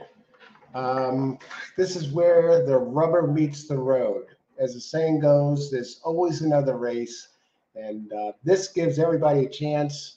Now, if you're down already or you're over your bankroll, I wouldn't suggest, making a deposit to try and tackle this race. But maybe because the four is up, if you see something really good and you want to add a few bucks, fine. But no chasing money. Uh, Austin, the dangerous Austin, 9 to win the last race at Parx. Austin hit a pair of pick fours at Penn National last night. Sounds like he's going to be there again tonight, folks. So good luck, Austin. Win place show 3 as well. And Thomas has been giving out some big picks here. At one point, he had 8 of 10 or something. Almost all of he had the picks. The winning combo. And Blair is no stranger to big hits. Neither is Ashley. And Ashley has lit up the park, lit up. So let's do this last race. 8 minutes to post. We have time to talk about it. Where is my 4? I need the 4. I have single. And let me look at the place show betting here. My play might be, I might box 4 with a couple of others. That 9 is definitely dangerous. The 1 is dangerous. 1, 9, 4 box. What about the 5? Looking at the buyer figures, 5 comes off a big race. Let's look about these talk about these trainers a little bit here. We have Pino on the 9, always dangerous. We don't have Ness to contend with, thankfully, in the 11th race. Again, I think 3 might have been the one last race if the 4 didn't go out there with that speed. I think that threw it off for the 3 a bit.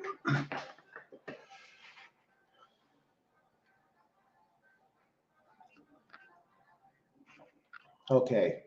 Buyer figures, the 9 has the the races 2, 3 back and make it very dangerous. The 4, who I like, will probably need the 1 and the 5 and the 9 really not to bring their A game.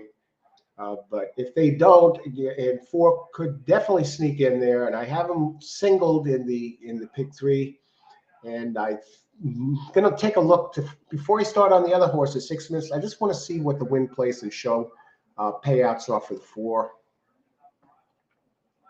Race 11. Then we're going to go right at it. Yeah, 4 is only paying $2.80 to show, $6 to place, which is okay. 9 is taking the most money in the place and show wagering. Pino, really no surprise. So let's look at the PPs and see what we got. How many minutes to post? 6 minutes to post. We're in good shape. On to race 11. Good luck, everybody. Got your picks. Post your picks. 4, I'm on the 4. I like the wet track running. I know it's an 8-year-old. Know the trainer doesn't have the greatest percentages. Stephen Hamilton, only 8%. 82 of his 85 races this year have been at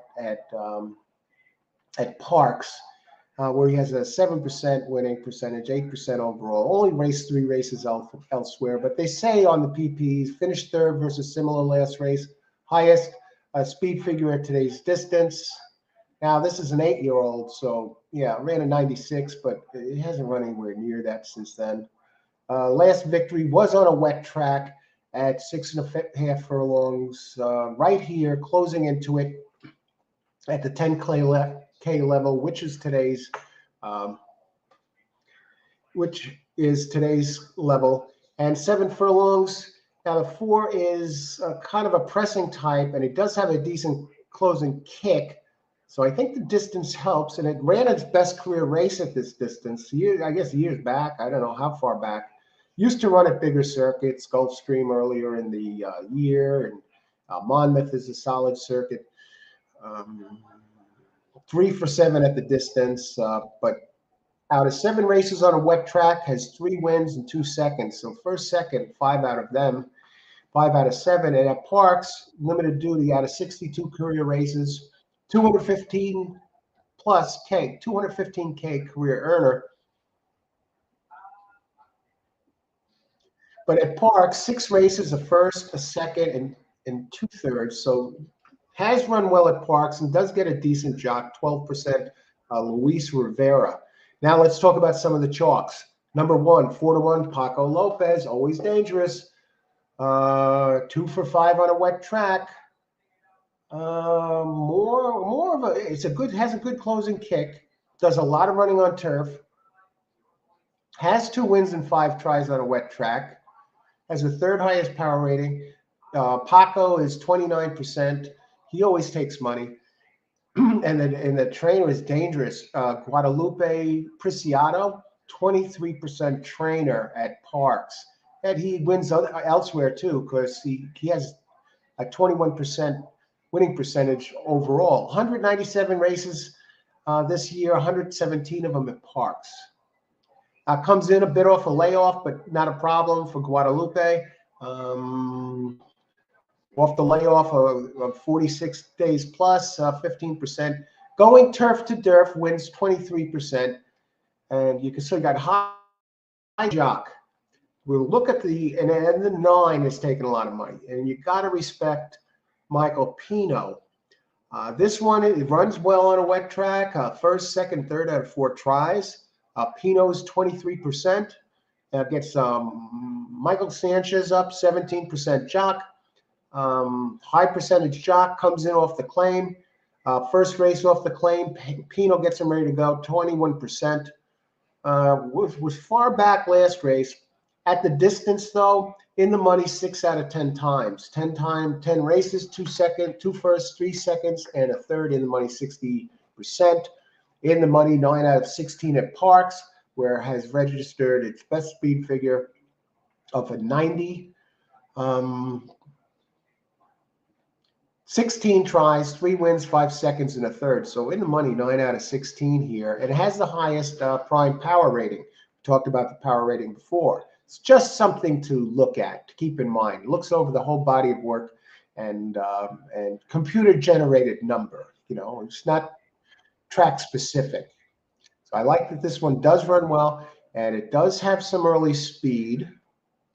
At the distance wins. It's been running at this.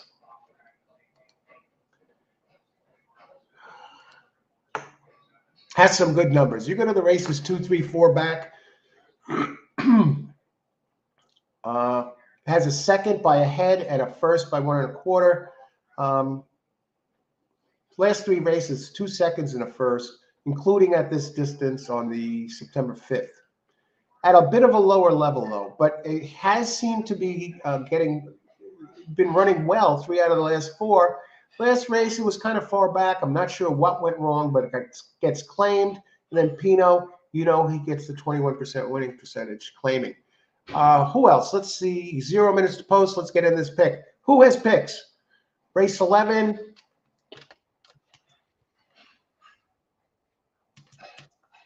Number 4, win place.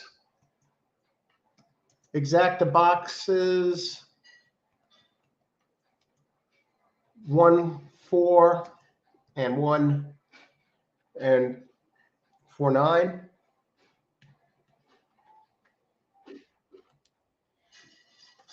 And hopefully I can get these in time. I always want to get it in. Oh, God, am I going to get it in? Let's try our best. Good luck, everybody.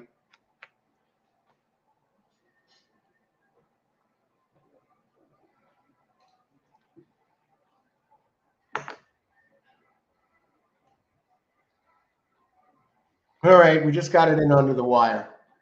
Okay, anybody else picks? I went 5, 6. Paco and Rivera are off.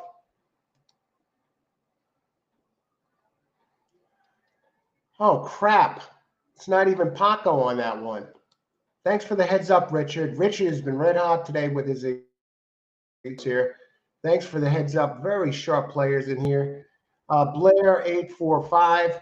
Good luck, Blair. Karen, 9654. Exacta, try box. I think you have a good shot. Thanks for sharing with us here. And Richard here, 9164. All right. They might even be off already. And they are off. What's going on? Where's my 4?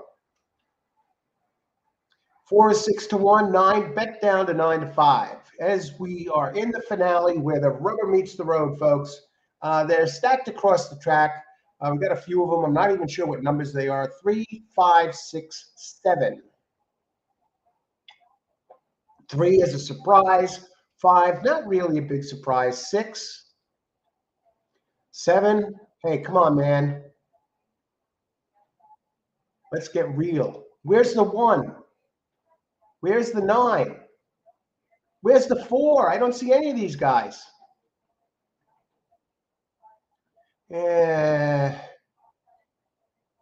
This is looking like the 9. The 4 is starting to move. I don't know if there's enough time. The 3 would have to really pull a fade, folks. 4 rolls up on the outside, needs to make up a lot of ground. It might be 4-9. I might not even get the exacta, folks. 4 needs to really close. It's going to be 9, 5, 4. We gave it a good try. No real surprises. 4 went all the way up to 10-1. Let's see what this exacta pays. Great job, those who picked the 5 and the 9. 9, you know, I really should have included it. What will we pools and probables will pay? Yeah, the pick 3. I still would have been $52 if I didn't get cheap and leave out the 9 with Pino. All right. What about the probable payouts? 9-5. I'll tell you what. That 9-5 is going to return $49, 24-1 odds. That's a nice payout for 2 horses that really were on the chalky side. Pools. All right, let's see. Who are the happy campers? Who got this?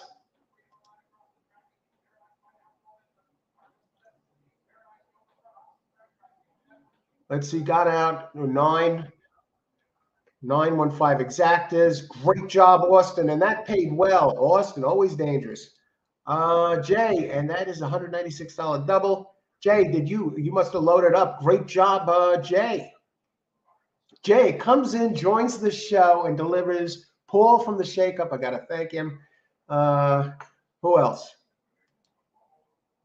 Karen. Boom. You got this. The 4 sneaks in, and the 4 gets in at decent odds, folks. 4 came in at 10-1, and that 5, the 9, you got the exacta pays, the try pays. Great job. Me, I went, I